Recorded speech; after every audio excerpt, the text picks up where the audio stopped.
शिवं शरणं जय जय नन्दी शरणं जय जय मूलाञ्ज शरणं जय जय शिवकामि शरणं जय जय श्रीमाता ललिताम्बिका राजराजेश्वरी महात्रिपुरसुन्दरी शरणं मम.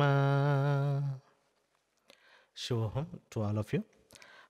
Due to the request of many students, we are planning to do the next doubt link session on the topic wise, on the sadhana wise. So we are planning our next doubt link session on Rajamatangi and Bhairava sadhana. So the questions will be answered related to Rajamatangi and Bhairava sadhana only. So that every sadhana we are going to make a doubtline session. Every month one topic we are going to choose, one sadhana we are going to choose.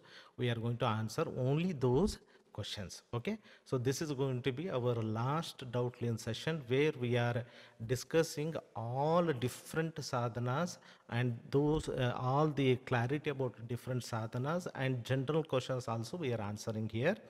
And most of the questions are already answered. So we are going one step ahead now to help many of you, many of the sadhakas who are beginners, who wanted to understand the, get the answer on the topic wise, on the sadhana wise. So we are planning like that. Okay.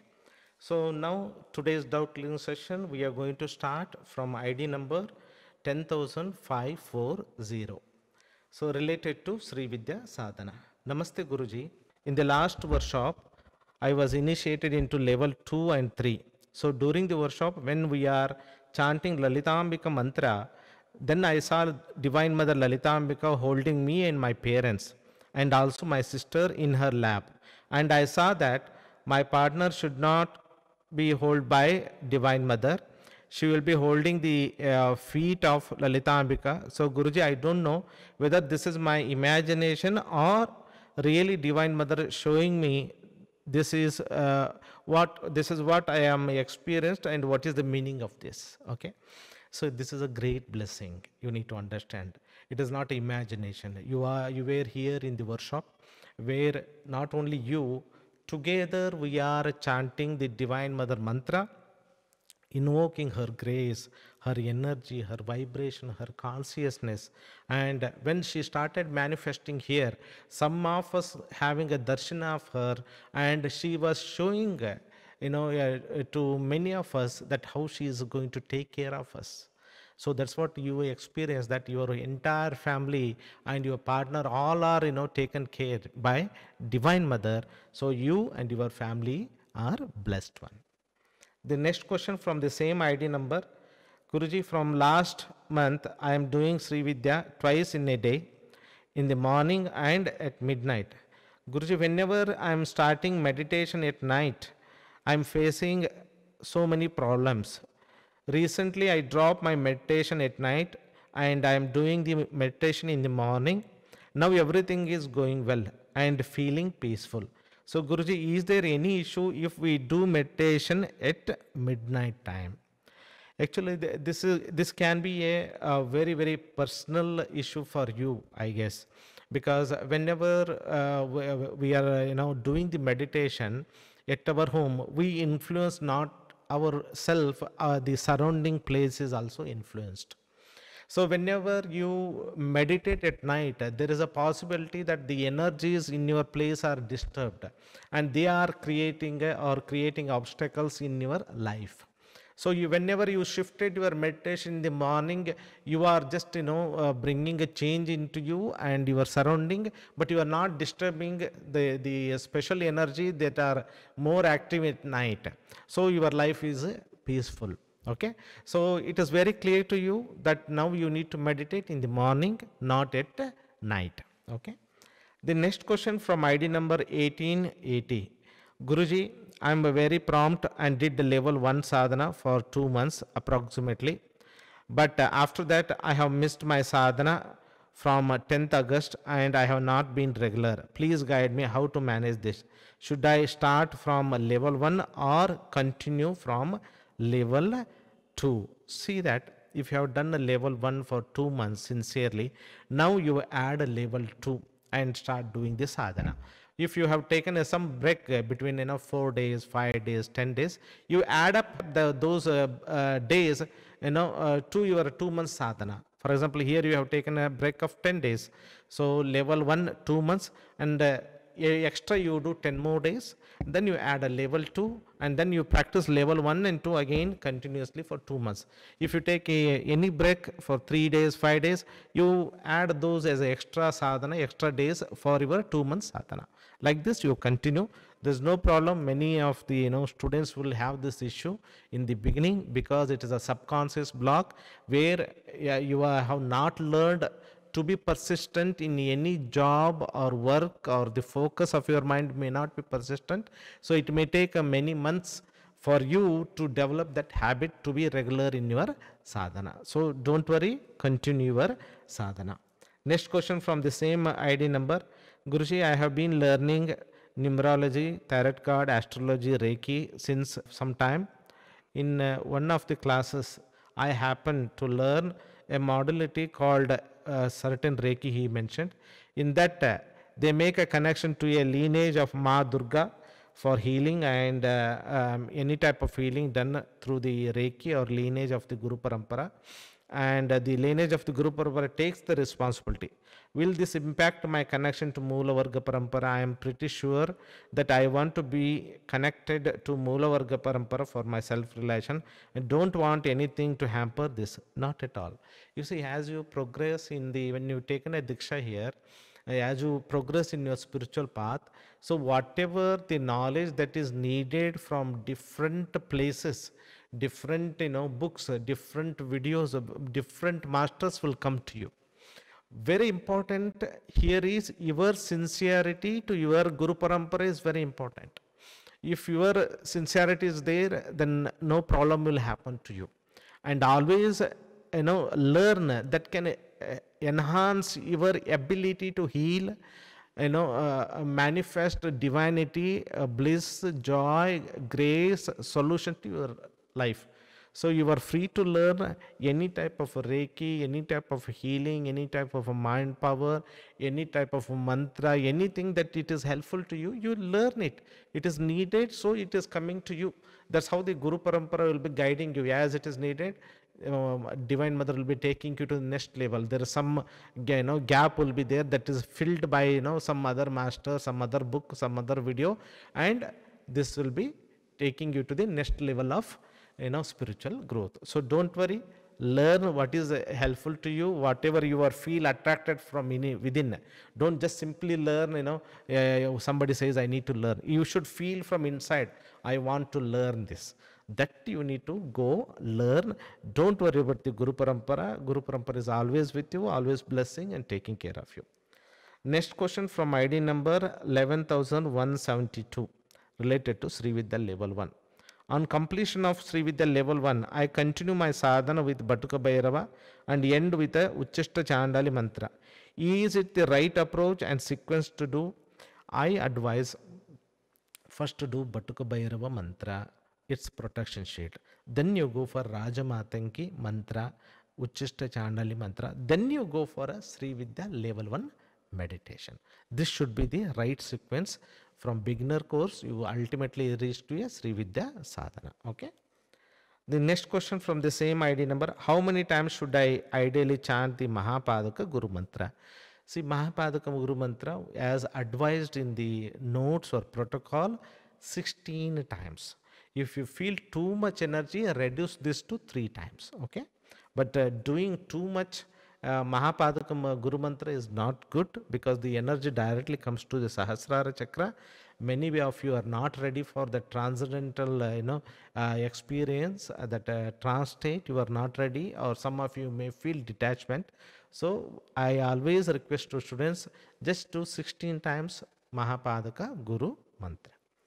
Next question from the same ID number. I have developed a constant pain towards the neck and left shoulder after the sadhana that I started in August.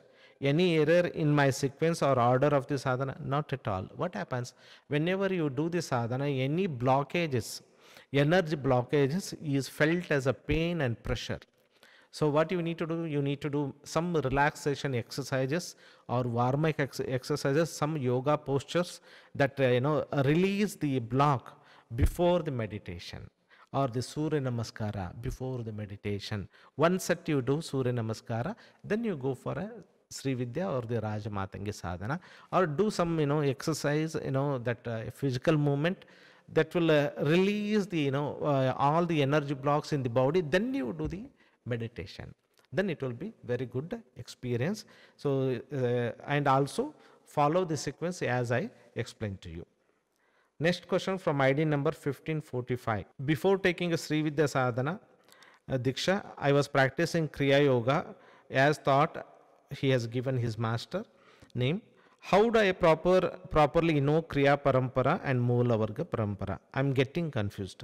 You should not get confused. Kriya Parampara, Moola Varga Parampara, they are all connected. So the Kriya Babaji is connected and part of our Guru Parampara. And the Kriya Babaji master is a Bogarnathar. Bogarnathar master is Tirumularji. So they are all connected. So you should not worry. You just offer your gratitude to Kriya Parampara and also offer gratitude to Moola Varga and start your sadhana. Next question from the same ID number. I found in the previous group meditation on 15th October very effective, even when I did after 2 weeks. For how long these online group meditation will remain effective? Are there any restriction on the number of times that I can do group meditation? Guruji, out of several available online, which group meditation do you recommend? You see that all these group meditations, the energy will be there forever. So whenever you want, you do this group meditation. Here what happens, you need to pray to a Tirumularji and then you choose a group meditation.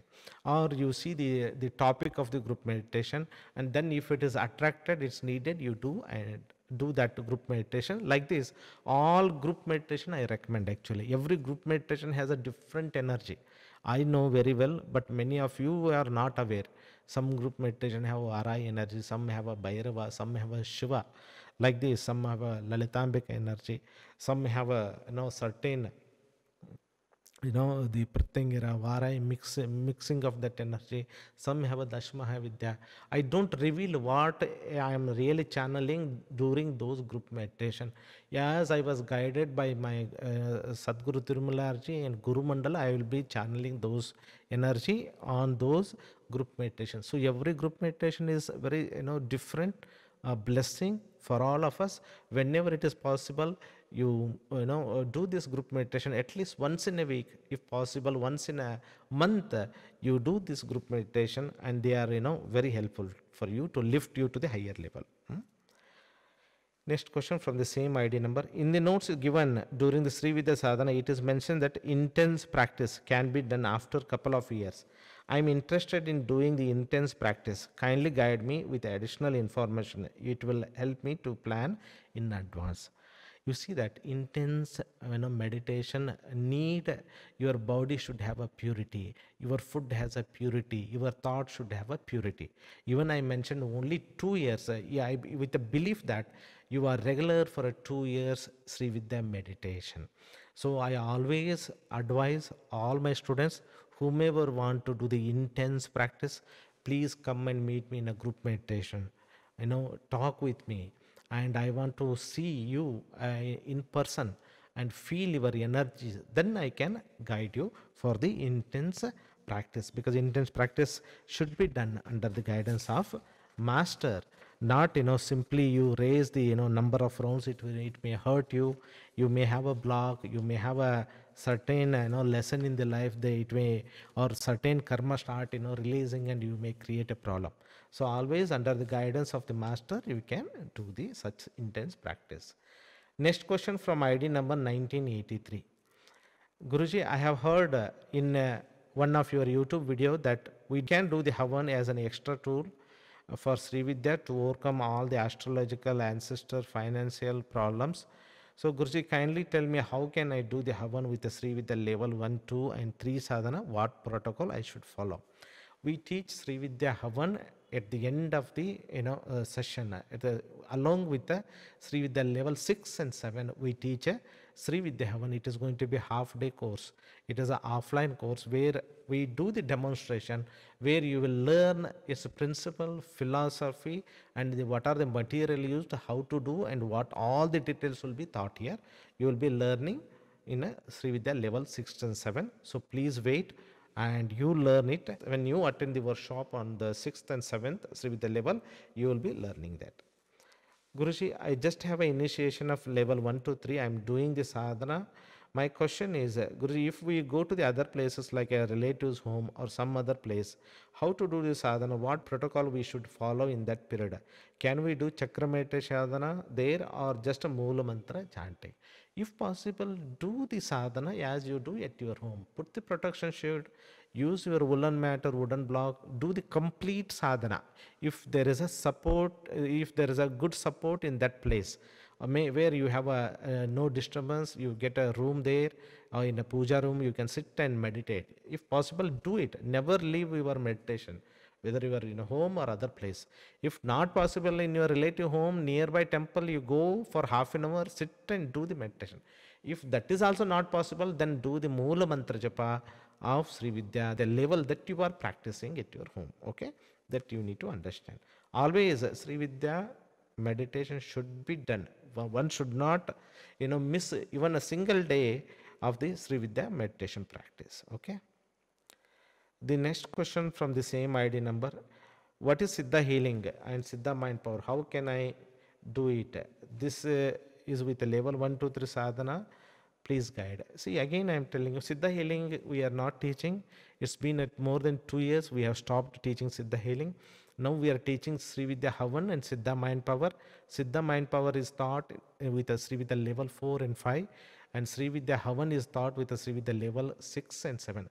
Please go through our website, see that, ask the questions that are, you are doing the sadhana. You are level 2, 1, 2, 3. Your questions should be only with that, not the one that you have not learned it. Okay. The next question from ID number 1890. As I pray for Guru lineage during my Sri Vidya sadhana, I feel like offering my devotion to Nandi Devar with a mantra. Would you please share a good mantra to pray Guru Nandi Devar like we do for Moolanji? You need to understand, when you say Om Moolanji Nama Om, it means you are praying to Nandi Devar, you are praying to Tirumalaji, you are praying to Lord Shiva, you are praying to Shivakami Omanandi, plus you are praying all the Guru Mandala. You see that when the Tirumalaji came on this earth, where he initiated many masters, all those Shaktis will be coming to you when you chant Om Moolanji Nama Om. You need to understand this. But if you still want to go for a Nandi Devar, same way you Om Moolanji Nama Om, you replace Moolanji name and add Nandi Devar name. Om Nandinatha Guruve Nama Om, you can chant it. Okay. Next question from the same ID number. As I am progressing with my prayers, one question is really disturbing my mind every day during a prayer from an enlightened person like you. I would like to understand why our souls are separated from Shiva and Shakti energy in the first place before starting any form of birth. Please help me answer this question. This is a very, very good question. Means why we are separated from the source. Okay. But in truth, we are not separated. In truth, we are not separated. In Sri Vidya level 1, I teach you different chakras. You know that the Sahasrara is connecting to the top, Shiva consciousness. Mooladhara is, down, connecting to the Shakti consciousness. We are already one with the Shiva and Shakti. We never separated. You need to understand that Shiva Shakti wanted to experience itself with a different different uniqueness, its own manifestation. It is how it's playing. It want to become many and experience its own unique, ability, unique, experience. It is for it. It is something beautiful creation, expression. So divine is just expressing itself with a many different dimension, different people, different trees, different birds, and all of that. So this is what it want to experience itself. There is no question why it is expressing like this. It is its own will. It want to celebrate its own uniqueness in a different way. Okay, so this is what happens to many of us. But as we come in the individual body and mind and experience this word as a body consciousness, we think we are separated. Okay, this separation hurts and create a problem, make you powerless. That's why you are here on the path of spirituality, to know who you are, to know that you are never separated, to know that you and Shiva Shakti are one. That is the goal of the Sri Vidya Sadhana. Okay. The next question from ID number 1516. Guruji, 20 days back I started Sri Vidya level 3. I want to know if I am doing it right. I am starting from Mooladhara chakra, focusing on it and imagining golden light, outward triangle, and chanting the Bija mantra along with inhalation. Wait for 2 to 3 seconds and exhale by chanting the same Bija mantra. Stay focused on the same chakra for 1 minute and then move to the next chakra and repeat the same procedure. Am I doing it right, Guruji? You are doing it right, but when you exhale and chant the mantra, you are absorbing that golden light to the center of your chakra. That is in what missing here. Okay, as you exhale, you need to chant, plus you need to absorb the golden light that you have inhaled around your chakra, and you will be absorbing to the center of the chakra. That need to be added. Okay. Next question from the same ID number. When I do the sadhana, sometimes I feel intense pain in my shoulder bone, and sometimes I feel feverish. Why is it, Guruji? Because your body is not ready to absorb that divine energy.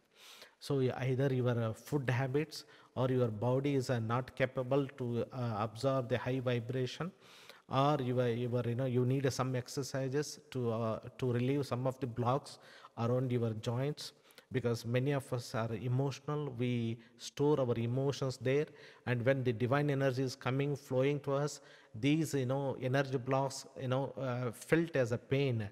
The imbalance is created there, energy imbalance is felt, and pain is felt there. Okay, so I always suggest do some warm up exercise before meditation. Okay, or some stretching exercises where you, especially the around your shoulder, around your neck rotation, shoulder rotation, back movement. Do some physical movement before you go for a Sri Vidya sadhana. Then what happens? You will be releasing those energy blocks. Then you are sitting for meditation. Then you will have a smooth experience. That's the one thing. Second thing is, if you are doing so many mantra japa, too many rounds of chakra also, it creates a problem. Okay, so reduce the number of rounds. If you are doing many mantras, reduce them also. Then what happens? You will have a very good, peaceful, blissful experience. Okay. The next question from the same ID number. I am wearing a Sri Yanta pendant. Can I do Kadgamala Archana to it? Please guide. You can do it. It's good only. Okay. Next question from ID number 1811, related to Sri Vidya level 192 and other. Guruji, by the grace of Divine Mother, my sadhana is going well. I am meditating regularly. I am feeling very positive. But recently I visited my in-laws' place. I was trying to meditate there, but the peace was not getting from meditation as I used to get in my home. The peoples are different there, with a very worldly mindset. After returning to my place, my mind is disturbed and I am not able to meditate properly. How can I protect myself from such people? How can I protect my energy and peace that I get from my meditation? I can't manage to be with such people. Even if I don't talk to them, I feel my energy is draining and I'm not able to live peacefully. I try to cut my energy cords with them. I put a protection shield, but it is not helping me, Guruji. Kindly guide. You need to understand there is a lesson of self acceptance. No matter the person is having a worldly mindset, the person has a very negative judgment, or his behavior is not good, whatever the things, you need to accept them. That's the first thing. If you don't accept and you just cutting the energy cord, it will not work. There's a lesson of self acceptance. When I say self acceptance, means the self is not only you, others. So you need to accept the people as they are. You know, you be compassionate. Tell to yourself, I am a spark of a Shiva Shakti. I am one with divine. I bless them no matter how it is. I don't judge them. I let go. Okay, this should be your attitude as a sadhaka, the perception as a sadhaka. Once you develop this type of thing, then what happens? Your energy is not going to drain because you are accepting them as they are. There's no friction, there's no resistance. This friction and resistance itself is a draining your energy. Even you are doing the forgiveness exercise, you are putting the protection shield, you are cutting the cord, but the basic acceptance is not there. Okay, this is happens to many sadhaka. They are doing the technique, but they are not learning the life lesson. This you need to understand, apply it. Okay, next question from ID number 1453 related to Das Mahavidya Mandala Puja. Regarding activation of the mandala, I light ghee lamps and keeping them at the corners and the center, and then I offer and keep some sweets as naivedya beside the big triangle or the mandala. Does this process activate the mandala? Please provide clarity on the activation and the offering naivedya part. The types of naivedya can one offer to Divine Mother? You see that I have given a diksha to you, Das Mahavidya Diksha. All these Shaktis are active in your soul, and this mandala is already activated in your soul. If you are focusing the mandala, means automatically mandala will get activated. You need to understand this. Not just lighting the lamp, not just offering the naivedya. It is already active in you. Your eyes are like, Shakti of a Shiva or the Lalitambika. When you look at the mandala, because it is activated in you, because of the universal of vibration, because of universal of attraction, because of a universal of energy movement, my energy is going there and seeing the mandala, and I'm worshipping the mandala, automatically the mandala will get activated. This is the power of the diksha. Okay, and you, whatever naivedya you offer or not, whatever the light you do it or not, these are all secondary. You do all of them as an expression of gratitude and devotion, but it is active for everyone who has taken this Mahavidya Diksha. And this mandala, I do the activation in the soul of the person. So when it is in your soul, you are ready to activate outside. That you need to understand. Naivedya, you can give a dry fruits, any sweet pongal you can offer, or anything that is prepared in your home out of love and devotion you need to offer. That's all it is. Even nothing is there, sugar is also, it's okay. Some amount of sugar, some dry fruits, some fruits, even some fruits also is okay. It is taken care. Next question from same ID number. Guruji, please tell the process of worshipping the mandala with the Moola mantras. Currently, I just focus on the entire mandala, the entire lamp, and I chant both the Bhairava and Devi mantra 9 times. And finally, I offer the Yoni Mudra after completion of each Mahavidya mantra. Is this correct, or should I be offering Kumkum or Akshat at each of the small triangle for chanting? See, you don't, this extra thing, Kumkum and Akshata, is optional.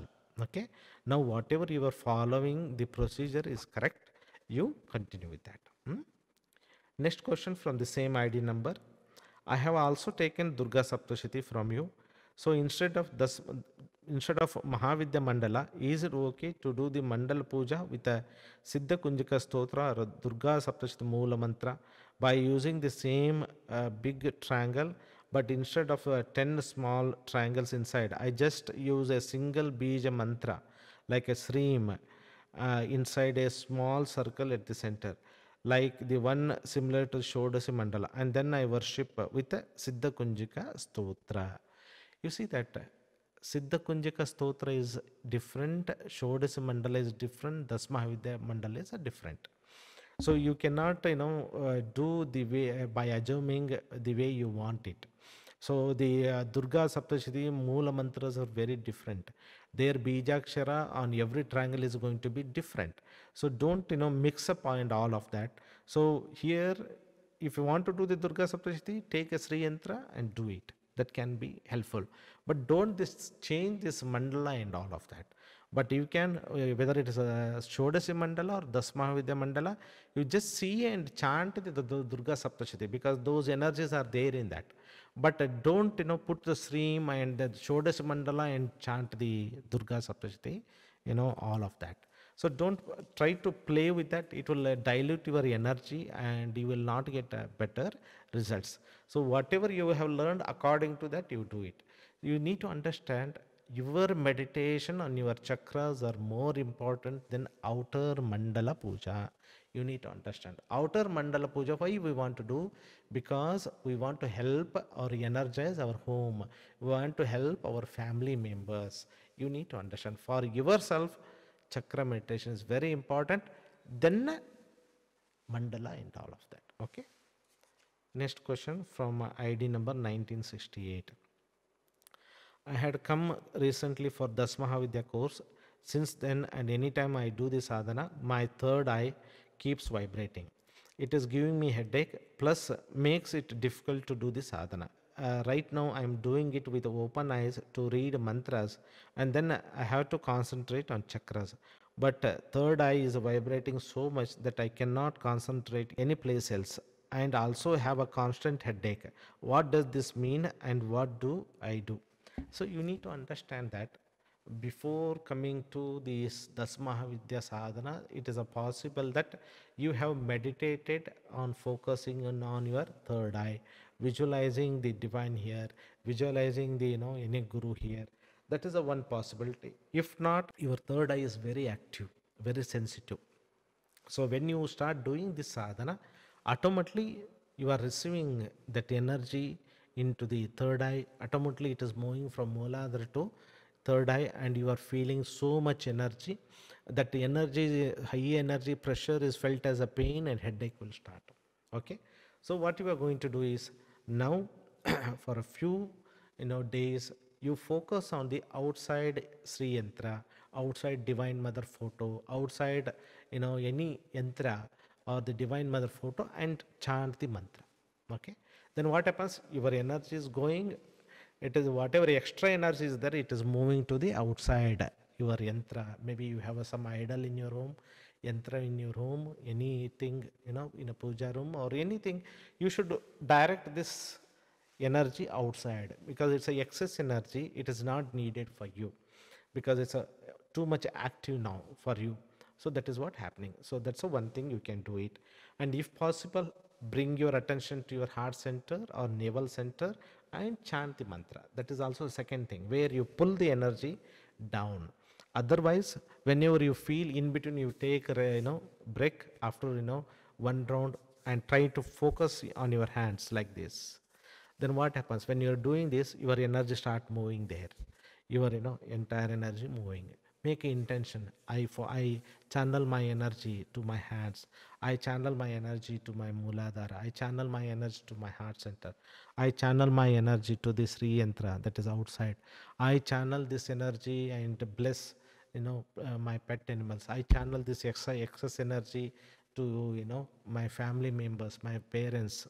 So somewhere you channel this energy that you feel good. That's how you balance the extra energy that you are receiving. It is very clear that you are sensitive to the energy and receptive to the divine energy. It's a very good quality in spirituality.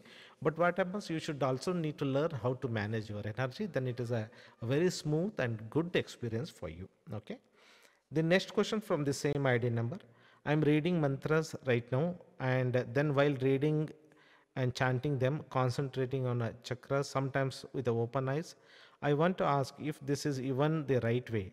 Will this eventually lead me remembering the mantras? Because you mentioned about not keeping the things mechanical, I would appreciate you to respond, as I am genuinely trying to keep regular at my sadhana. You see that in Dasmahavidya sadhana, we have many mantras of Bhairavas, many mantras, different vidyas we have it. So it may takes 1 week, 2 weeks. For some people, it may takes 4 weeks to memorize them. Okay. So take your own time to memorize all these mantras, And then you drop your notes and try to do the sadhana by closing your eyes.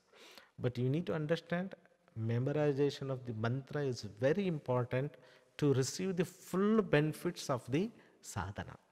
So I request all my students, memorize the mantra. In the beginning, you refer the notes for 1 week, 2 week, 3 week, 4 weeks, you can refer. But afterwards, you should memorize them. If you don't memorize them, it will not form a memory center in your subconscious mind. If it is not forming a memory center in the subconscious mind, it cannot connect to the universal mind. If it cannot connect the universal mind, it cannot download the entire energy of that deity that you need to, entire consciousness you need. Those things are needed for a sadhaka. Then only we can lift ourselves to the higher level, ascend ourselves to the divinity. Okay. Next question from ID number 1535. I recently participated in the Mahavidya Sadhana at the center. I have a question regarding the sadhana. The practice involves two aspects: inner meditation on chakra and the chanting the Dasmahavidya mantras. Is it mandatory to chant Dasmahavidya mantras before engaging in inner meditation, or is it acceptable to focus solely on inner meditation with the occasional chanting? If daily chanting is required, what is the recommended number of repetition? Additionally, in my Sri Vidya sadhana at level 7, I am currently chant level 1 to 7 mantra daily before meditation. Is daily chanting is mandatory in Sri Vidya sadhana? Considering other practices such as Sri Vidya, Sri Chakra Puja, Pratyangira, when is the ideal time to incorporate Das Mahavidya sadhana into the daily routine, and in what order? You see that when I consider the order of the sadhana, first you go for a Dasma Vidya sadhana, then you go for a Sri Vidya sadhana, then advanced courses of Sri Vidya, that is Sri Chakra Puja, Pratyangira. This is the order. Second thing is, so here very important is the inner chakra meditation. Okay, in Das Mahavidya, if possible, do the chakra meditation with the Bhairava and Das Mahavidya Shaktis. At least one round you can do it, and then you go for a Sri Vidya, Sri Vidya sadhana, then advanced Sri Vidya sadhana courses you can do it. Then you choose it at the present phase of your life, what Vidya I need to focus. If you are having a money issues, Kamala Vidya. If you are having a depression, stress, Bhairavi Vidya. If you are having a enemy problem, Baglamika Vidya. Like this, you focus, only chant that Dasmahavidya mantra if you don't get a time. That's one thing. Otherwise, if you want to chant all the Dasmahavidya mantras apart from the chakra meditation, each month, each Vidya you can chant minimum 3 to 9 times. That way you can continue it. And if it is too much for you to do all the sadhana in one sitting, divide it. Morning I will do one sadhana, evening or night I do another sadhana. Otherwise, today I do the Dasmahavidya sadhana, tomorrow I do Sri Vidya and advanced Sri Vidya sadhana. Alternative days also you can practice it.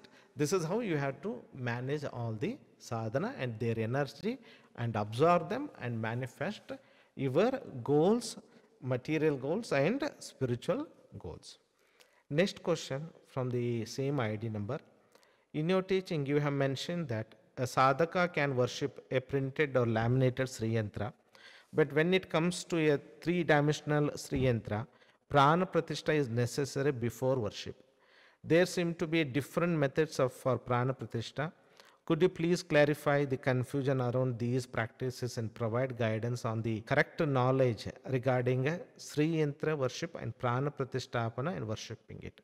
You see that the Prana Pratishtha means the prana that is there in a living being has to be established in a non-living object, that is a yantra.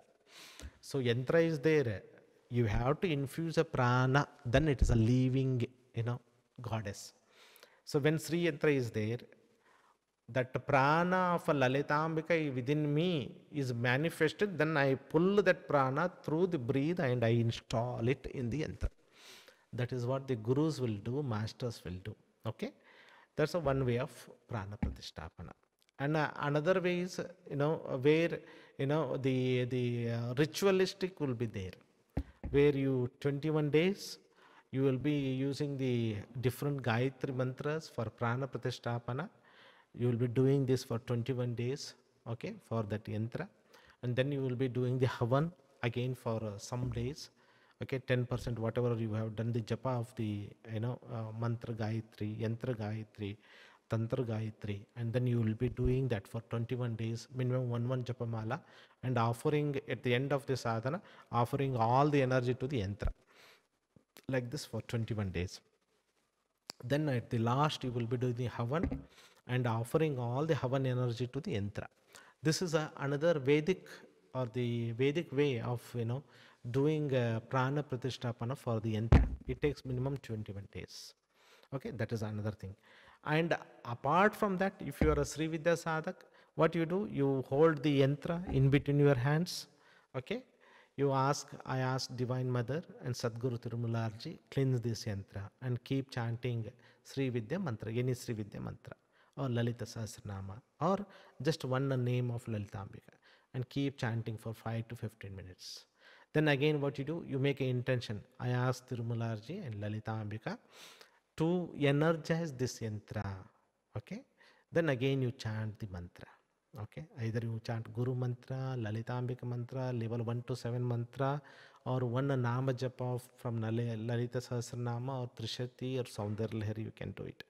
Then you go one more step. I ask Tirumalaharji and Lalitambika, program this yantra for a peace, harmony, abundance, prosperity, protection for me and my family. And seal this yantra, this programming, now and forever. Then again you chant the mantra. And then you, every time you do this process, the cleansing, energization, programming, you blow 3 times. Cleansing you do, chant the mantra, blow. Energization you do 5 to 15 minutes, again you blow.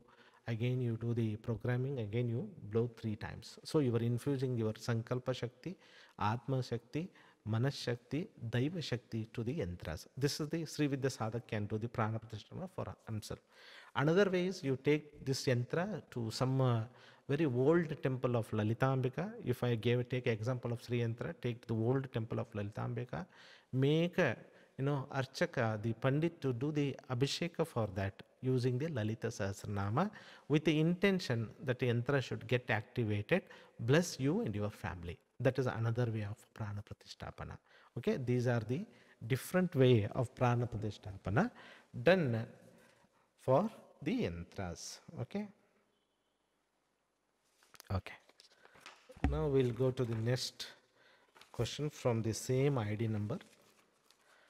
Guruji, I seek your guidance regarding the choice between performing sadhana at home or at a significant Tirtha Sthala or Kshetra, such as Kamakya for Dasmahavidya sadhana, or are different, he has mentioned different places like Hanuman sadhana, Chidambaram, and all of that. Is there specific importance or added benefit in conducting sadhana at these places? Additionally, could you provide guidance on the ideal frequency and duration for practicing sadhana at these Tirtha Kshetras? Outline the correct protocol for such, sadhana. You see that you have a 2 type of sadhana. One is a path of grace, where I want to connect with divine, receive her grace, and walk on the path of self-realization, God realization. It is a path of grace.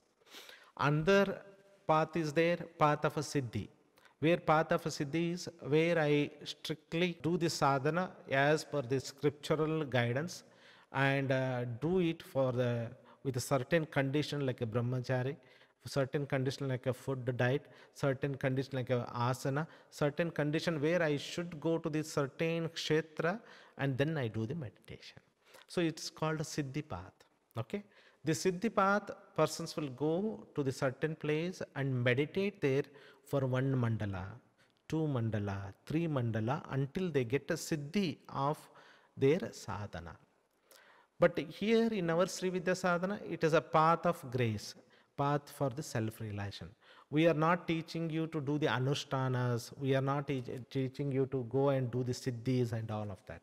We are not in that in that path of siddhi, because path of siddhi need a lot of dedication, commitment, purification of the mind, body, and many householders are not capable for that.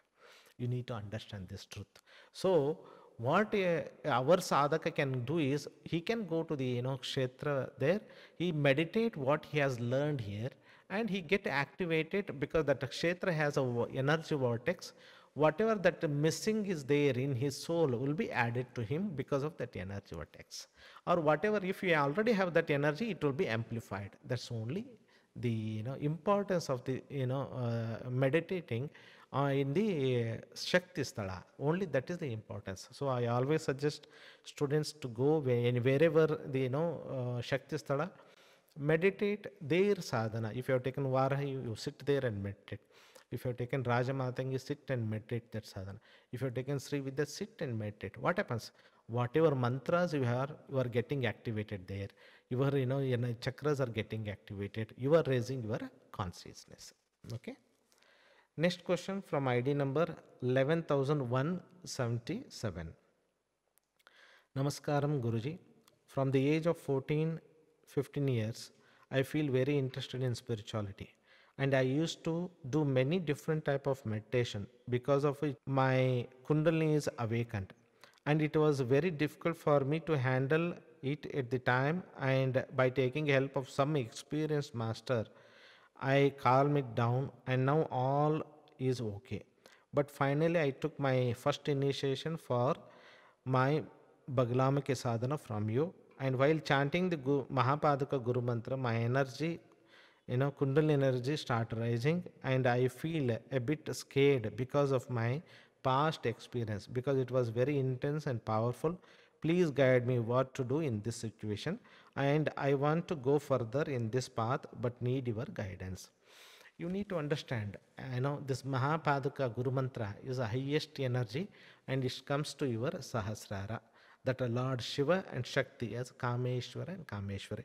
When it is coming here, automatically it has a same vibration of the Kundalini. So Kundalini start attracting and it is start raising above. That's what happens. So what you need to do is, you do the Mahapadaka Guru Mantra, but less number, just do three times chanting. That's all you do. So that you raise your Kundalini, plus you balance your Kundalini, that help in your sadhana. So you drop your fear that something is going to happen. No, not at all. This Mahapadaka Guru Mantra is something, it is a guiding principle of Shiva and Shakti. It is the one that controls everything. Highest, Guru Tattva that knows how to control your Kundalini, how to, balance your Kundalini, how to calm down your Kundalini. That you need to understand. Have a trust in these words, what I am telling you. This is very important. And then don't do too much mantra japa. Okay? Whenever your Kundalini is active, you need to do less mantra japa to get a better results. Okay? This is very important. The person who is Kundalini is active, he should do less sadhana. Then he will get more benefits. This is a very, very secret thing you need to understand. So do less sadhana, but perform it, offer your gratitude, and continue with your Bagalamaki sadhana. And second thing is, Bagalamaki sadhana has a certain pranayamas, do less pranayama. Pranayama is the one of the thing that fires the Kundalini. Okay? So you need to do less pranayama. You can do the less mantra japa of Mahapadaka, but you can do Bagalamaki mantra. You do it as a multiple of 9, 18, 27, as you will be guided. And very important is Mrityunjaya mantra, that is going to help you like anything. It will calm down your Kundalini, it will balance your Kundalini. You do at the end of the sadhana, things will be taken care. Okay. Next question from the same ID number. Can I use a Bagalamaki sadhana mantras for Havan to take a help from Divine Mother? If yes, can you guide me? How should I do it? What mantra to use? You see that whenever your Kundalini is awakened, if you do a Havan, it will trigger more. Outside fire ignites inner fire. That is a Kundalini. So it's better you do the Havan, but not every day. Once in a month. or only on new moon day, on full moon day. You can do like this, and you do only the Havan with a Bagalamiki Moola mantra. Okay, and as yeah, Havan is not a part of this course. We have a different course like a Sri Vidya Havan that you can apply, learn the ritual of the Havan, fire ritual, and use the Bagalamika Moola mantra and practice it. Okay. Next question from ID number 11,057. Pranam Guruji, I completed Mahavarahi, Rajamatangi, Batuka Bhairava sadhana for 2 months. Now I chanted respect to Moola Mantra 9 times after Sri Vidya level 1 to 3 chakra meditation. I feel so connected to Divine Mother Rajamatangi and I made her my Ishta Devata. How to enhance my love for her? In mind, always I have a thought that I don't drop Rajamatangi chakra meditation. Guruji, please guide me. So in this case, what I advise you, do the Rajamatangi chakra meditation and do the Rajamatangi Moola Mantra Japa whole day in your mind, so that you are always connected, you are always one way in your mind with your Ishta Devata. That will give you so much bliss, so much joy, so much peace, and that will also help in your spiritual growth of Sri Vidya sadhana. Okay. So next question from ID number 1891. I am in a Sri Vidya level 1 still because of health issues and other I am not able to do it regularly. I am studying astrology because I am in this profession. So I am analyzing my own chart where I have a Shani Mahadasha and placement of Shani is bad, which gives health problem, financial problem, etc. Since the day Mahadasha started, I am falling sick. Earlier, I was very healthy. So, is this analysis is registering in my mind? Also, how to draw a line between reading a chart and not taking it personally. Rahu in my chart also is a troublesome in terms of health. Please guide and heal me, Guruji. You see that?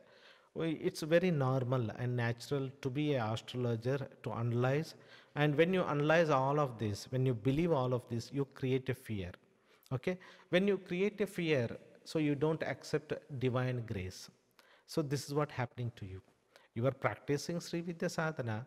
In your heart you are believing I'm ready for a growth, but at this one part of your soul, your subconscious mind is influenced with your astrological knowledge. Okay, here only your surrenderance, understanding. Even you know that when you say astrology, it is also written there. If there is any changes need to be happen, it is only possible by grace of a Parabrahma. It is already written there. By the grace of a Guru, by the grace of the divine or Ishta, you can overcome even the deadliest karma. The prediction can be erased, can be made it, can be solved. So you need to understand, you are an astrologer, you need to understand this also, you understand this point also, that with the grace of Jagannatha Lalitambika, with the grace of the Tirumalaji, it is possible you are protected, you are taken care. Okay, use astrology as a positive weapon for your life, but trust the Ishta Devata and Tirumalaji, who are beyond this astrological knowledge, who has a power. Tirumalaji is a Ashtasiddhis. He can influence you. He himself is a Sadashiva. You need to understand this truth. I'm telling this is the truth. Tirumalaji is a Sadashiva. So when I surrender to him, you go beyond this Shani. Shani Maharaj will bow down when you Shiva Tirumalaji manifest in you. When you are invoking his mantra, you are creating a protection shield for yourself. No other can, no negative rays of this will come. And second thing is, in level 2 of Sri Vidya Sadhana, we are doing Tirumala Navakkari Mantra Sadhana, where we nullify astrological doshas, planetary doshas, nullify the negative rays of the planets. So once you completed the Sri Vidya level 1 with a positive expectation, you move on to the second level. That will help you. Okay. Next question from the same ID number.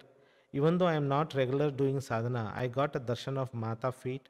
Also, I saw My chakras radiating in a silver color.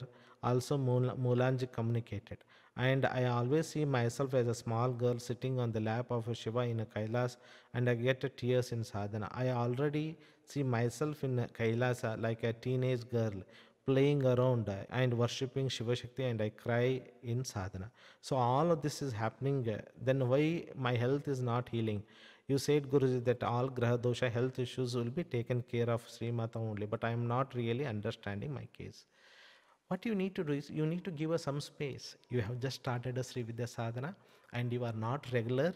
At your soul level, you are experiencing all the blessing, but you have to allow that soul level blessing to the mind level, astral body level, energy body level, then physical level. To receive those blessings, you need a many months of this regular sadhana. Then you see your health is also going to improve. So your understanding is not right, that everything is happening at the soul level, but it is not happening at the physical level, because that time is needed from soul blessing need to come to the physical level.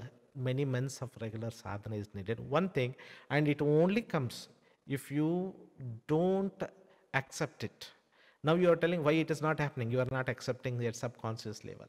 You are getting the blessing, but subconsciously you are telling that why it is not happening. So you are the block, you are the blessing yourself. So both are happening at the same time, then the progress will be very slow for you. Okay. Same question from next question from the same idea. What goddess is to be prayed for curing mental disease in Das Mahavidya Sadhana? This we see that moon is controlled by Divine Mother, Bhuvaneshwari. That is, if you have any mental disorder, Bhuvaneshwari is going to help you. Plus, in the Dasmahavidya Sadhana, I have explained Bhairava is the another form who controls the fluctuation of the mind. Okay, these are all things I have explained in Dasmahavidya. Please, you should have noted down all of that. Okay, but still, I am explaining both can be helpful to you. What goddess need to be invoked for curing any disease, not just mental disorder? When you do this Sri Vidya sadhana, overall development will be taken care and everything will be taken care. And what goddess is to be invoked for asking for a good health in future? Again it is the same. The cause of the health, we have given one is a health mantra, and second health reason is your pancha mahabhutas in your chakras. When all your chakras are cleansed, healed, energized, and when you do this with the level 2 navakari mantra sadhana, where your past life sticky karmas are released, then only you see the good health. So that you focus on Sri Vidya sadhana sincerely and do it. Okay. Next question from ID number 10,459. It's been few months now since I started Baglamike sadhana along with Sri Vidya sadhana. I yawn continuously during the practice, and also tears flows from my eyes. Is this common? This happens daily, not once in a while. It is because of the cleansing. Whenever a person has a more vata, okay, more vata is stuck around his head, around his body. Those that vata is released, yawning, burp, and then the tears will flow. All this will happen. Okay, this is the cleansing that is taking place, healing that is taking place. It is good for you. Okay. Next question from ID number 720. I'm able to feel the sadness of the other person when he comes to me, and I'm also reacting on his sadness by feeling his or her sadness. Sometimes I feel like helping him, sometimes I'm becoming depressed. What should I do, Guruji? You need to understand one of the very important thing from this experience, that you are a very empathetic person, you are an energy sensitive person. So one of the very important lesson is self-care. That if you are not empathetic, not energy sensitive, then only you can help another person. Since you are very empathetic and energy sensitive, and when you wanted to help other, it is hurting you. So what is the lesson of self-care is try to maintain a gap between you and such people as much as possible. That is what the learning is there for you. Okay, put the protection shield again and again, and as much as possible, whenever you know this person will come means, you know that some people will call you, they will take your energy. Some people come, tell their problem, they will take the energy. So be careful. Energy management for a sadhaka is very important. I'm not telling you you should not be compassionate, you should avoid that person. But what happens when you are not capable to help, then how you are going to help it? So take care of your energy body. Okay, try to minimize the meeting such people if possible. Next question from ID number 11 to 11,224. I am experiencing constant pressure and vibration along my spine during my regular practice. It also happens during the Diksha process. Sometimes, when I go deeper into the chanting, I involuntarily get tears in my eyes while chanting the mantra. Why does the vibration happen in the spine? Could you kindly share some light on this? So, this is very common experience of Kundalini raising. So, during the initiation, as per the purity of the soul of the person, that much Kundalini is awakened for him. So, when you do the sadhana, when you are sensitive to energy, you can feel the vibration around the spine where the Kundalini start moving up, and it may not move straight line, it will move like this. So that spiral, ascension of the Kundalini is felt, a tingling sensation, strong vibration at the different chakras, warmness, coolness, chillness. Many students have a different experience of the Kundalini raising. That is what happening to you. Okay. Next question from the same ID number. Is it advisable to do the entire Varaya sadhana process, including protection shield, Tirumalarji mantra, Mahapaduka level 1 and 2 Varaya sadhana while traveling? For example, in moving a vehicle such as a car, bus, train or aeroplane, is it risky to do it whenever I go? I understand fully that I can chant Varayamma's name, Bijakshara, wherever I go, but I am unsure about the full sadhana process. You can do it. You put the protection sheet, you can do it if you have a time. If you have a 1 hour time, you are traveling from one place to another place, whether in a bus, train, in an airplane, put the protection sheet, because we are already a little bit, having a contact with another person. So protection sheet is very important, and also make affirmation. Only good goes out of me, good comes to me. Make this way. This is going to be very strong affirmation. You need to do it. Then you do the all the complete sadhana if possible. If not possible, do the protection shield. Then do the Varahi level 1, level 2 sadhana. That is also okay. Next question from the same ID. Is all suffering due to karma? If yes, does it mean that all problems, both external and internal, can be solved by working on clearing out only one's own karma? Kindly help me to understand this. Yes. First thing, you need to understand karma. Karma means what? The action that you take in the external world, the action that you take in your internal world. The action you take in your internal world are your thoughts, positive thoughts or negative thoughts, feeling, positive feeling or negative feeling, emotion, positive emotion, negative emotions, intention, positive intention, negative intentions. All this the inner world karma. Okay. And the same thing outside world karma. Your intention, your thoughts will follow your intention, your feeling will follow your intention, your emotion will follow your intention. Or outside world situation, you react with thoughts, emotion, intentions. Okay. So inner world karma, outside world karma is what we are creating in this life, in our past life. Help us to understand the outside world situation, the experience that we are going through. Okay. The desire to have a food, it will come in your mind. Then the thought, how to have that food. At your home, I go outside hotel and eat it. So karma started, action started, and you start experiencing eating the food. So this is a complete chain from Icha to Jnana, Jnana to Kriya. Then with that Kriya, experience, soul will experiences the you as a karma creator experiences the situations. Either it is a positive karma or negative karma. Everything is coming from within and outside. But problem is many of us have a eye to see in this lifetime actions that are inside and outside. But we don't have a memory of our thousands of past life karmas that we have done it. And every karma has a reaction. It is going to manifest in this life or the next life.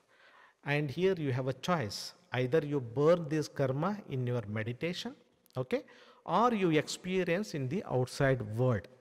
Burning the karmas in a meditation is a very intelligent way given to us by Siddhas, Rishis, and all the god and goddesses with a mantra japa or chakra meditation or by the grace of the Guru. And then experiencing in the outside, doing as a karma yogi. Okay, you need to understand all of this. This is the universal law, universal of cause and effect. But many of us do not see the cause. Our ability is not there to see all our thousands of lifetime karmas. So it is difficult. And then it is very difficult to understand how the karma works, how it is going to, comes the fruits in your life. That's what Lord Krishna says. Do your duty, don't worry about the fruits. Because fruits is controlled by this lifetime karma, past lifetime karma. So you don't know what is the fruit. Only the divine knows the fruit of the karma. Okay, this is all about karma theory and all of that. Next question from ID number 11239. I wanted to ask one question. I haven't taken a Sri Vidya Sadhana Diksha and I have received Mata Bagalamukhi Diksha recently from Guruji. Is it possible for me to get self-realization and liberation just by worshipping Bagalamukhi form of the Divine Mother, or do I have to apply for Sri Vidya Diksha later at some point in my life? Sri Vidya is a main, in the sadhana for self-realization.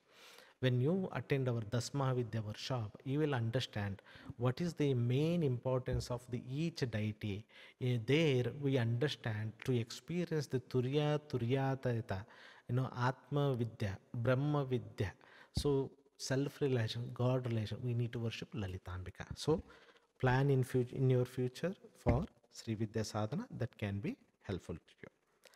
Next question from ID number 1862. If near and dear passes away, then 13 days karma kanda is done. Is it necessary for Sri Vidya Sadhak?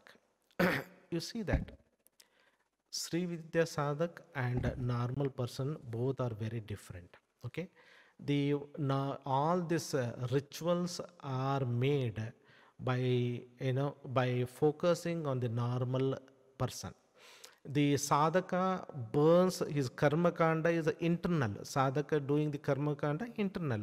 The person who cannot do it internal, he do it outside. Okay, so it is not mandatory for a Sri Vidya sadhaka who is advanced enough.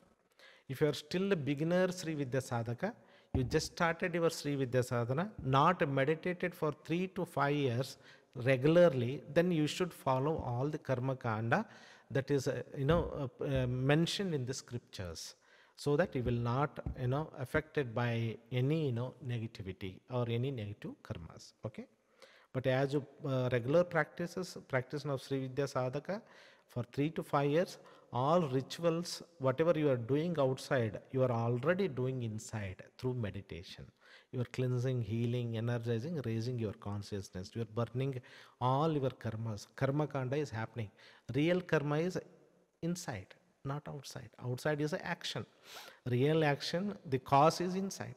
So meditation is more powerful way to doing the karma, positive karma. Okay. Next question from the same ID number. To activate a root chakra, specifically, is there any mantra that can be chanted 108 times or more? Lord Ganesha mantra can be chanted to awaken this Mooladhara chakra. Om Gam Ganapataye Namaha. Make an intention, pray to Lord Ganapati Lord Ganesha, please awaken, activate my Mooladhara Chakra. Then you chant the Lord Ganesha mantra 108 times. But do not focus on the Mooladhara Chakra. Just chant the mantra without focusing on Mooladhara Chakra. If you focus the Mooladhara Chakra, then what happens? Mooladhara Chakra start expanding and there's imbalance in other chakras will takes place. Okay? That can be done. Next question from ID number 10,164. I am currently practicing Sri Vidya level 7 and other goddess mantra sadhana, Sri Chakra Puja and Pratyangara sadhana. I feel very good with the Pratyangara sadhana. It always feel like I am in the womb of a divine mother being nurtured and taken care. How does Pratyangara Amma takes to God realization? You see that Pratyangara is a more of a Papa Bhakshini, destroyer of the all the karmas, all the sticky karmas. When your karmas are destroyed, all the negative karmas are destroyed, then what happens? You start doing the positive karma, and when you start doing the positive karma, you manifest more a positive side of your life, then more devotion, surrenderance will happen, more abundant feeling of peace, happiness, joy will happen. That will take closer to your self, closer to your soul. That is how the Divine Mother Pratyangara help you. Next question from the same ID number. During Pratyangara Mandala Puja, I saw glimpses where my head was chopped off, and the same night I got a dream where I was in a Mahakali temple and one of the yogini was guiding me to do the Chinnamasta sadhana. There was chanting going on as Jai Ho Chandika Prachandika. Prachanda Chandika, and Yogini was telling me to do it properly. I was pouring the coconut water into the something and it was turning into a blood. What was this experience? How Chinnamasta Devi is related with a Pratyangara sadhana? Chinnamasta is a different, Pratyangara is a different. You need to understand. But what happens whenever you do the Pratyangara sadhana, there is a possibility that you are connecting to your past life deity, or you are receiving the blessing of past life, your connection, that experience you are getting during a Pratyangara sadhana. So Chinnamasta is a representation to remove the ego. Okay, remove the ego, awaken your soul consciousness. That is one of the symbolic representation of Chinnamasta. That is what you have received, where your head is chopped, and then you are focusing on Divine Mother and her mantra. And Yogini, you have the Varnini and Dakini. Yoginis are there. They are guiding you to do the sadhana of a Chinnamasta. So it is one of the blessing that you have received from a Chinnamasta when you are performing Pratyangara. That you need to understand. Next question is, I have observed Pratyangara sadhana has taken me to Tamoguna lifestyle through my emotions, though my emotions are not affected by it. But Tamoguna lifestyle is returned. This also happened with the Bhagalamika sadhana, where there was additional unnecessary challenging element around people. It did not happen during Mahavarai sadhana. Does Divine Mother Pratyangara is dealing with my lower karmas, or it is their vibration to take through this?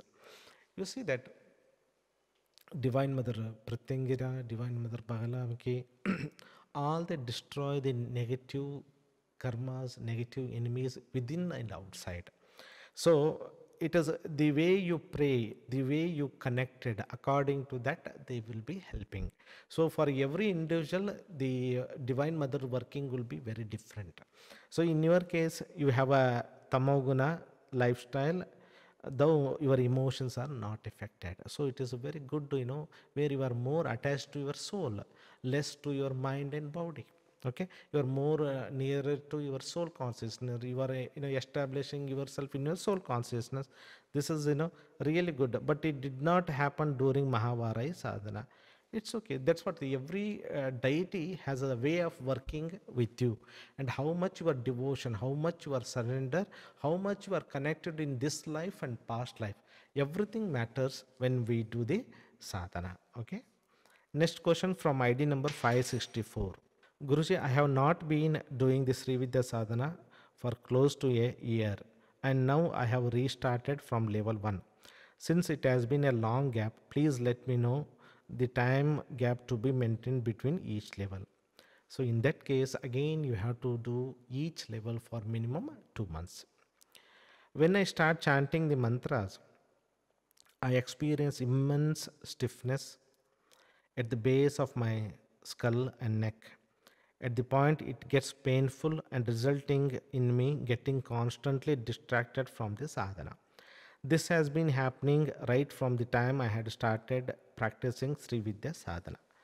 Please let me know how can this be removed as it is becoming a big obstacle. You see that many of us have a not following the healthy laws, not doing the exercises, not doing the asana. And second thing is our work or somehow our habit is always focusing on the one posture and creating a energy block there. So if you don't change that, then what happens? You are creating energy block and it was creating more energy is going and stucking there, more energy, stuck there means more you feel painfulness, heaviness, pressure and all of that. I advise you to do the some physical movement there, some exercises there, little bit some massage at that point. That marma center maybe it is not proper. Do something with physical exercises, or yoga asana, some massage there, and that you continue like this for a few months, and then you will overcome with this problem. Next question from ID number 11,063. Rajamatangi in Bhairava Sadhana. Pranam Guruji, after the Diksha, I have been practicing as per your guidance. Since this year, I have noticed that I tend to see a lot of masters, different devatas. Many times I feel 400 reddish orange color God is behind me constantly, and yet other times I see a dark complexion 400 God with a foot on skull and holding different weapons sitting on the rock and commanding something during meditation. Can you please tell me who they are? Is it happening because I'm reading too much about Siddhas and Bhairava Baba leading to illusion, or am I getting connected to higher consciousness? Here it is happening for both reason. Okay, you are taken a Rajamatangi and also Bhairava Sadhana. So both experiences you are having it. One is a red color, the divine mother energy, the attractive energy of Matangi, which is chandali you are experiencing. Other side is skull sitting on the rock, Bhairava energy you are experiencing. Both are the good experience for you. That's one thing. Second thing is, it is also possible when you read too much, you expect too much, and you are always thinking, that means you also influence your meditation.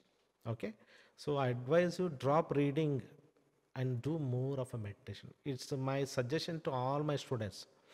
If you read 10 minutes today, you need to meditate 20 minutes. This should be your, the calculation. Or I can say, if you read 10 minutes, at least 1 hour meditation should be there. You should do like this: read less, meditate more. That will help you. Okay, otherwise you will read too much and it will create a so much unnecessary thoughts, and you will not have a real experience, real darshana. Your subconscious mind start influencing you, and the maheshasara within you also start playing so many games for you. Okay, the next question from the same ID number. Guruji, I have seen Krodharaja Bhairav mantra in one of your videos. I am not initiated to Sri Vidya till now. And am I allowed to chant Krodharaja Bhairav mantra if in case I am feeling afraid? As in past, I have had a different paranormal encounters that still bothers me, and sometimes it appears in my memories. See, if you feel comfortable and you're feeling attracted to Krodharaja Bhairava, then you can chant it. Chant it 3 times and 9 times. That is sufficient for you. Okay. Next question from the same ID number. I watch your videos constantly for guidance, and you are a divine introduction for me. I have been initiated into Raja Matangi and Durga Saptashati. I am able to practice Rajamatangi sadhana often, but I am not regular to Durga Saptashiti due to time constraint. Will I lose mantra energy of Durga Saptashiti, whatever I have chanted so far? And I needed your guidance on when I should be initiated to Sri Vidya levels. You see that whatever Diksha you have taken from us, it is at the soul level. Whenever you take a Diksha at the soul level, it is forever. But whenever you cannot practice the sadhana, whenever you forget the technique, whenever you feel you have lost the connection, whenever you have that in your mind, I always ask you to repeat the sadhana. But energy of the diksha will be there forever. This you need to understand. And coming to the this Sri Vidya, you can take a Sri Vidya sadhana anytime. In a Sri Vidya sadhana, I try to remove all the unnecessary belief system, all the misunderstanding. I want to give a complete clarity and make you focus on the sadhana. Sri Vidya workshop specially made available offline because I saw that many online students are there, but they are not. They have their own belief system. They have many misunderstanding. They are not growing in their path. They are stuck with their own, selected, listening to their guru, selected, understanding of the topics because of their own belief system. When they come here, interact in this space where space of Tirumalaji is here, space of Jagannatha Lalitambika with her Katkamala Devatas are there. Many things are removed here that you cannot remove you for yourself from many, many years. Even you watch YouTube, many YouTube videos, many books, you cannot remove them until unless you attend offline workshop with a sincerity, with a surrenderance. When you come with that thing, your growth will be like anything. You will have a clarity that you cannot get in 10 to 20 years. That is the power of the offline Sri Vidya workshop. Okay, if possible, you attend it. Next question from ID number 11,079. Can I perform Archana of Sri on Sri Yantra with yellow rice of Mahalakshmi Moola Mantra? If yes, then what should we do with the rice? Can we use them to birds? Yes, you can do that. Okay, you can perform, Archana to the Sri Yantra using the Mahalakshmi Moola Mantra. You can also feed them that rice to a birds, and that can be helpful. If not possible, even you can use that for your cooking as a prasadam, and you can clean the rice and cook it for yourself and your family member as a prasadam. Next question from the same ID number. Guruji, you have given a Bija Mantratmaka Sri Suktam Sadhana, but till now I am comfortable with the original Sri Suktam only. What can I do in this condition? It's very clear that if you don't do the Bija Mantratmaka Sri Suktam, you are not going to get that additional energy that you have been given. At least chant it once along with the original Sri Suktam. That can be helpful to you. Okay. Next question from the same ID number. I have considered Sri Mata Mahalakshmi as my Ishta. First, I had the wish to do Sri Vidya Sadhana, but now that also is gone. I consider Mahalakshmi Moola Mantra as a Panchadashi Mantra, Shodasi, and do its japa. Am I on the right path? You see that what you are doing is really good, that you are connected with Mahalakshmi. She is Ishta Devata and you are doing her sadhana, but you should not compare it with the Panchadashi and Shodashi mantra. Okay, you cannot say Shodashi mantra is this. No, Lakshmi Tattva is different, Shodashi Tattva is different. Lakshmi Tattva is different, Panchadashi Tattva is different. One of the Tattva in Shodashi is a Lakshmi Tattva. You need to understand this. But if you are happy with your Mahalakshmi sadhana, you are complete feeling satisfaction, balanced, healed, taken care, then just focus. Don't worry about Sri Vidya and all of that. If you at the higher level feel that I want to walk on the path of truth and self-realization, where I need to go to the understand higher philosophy, self-knowledge, principle of Atma Vidya, Brahma Vidya, then only you can come to the Sri Vidya sadhana. Next question from the same ID number. I have a desire to get married with one girl, but the love is one-sided. But I have considered her as my wife and took sankalpa to marry her, or else not. How can I pray at Divine Mother's Mahalakshmi feet that we both can get married and live a peaceful life ahead? You need to understand that this word is run with the universal laws. One of the universal is universal of free will. Okay, when you say love means it's a freedom you give to other. You accept the other, you allow the other, you respect the other, you care the other. That is what the different definition of unconditional love we have said. When you say one-sided love, it means even Divine Mother don't accept it. Please understand.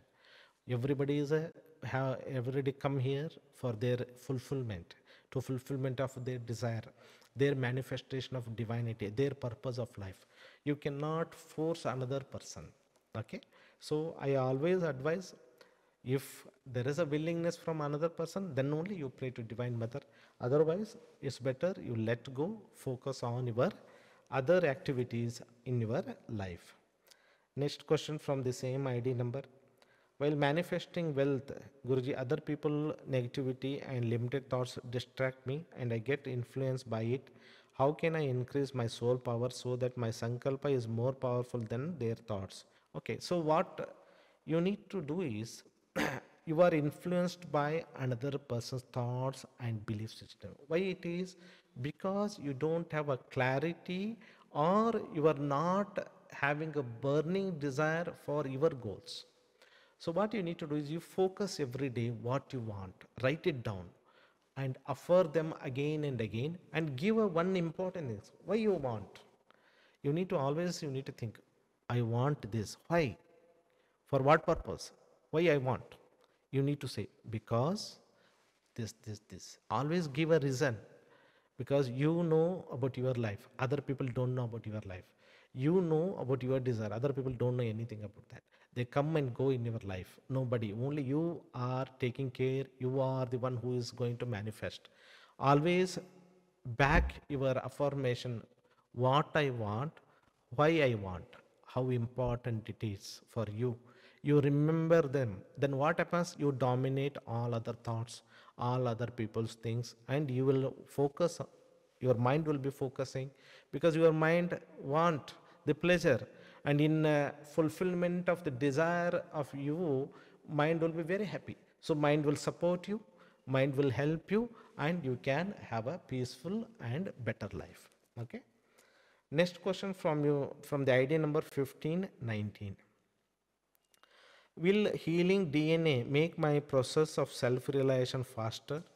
How do we do that? What is the importance of DNA healing? When I affirm to clean, heal, and energize my DNA, I felt pain that is there for 5 days, then slowly it was gone. However, any other negativity that it can release? What is the best mantra for DNA healing? I use Siddha Kunjaka and Shiva Saubhagya Shodasi mantra. You need to understand, DNA healing is not separate from chakra meditation. This is very important and understanding for you and any other student, if they have this, because every strand of a DNA is controlled by one chakra. Okay, if we have a 12 strands of DNA, 12 different chakras are controlling those 12 strands. Okay, so if your chakra is cleansed, healed, energized, then DNA also cleansed, healed, energized. Because the consciousness, then it comes the energy, then it comes the DNA, the biomolecule. So consciousness level need to be changed, energy level need to be changed, then DNA healing will take place. Okay, if you don't heal the energy, don't change the consciousness, if you go directly to DNA healing, also what it happens, you start working with the consciousness, energy, then only DNA. So you need to understand, the DNA is the matter that contains the information of the energy that you have it, that is karmas. And then those energy karmas having a certain consciousness of your soul, your body. That is a consciousness. So when I work with my chakras, literally I am cleansing my DNA. This should be your understanding. Okay, that's one thing. But many times what happens, whenever we are too much experiencing emotional problems, we are experiencing too many behavior of our pitrus, our ancestors. At that time we request, we advise to students, make an intention for DNA cleansing and healing. Okay, so if you are going through that, then yes, you do that. You do the DNA healing, make an intention and do the chakra meditation. Things will be taken care. That is the way. That is one of the step towards self realization. Okay, next question from the same ID number. In meditation, when I asked Sri Mata to cleanse, heal and energize my soul, I saw few images of an old man with broken teeth, dirty clothes and hungry. When I said, please help, I saw 2000 rupees note in his hand. After that, please guide me to reach it to your feet. I saw fishermen with a good clothes in a boat going for a fishing. Not sure what this meant. You see that these are all your subconsciousness showing your state. Whenever you say that, cleanse, heal, energize, you see your broken teeth, dirty clothes, hungry. These are your negative karmas. Then you say, you please help. Then you see abundant energy coming. So 2000 rupees note, you saw it. Then you say that please guide me to reach your feet. Then you see the fisherman with the red cloths in a boat going for a fishing. Means he is walking into the ocean. Fishing means the purpose of life that is going on. That is how they symbolically shown to you in that in that meditation by Divine Mother. Next question. Guruji, I am trying my best, doing everything I can to get a darshan of Satguru Thirumalarji, doing Hatha Yoga, Pranayama, meditation 2 to 3 times, Siddha Mind Power, healing, group meditation, etc. But not getting anywhere. I am doing this past 6 to 8 months.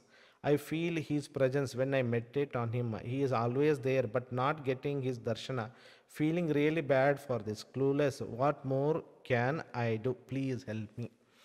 You see that if you do more, you will not reach. To have a darshana, okay, inside you should be very peaceful, calm, like a lake without any wave. Then only reflection of a God will happen in you. Reflection of a Guru will happen in you. If you do too much, too searching, too much you're putting focus, then you become a block. Okay, here surrendering is not happening, one thing. And second thing is, you are expecting in 3 to 6 months and 9 months he should show up, darshana should be given, or your energy level is not ready, or it is not a right time for Tirumalarji give a darshana. You see that there are many things on the path, on the path that many times we don't understand at this present phase of life. So let go, surrender this this desire at the feet of Tirumalarji, and ask him to give a darshana whenever that is a right time for you, and he will give a darshana. Okay. Next question from same idea number. If I pray for someone at home, my baby or my wife, if I use a Mahapaduka or 15 letters Shiva mantra, Guru mantra or any mantra, will I be still losing the charge of the mantra? If that's the case, what can we do if we want to pray to Tirumalarji for family and not to lose the charge of that mantra? Any mantra that we can chant our person, it is. You see that it's always like this. We meditate, chant the mantra, deposit the energy of mantra in our soul. Whenever we make a sankalpa, desire for ourselves and other, the part of that mantra is utilized for that purpose. So you cannot avoid this universal law, universal law of cause and effect. I meditate more, store more energy, and some of that amount of energy I want to use to heal my family member. It's really good. It's your dharma. You need to understand. What you need to do is more you meditate regularly, things will be taken care. You should not worry about losing the charge of the mantra. It is a part of your life. You have to accept it. There's nothing like that. No, I will never lose the mantra shakti and all of that. Okay, that you need to understand. So next question from ID number 11,072 related to Baglamaki sadhana. After Diksha, within 15 days, I had a very bad dream. I am at the bottom of the sea, and in a dream, when I opened my eyes, little fear of where I am. One woman appeared and told me, no one survive here without food and water for 7 to 8 days. How you survived here and disappeared? Is it relevant or merely my dream?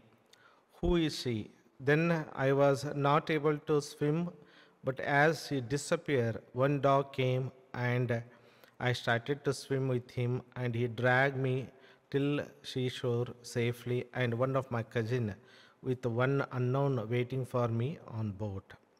You see that this is how we erase some of the negative karmas. Okay, so what it happened here, you went to the bottom of the sea. It shows that it is not easier for you to come out. It was one of the sticky karma that many people cannot survive, so cannot able to manage it, and you could able to survive, and then with the help of a dog. Dog is a representation of a Bhairava. Okay, then you safely came back to normal state where you meet your cousin and all. So this is the dream where one of the deadly karma is released in your life because of the grace of Divine Mother Baglamaki, that you need to understand. Next question from the same ID number.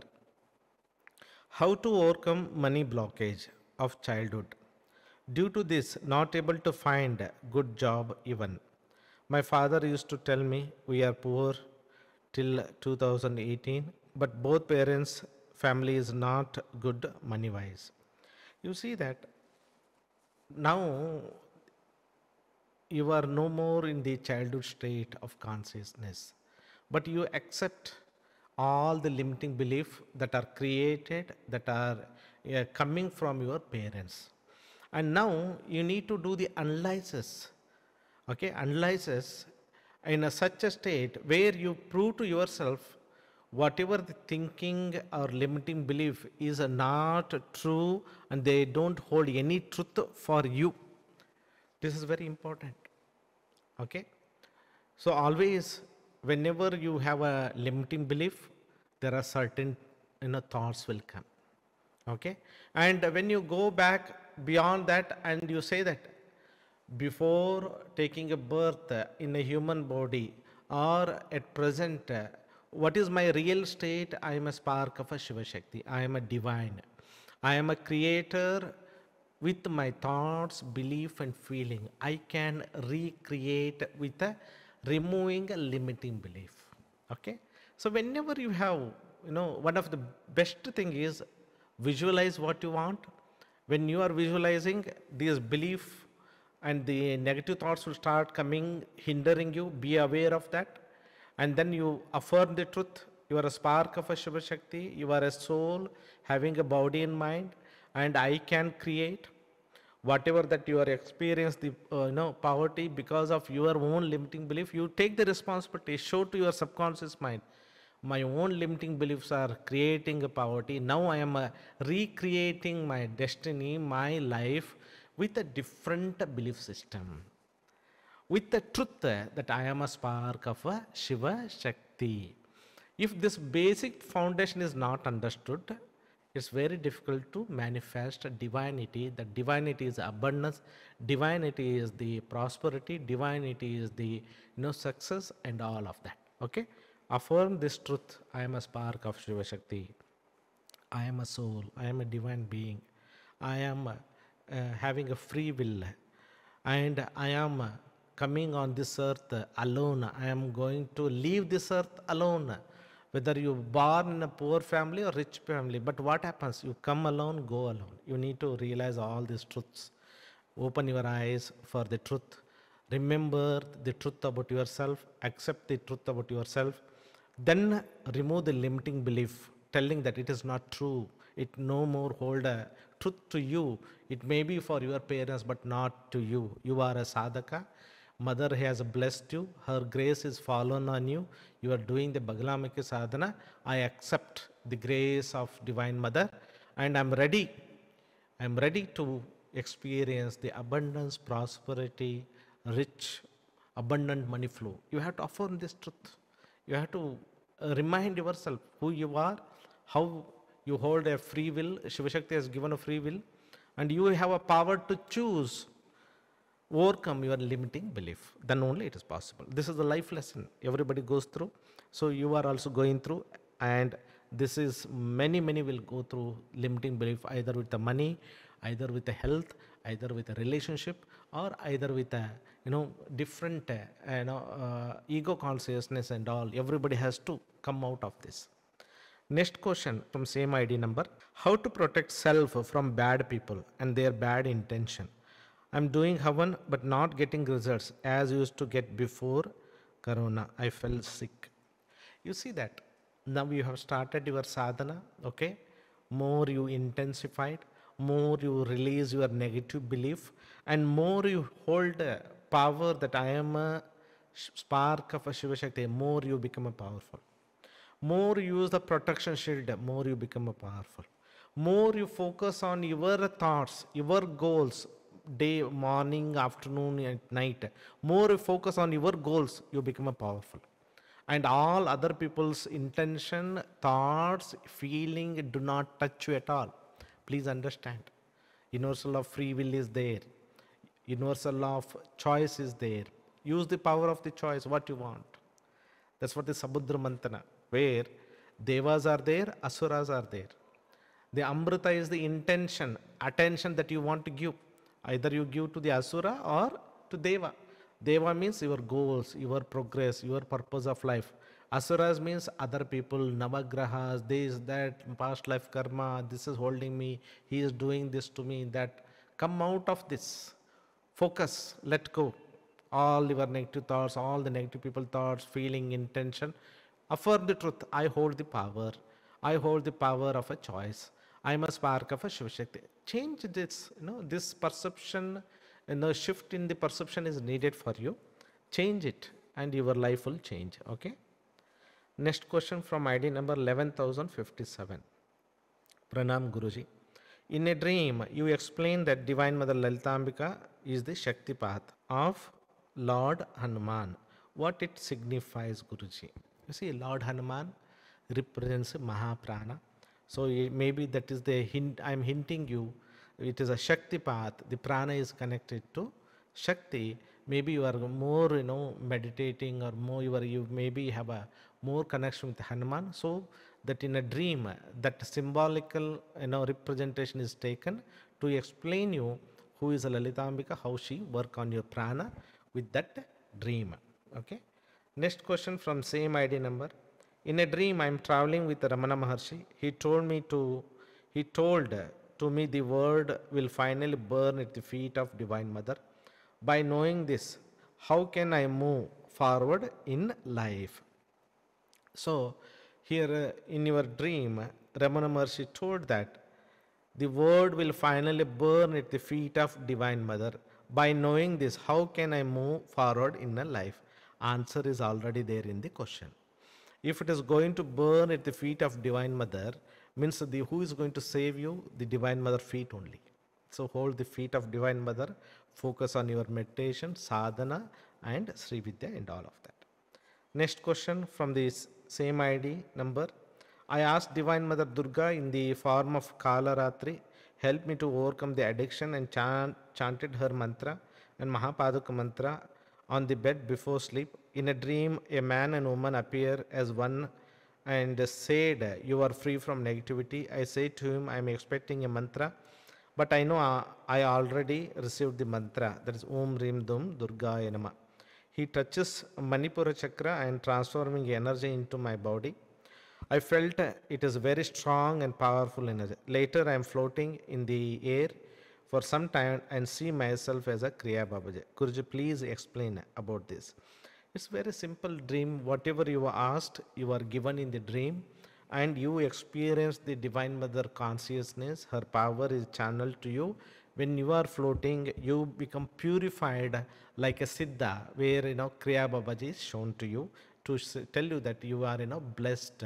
You have a ability to grow to become a Siddha. So that is what the the dream is revealed to you. The next question from the same ID number. I met two women in a dream. I asked their name and they said Dakini Sakini. Who are they, Guruji, and what they represent? These are the yoginis of the Chinnamasta that you could able to experience. It could be either your past life connection or maybe any of your sadhana triggered that consciousness of past life, where they again come in a dream and they are blessing and protecting and guiding you. Okay, that is the meaning of that. Next question from ID number 10680. Guruji, in recent times you are providing a sadhana for particular festivals for Ganesha, Navaratri, Diwali. I have noticed a very strong connection when I am doing these mantra on these specific days and even on normal days. These mantras are programmed only for that particular period, or they are accessible for your student for all the time. During Navaratri meditation, you have given a Durga mantra. I have seen very good result with this one. Please, can I do Purushacharana for this mantra? See, these mantras are tested and give you very good results. And especially when you do during those days, they are the energy of these mantras is already active in a third dimension on this earth plane. So I am requesting my students plus other normal sadhak also, the family member of the students, to participate in this global meditation like a Navratri, Shivaratri, Ganesha Chaturthi. Why I am doing? At least you will get a good benefit. Even the normal person who is not a sadhaka also get a good benefit of that. Okay. If you want to do the Purushacharana, you can do it. Okay. Next question from the same ID number. In Das Mahavidya Devatas, in a recent time, I am feeling deep connection towards Ma Tara Devi. When I wake up in the morning, all abdomen part is automatically vibrating with the Ma Tara mantra. Mother Puja is making me happy, fulfilled, and unknown satisfaction. So I want to take it further and do Mandala Puja. In Mandala Puja, do I need to put all the Shakti Bijas with the Shiva Bijakshara, or can I keep only Lord Shiva as a Akshobhya Bhairava and Ma Tara Bija Mantra? Please guide. If possible, don't change the mandala, keep the same Dasma Vidya Mandala, okay? But to the only Tara Bija Mantra and Akshobhya Bhairava Mantra. It's a great blessing that you are receiving Divine Mother Tara, and very important thing, her mantra is vibrating in Manipura. That's a samsara. It's a Tara mantra, is a Taraka mantra that will take you from the samsara, Bhavaharini. She will take you beyond the emotions, all the duality. So you are blessed one, do the sadhana, focus, and she will help you. Next question from the same ID number. Guruji, what is the significance of Navakkari Yantra? Is it the same as a Navakkari mantra? Yes. So when there are two ways, either you worship outside yantra, okay, or make your body as a yantra. In a Siddha Parampara, our body is a yantra. So we focus on our body and the energy of the body, or the energy body, that is our chakras. And we focus and meditate and we become a Navakkari yantra. Is it clear to you? So some people write that mantra, those 9 Shaktis in a different rows as we meditate in a level 2 in a copper plate, and they worship with a Moola mantra. That's a ritual way, outer worship of Navakkari Yantra. How we are going to do it in inner worship? We make this body, our physical body, energy body, mental body, astral body, soul body. This become a yantra for a deity. We invoke here because of the Diksha. We directly, invoke those Shaktis. We become a yantra of Lalitambika. We become a vessel of Lalitambika or Navakara Shakti. We manifest those Shaktis in our soul. It is more powerful process than outer rituals. Okay. Next question from ID number 1985 related to Sri Vidya level 1. I have been reciting Ganesha Stotra for 21 times daily. My father taught this to me. Now, can I continue the Ganesha sadhana along with the Sri Vidya sadhana? Ganapati is my Ishta Devata. It's a great blessing. Okay. You do the Lord Ganesha Stotra that you have mentioned here. Okay. You have received this. So you continue with that. This is very helpful in your Sri Vidya sadhana.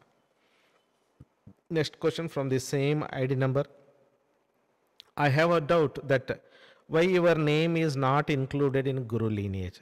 Can I add your name after Shivakami Sharanam Jaya Jaya when I recite Guru lineage as Shiva Premanand Sharanam Jaya Jaya?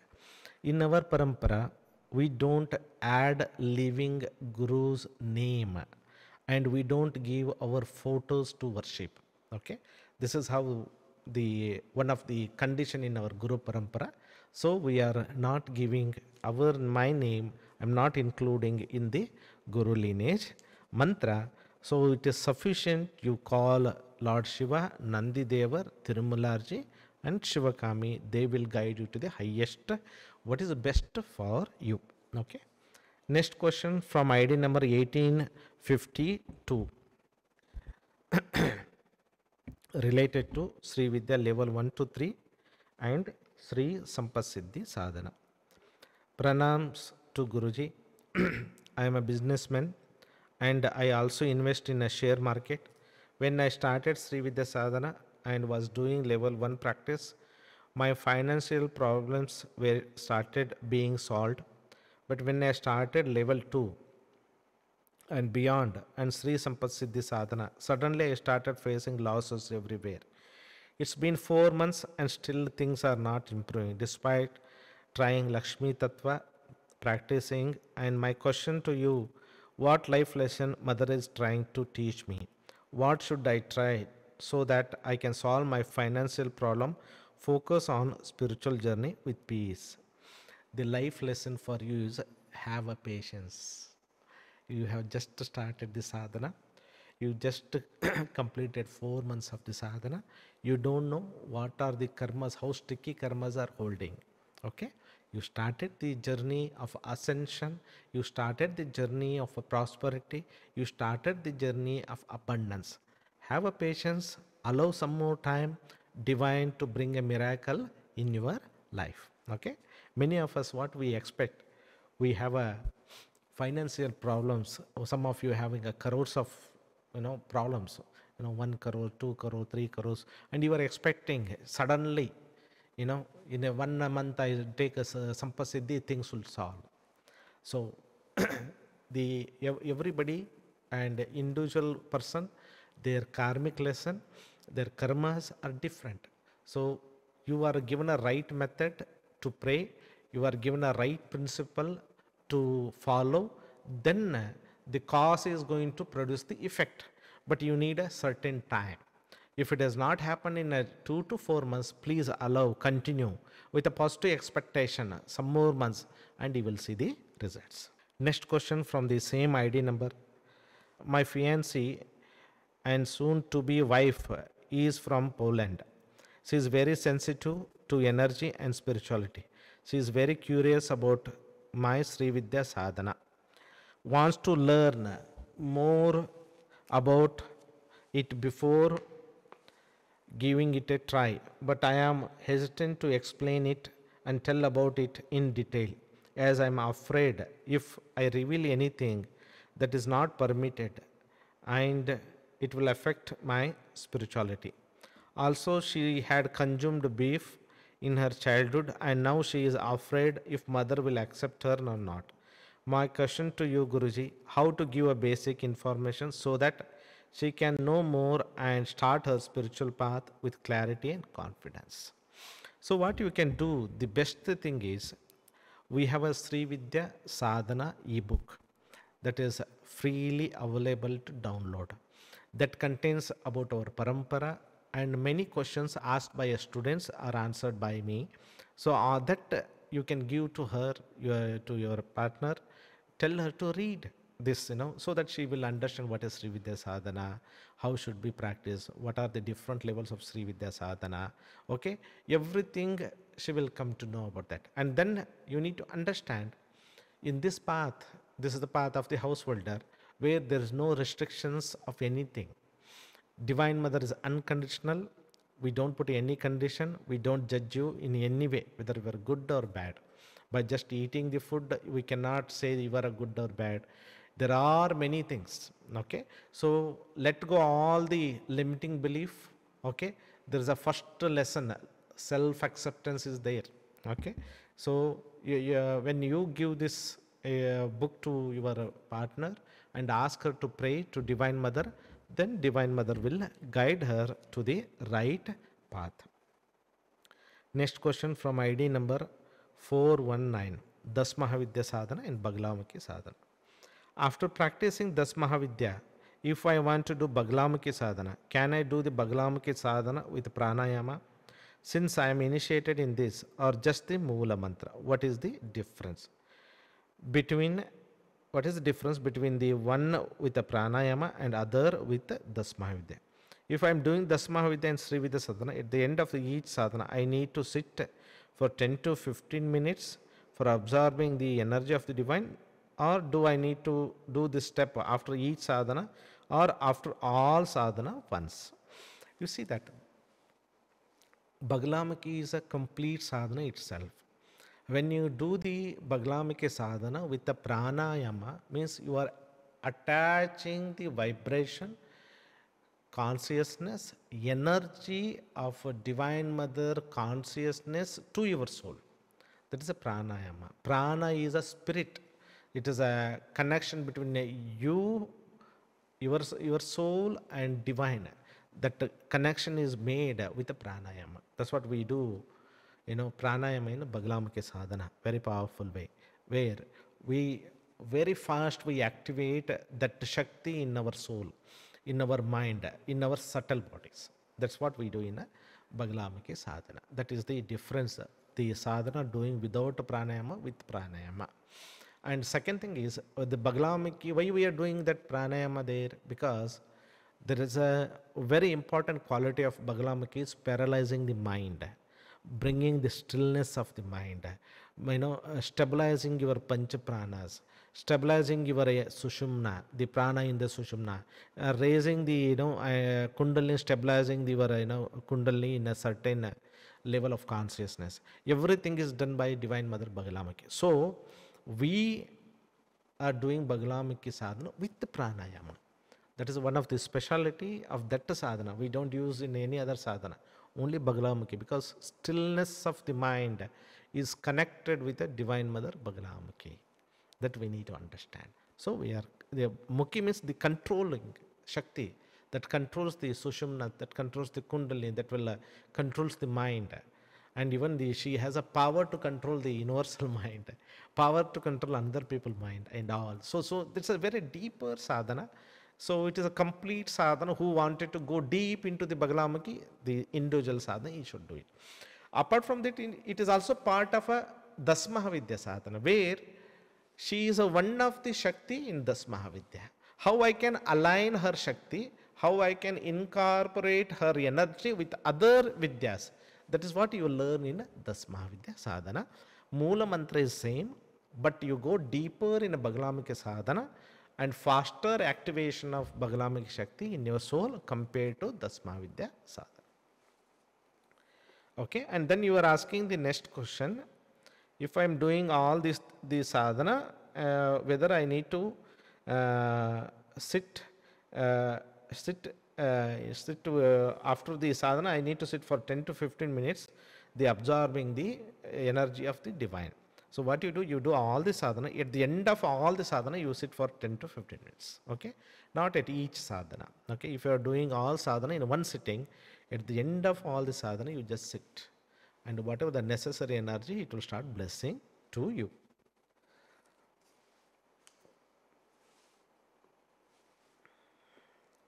Next question from ID number 11,092. Shiva Yoga Sadhana. Namaste Guruji. While meditating, I started seeing a blue color aura being with animated eyes visible when doing Shiva Yoga. Is it Guru Tirumalar, as I see him in a golden light form in other times? I tried communicating, but they leave once I complete level 2 and start level 3. Yes, what happens? Whenever we meditate, there are either Tirumalarji will comes, or one of the Guru in our Guru Mandala will come and blesses you. Or another Bhairava may come, another yogi can come and blesses you. In whatever way, it is something you are experiencing the blessing of a divine being who is taking care of you. So it is a good and positive experience. Next question from the same ID number. I see blue color while meditating on Divine Mother Raja Shamala, but you also mentioned she is a green in color. Divine Mother Raja Shamala, Matangi Uchishta Chandil are all same mother. Yes. You see that whenever we talk about any deity, the deity has a certain energy or vibration. It's something like, bottom of the energy and top of the energy. This space, what we have, it contains a different layers of energy and consciousness. So different layers of energy and consciousness we call a different Uchishta Chandali, Matangi, Raja Matangi. Okay, we are accessing a different energy levels and consciousness with a different mantras, name, yantras. So, but this entire consciousness is same, Matangi energy. Okay, so that is what your answer to your question. Yes, all these deities manifesting in different forms have a different application, but all together it is the same energy. Okay. Next question from the same ID number. Mahalakshmi group meditation. Mahalakshmi and Lakshmi are different. Are they both consort of Lord Vishnu? Yes. Lakshmi is holding energy of one universe. Mahalakshmi is holding more than one universe or 10 million universe. So according to that, her Lakshmi has a Vishnu, Mahalakshmi has a Mahavishnu as the consort or the partner. Okay. Their application different, their jobs are different, their blessing and energy is different. Next question from ID number 1742. I want to visit Kamakya temple. I am confused whether to do DSS Havan or Srividya Havan when I visited the temple. Please guide me, Guruji. You do the DSS because the Kamakya has all those energy. Do the DSS Havan, that can be helpful to you. Next question from the same ID number. I have very strong attraction towards a foreign woman, not always sexual but attraction. I can't understand why I feel it so strongly and don't know whether to accept myself or try to stop. This is the last strong material desire that holds me back from general accepted yama niyama behavior. Please guide me, Guruji. This is what happens whenever you are, in your past life, you might have born as in a foreign land, and maybe it is possible that past life vasanas are triggering in this life. Okay, the best way to burn is through meditation, through Havan. You ask Divine Mother, release this, let go of this desire easily and smoothly. Mother will help you. Next question from the same ID number. I feel level 7 mantra running in my head. If I close my eyes, it becomes very wholesome and blissful with a strong ringing and buzz sound in my ears. I feel the same in front of Sri Yantra, divine places. What is the next step to intensify meditation, Guruji? You see that already you are, you are experiencing the intense vibration. So that's what you see, strong ringing, buzz and all. Don't go for beyond that. Just accept be. already you are having an intense, intensified. So you just continue your meditation, automatically things will be taken care. Okay. Next question. While doing DSS 108 times Havan during Navaratri, I felt is this just a transaction where I request mother to solve some problem of mine? I felt like I was begging her and she might dislike me. I love deeply my spiritual experience and it gives me deep satisfaction. But due to a lot of situation that I face, I had to ask mother to specific help. Is it better to surrender? I try to manifest. You need to ask a question. Are you happy just to surrender, or you will be happy when you manifest your desire? You know that there are some desire you need to manifest. If you don't manifest, you will not surrender in the later cases also. Okay.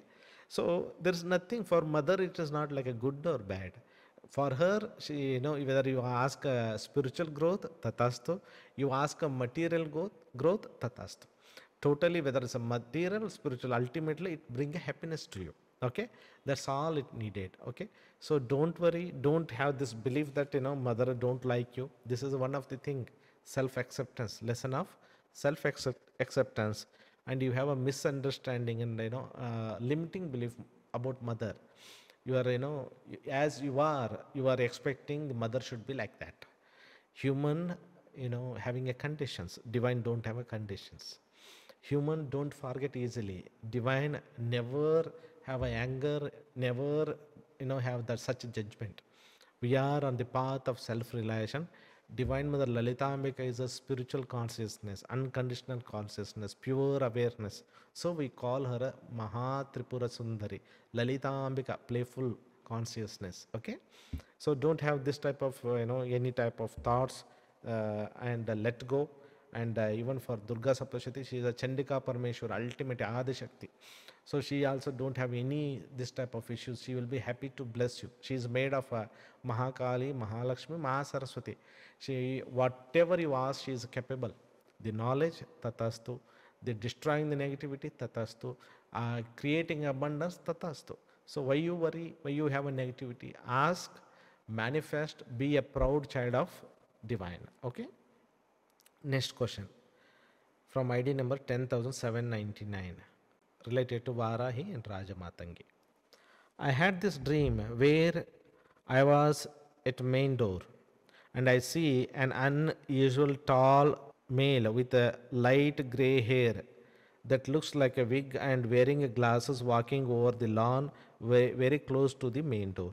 I kept the glass door locked, but the main door was not locked. He gives me a side eye and walks away from his appearance. He seems to be discussed. Can you explain if this was a negative energy or not, Guruji? See, why you worry about all this type of small things, This is something your fear is showing up there, whenever you dream and when you see this type of, all this type of different gray hair, wig and all, it shows that your own fear is, symbolically manifesting there. Okay. So let go. Don't give it too much importance to this type of dream. Okay. Next question from the same ID number. What is Shiva Saubhagya Shodasi Mantra? How is it different from regular Shodasi Mantra? What are its benefit, Guruji? When you attend Sri Vidya workshop, I will explain everything. Okay. Now you are just doing Rajamatangi and Varahi. Don't worry about the higher level of sadhana. When you attend, you ask. So I always request my students, ask the question about the sadhana that you are doing. Then other mantras, even I answer, you don't understand. You don't know first what is Shiva Saubhagya, what are the Bijakshara, and then how you compare with the Shodasi and all. It is not good for you to ask the questions that is not, you have taken a Diksha. Okay. Next question from same ID number. Guruji, as a Devi devotee, I am seeing energy of Vishnu coming through in meditation. My mom says, looking at the draw towards the Devi sadhana, I might have done sadhana in a previous lifetime. Do we change deity sadhana with a lifetime since I am seeing Vishnu while doing, yes, Varai sadhana? Yes, it's possible. It's possible that, we have done a different sadhana in a different lifetime. It is possible. Okay.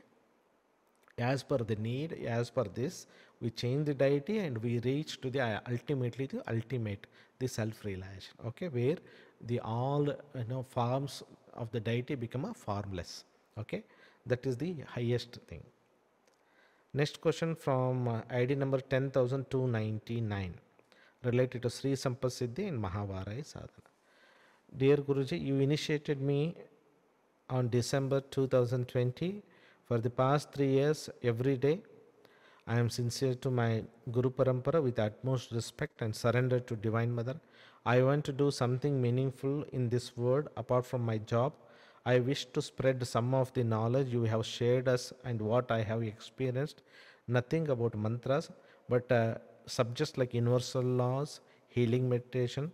Am I allowed to teach people this basic but important things for our planet? I have even chosen a name for my project, Evolve. Shall I proceed, Guruji? Yes, you can teach. See, universal laws are very important. Everybody should understand. Affirmation and Siddha mind power or the mind power, your own consciousness, how different type of minds we have, a conscious mind, subconscious mind, superconscious mind. About that knowledge you can give.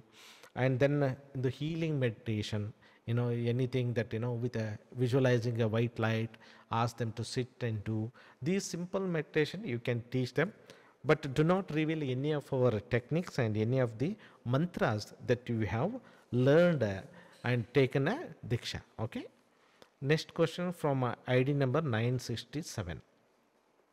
Guruji Pranam, you mentioned about conscious mind, that is in Ajna Chakra, subconscious mind, Manipura Chakra, superconscious mind, and unconscious mind. Could you please give me some more insight about superconscious and unconscious mind, like what they are, where they are located, how can we tap them and harness for our well-being? This would help understand mind holistically and for that ourselves as a Manusha. Yes, so we have this 6-pointed star where we work during the Tirumala Navakari Mantra Sadhana level 2. The 6-pointed star, what we call higher self, that is where we have a super conscious mind. And then we have this Ajna Chakra conscious mind. Then we have a Manipura Chakra, that is subconscious mind. Then we are our feet, below the feet, we have an unconscious mind. Okay, and these three, subconscious, conscious, and superconsciousness, are connected with this life activities. Unconscious mind is connected to your past life and all the activities that you need to understand. So unconscious mind holds all the connecting with the subconscious mind, holds all your vasanas, this, that, and also this is the way that connects to the all unconscious mind of other people. Subconscious mind and unconscious mind, they are connected to the universe and all the humanity indirectly, but not the conscious mind and superconscious mind. Superconscious mind is a very highly intuitive mind that you get that you can connect and manifest this life knowledge, past life knowledge. Conscious mind help you to discriminate what is good, what is bad. Subconscious mind help you to control all the involuntary activities of your body and also other part of your self or your past life. The unconscious mind that will connect you to the entire universe, that will connect you to your past life and all, and help you to receive whatever the blessing is needed in the universal consciousness and all of that. Okay. The next question from the same ID number related to DNA activation and healing. Guruji Pranam, request for some insight on how we can work towards ascension of physical body over and above what the sadhana would bring as an effect.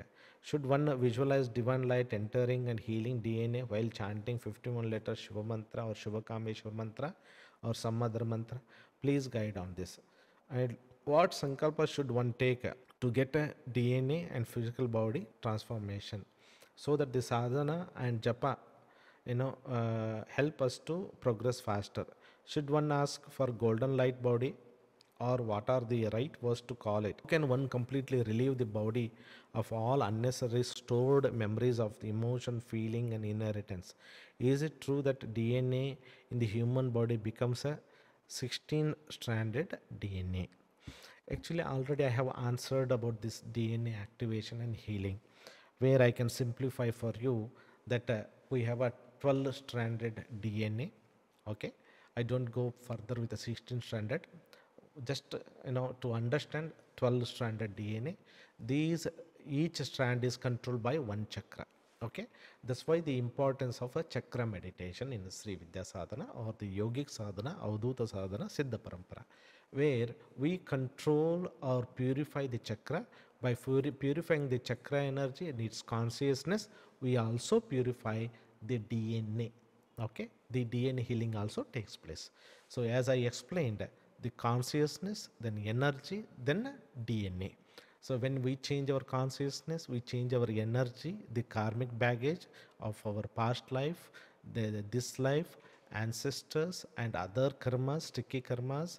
Then what happens? The stored information in the DNA also changes. When all the chakras, we know 9 chakra, but many of us don't know the higher chakra that I'm not revealing because it may takes minimum 12 to 15 years for my Sri Vidya students to awaken the chakra, activate the chakra, then only the information about the higher chakras and their importance and their mantras are given. So that is advanced of sadhana that I teach personal to one. Even the student is ready. You don't need to ask. I know who is the person and then I teach them. But for your understanding, when you do the chakra meditation, automatically all these things will happen. Second thing is, you cannot ask for a golden light body until you raise and cleanse, heal, energize, activate your all the chakras, higher chakra, lower chakra, cleanse, heal, energize your past life karmas, and then activate, awaken your subtle body, and then you have a very sincerity towards the siddha, the guru and the ishta. Until that don't happen, the golden light body cannot manifest. It is very difficult. Many people take many lifetime to manifest that. Okay, so when you do the Sri Vidya sadhana, automatically you are doing the DNA healing also. If you want, you can make an intention before the Sri Vidya sadhana about that. And this Tirumalar Navakari mantra or Tirumalar Shiva mantra, Shiva Saubhagya Shodasi mantra, and all the Sri Vidya mantras have a power. Even the Shodasi, Panchadasi have a power to turn you from body to a golden light body. Okay, especially third level of Sri Vidya sadhana, where we have this Tirumala Navakkari pranayama, where we activate golden light body. Okay, and it also cleanses our DNA. Okay. Next question from same ID number related to Das Mahavidya. In Das Mahavidya sadhana, I automatically end up doing Sarva Trikanda Mudra while doing a Bhairav mantra. Is that fine? If it is happening automatically, let it be. Let it happen. Next question from ID number 10,033. Just like a Raja Shamala help us to overcome malefic sun effects, marriage issues and speech, what are all the astrological and material significance of Uchishta Chandali Matangi and her mantra? The astrological effect is same, that is it also help you to overcome the Surya related malefic sun effects, but it has one of the added benefit. The Raja Shamala give a knowledge of 64 arts. Uchishta Chandali not only give a knowledge, she will give a power to manifest what you want. So we call her Uchishta Chandali.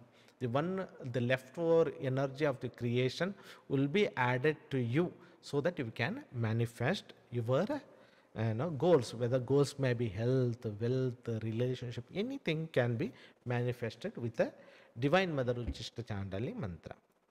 If a person has a multiple divorce, breakup, dosha in his kundali, then what sadhana or process is suitable to get rid of the dosha?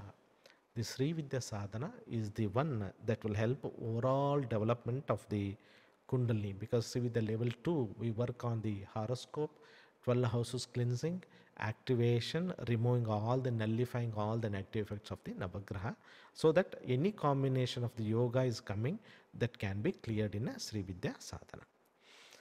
Next question from ID number 10,087 related to group meditation. After Navratri, group meditation. For coming 6 days, I have done a different group meditation from YouTube. What should be the ideal day gap between a two group meditation when we do it at home?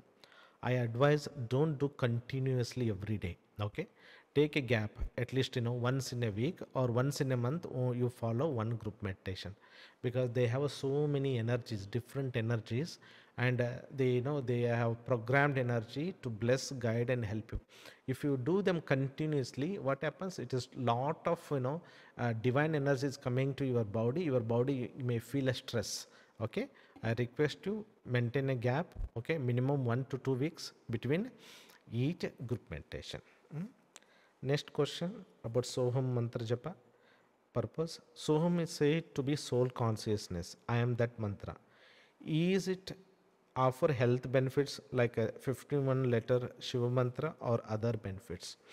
Soham is very good for mental disorders. Okay, to experience peaceful awareness, Soham is very good. And second thing is it is more for a spiritual growth than material issues like a physical body. Okay, so it is more of a spiritual. It was a king of pranayama, not like an ordinary pranayama that will take you to the soul consciousness.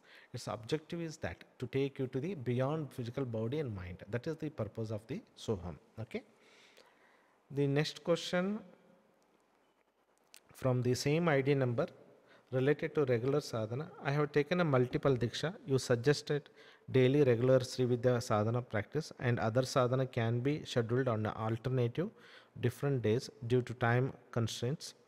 Do you suggest reduce mantra count of other sadhana from 9 to 3 so we can do all sadhana daily? While doing a daily sadhana meditation, some thoughts, weird thoughts also appear to be running in the background of the mind. Yes, you can reduce the mantra japa from 9 to 3 times and do all the sadhana in one sitting every day. Okay, that can also be. And this is very common. Coming negative thoughts come and go. Some thoughts you are not aware, some images not aware. They are releasing from your consciousness, past life thoughts, subconscious thoughts, unconscious mind thoughts, or anything that is releasing. All you have to do is witness, let go, come back and meditate. Okay, this process will be there for all of us until we experience clean zeal energies all our internal being, then only we will be in a stillness forever. Okay, next question from ID number 10427 related to VKG sadhana. Namaste Guruji. Couple of months ago I had an incredible vision of Ma Kali in her Dakshinamurti form in my dream. She was saving me and lots of small children with a large sea creature. She was extremely tall, thousands of feet tall, standing in the ocean, and she threw the monster far away to its death. I was terrified in the moment, but when I woke up, I felt very blessed to receive darshana of Divine Mother Kali like this. This is only the second time I have ever been blessed by a vision of a Divine Mother. Then, during the Navaratri, I had a dream of a huge statue of a VKG Vanchakalpalata Ganapati in a temple, but instead of a VKG mantra from my mouth was coming a combination of a VKG and Ma Kali mantras. Guruji, I have done many lakhs of mantras of Ma Kali before taking a Sri Vidya Diksha. However, I have not been doing her sadhana for several years now. Should I resume doing her sadhana? What is the meaning of these dreams? Why have they come to me when I have deepened into VKG sadhana? You see that many times we have many desire to have a darshan of mother, and when we do the VKG sadhana, we get that desire fulfilled. That's one thing. Second thing is you are having a mantra. You in a dream you went to the temple and not only you are chanting VKG mantra, but also Ma Kali mantra. That clearly says that now VKG mantra is also active in you, Ma Kali mantra is also active in you. That is an indication. And third thing is, Mother is blessing you to tell you that you are on the right path. You continue your VKG sadhana. All three things are happening to you. If you want to start again the Ma Kali mantra, you can start it. Okay. Next question from the same ID number. In a past doubtling session, you mentioned that we are multi-dimensional being. Is it possible that we have had a past lives on other planets and galaxies? Recently, I have had some dreams of past lives in places other than on Earth. It seems to be another planet, but it could have been another dimension. Thank you. Yes, it's possible. It's possible. We are internal being. We are a multidimensional being. We are here as a spiritual being on the earth to experience our divinity. So it is possible we are, coming to earth from a different dimension. We have many. I have many students. Some of the students are Nagas in their internal dimension. I have student who is a Naga, but outside he is a human body. Okay, he senses his spiritual ability is very good. His ability of a spiritual growth is very high. He can clearly see the things the other within the earth. He can see and explain everything. So like this, I have another person from the Devaloka, one another students. The his intention will comes true. Whatever he talks, it will come true. So we have many students like this where they are not belong to the earth planet. They are coming from a different lokas. We have another person. He is from a Gandharva loka. He is a Gandharva. He is a very old now, around 75. But when you see him, he looks very young and dynamic. He is the way he sings, the way musical he does, everything. He manifested that Gandharva Shakti. Amazing thing. So we have, and this is common that many of us came from different dimension and experiencing the life lesson, some desires that we hold, and then we are walking on the path of truth. Next question from the same ID number. I want to feel the distinct energy of VKG, but I'm not really feeling it, even though I do regular sadhana and daily of VKG mantra. What is the tattva of a VKG?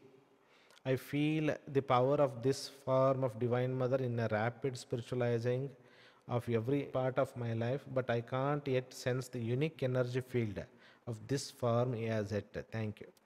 You see that whenever we want to feel the real deity energy, it needs a lot of tapasya. Okay, whatever you are doing is good, but still you may need a lot of tapasya to manifest that deity in your subtle body. Then only know what it is. But it is a form of a Shiva and a Shakti. It is a Lalitambika plus a Lord Ganesha. Lord Ganesha is the form of a Shiva here. Divine Mother is a Shakti. It is a oneness of a Shiva Shakti. And the oneness of Shiva Shakti help to manifest, fulfill our desires. That's what the Vancha Kalpa Lata. That's what the Lord Ganesha, the Ganadipati, and Jaganmata, together they are coming to fulfill our desires. These two are very, very powerful force. Very, very powerful force that is goes below the Mooladhara Chakra, above the Sahasrara. They are helping us to manifest between Mooladhara to Sahasrara also. So this is very, very highly, powerful form of Jaganmata and Lord Ganesha, and they will help in every aspect of your life. That is only I can explain you. Next question from ID number 10,764. Guruji, I am very much disappointed in my relationship. After one divorce and two engagements and breakups, I don't trust on any person, as every time something happen and it results of a breakup. Also very much pressure of society to getting married as a girl of age 32 years. Please guide me how to remove all blockages like a karma related and astrological. Also how to find a spiritual understanding partner who I can spend my whole life with. Please help me. You see that whenever we go with a breakup one after other, means there is a certain lesson for you to learn. So one is you have to disconnect all the negative energy cords with all the ex persons. That you need to understand all the negative energy cords. You need to disconnect. Otherwise, you attract a different person but has the same vibration. And again, you go through the same breakup. So it's very important. You disconnect all the negative energy cord. I ask Tirumalarji, Divine Mother Lalita Ambika, disconnect all the negative energy cord from this ex person now and forever. And I'm ready to experience the loving relationship, harmonious relationship, and a blessing as my partner. I'm ready to accept this. You have to affirm and do this until you see that all these different peoples are out of your mind, from your subconscious mind. You no more have a feeling about them. Okay, whether anger feeling, hurt feeling, or attachment, attraction, no feeling should be there. You have to remove all this negative energy cord with the help of Lalita Ambika, with the help of Tirumalarji, with the help of your Durga Saptashati. You ask Durga, Divine Mother Durga, dissolve all the karmas that are hindering my relationship issues, for my marriage issue, and all of that. You do like this. If you do like this regularly and accept your highest good, you start manifesting your good partner and you will have a beautiful life. Next question from ID number 10,916 related to Bagalamukhi Sadhana.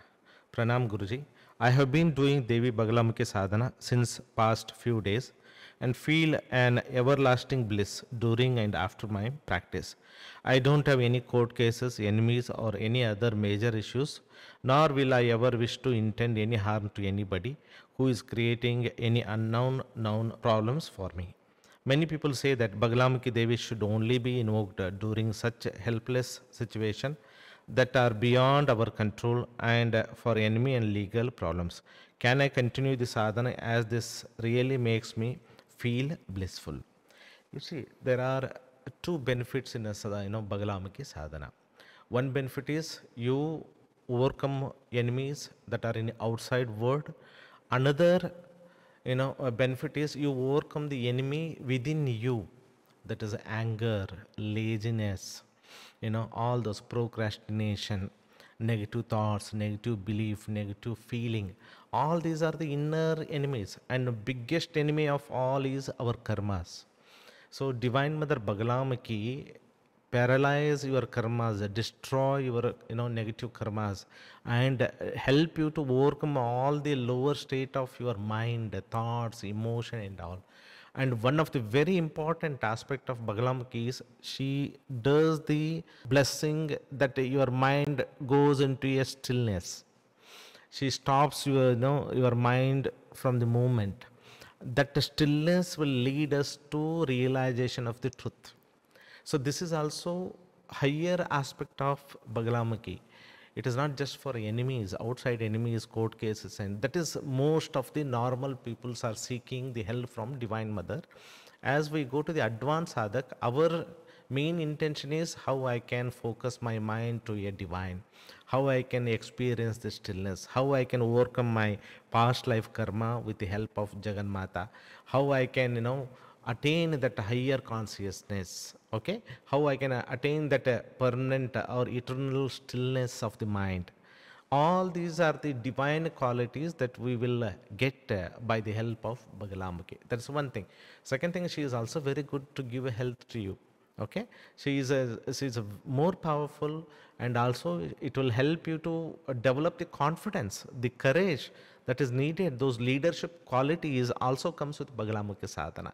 So you need to continue your sadhana. That is going to helpful. And what is very important, you are experiencing the blissful state.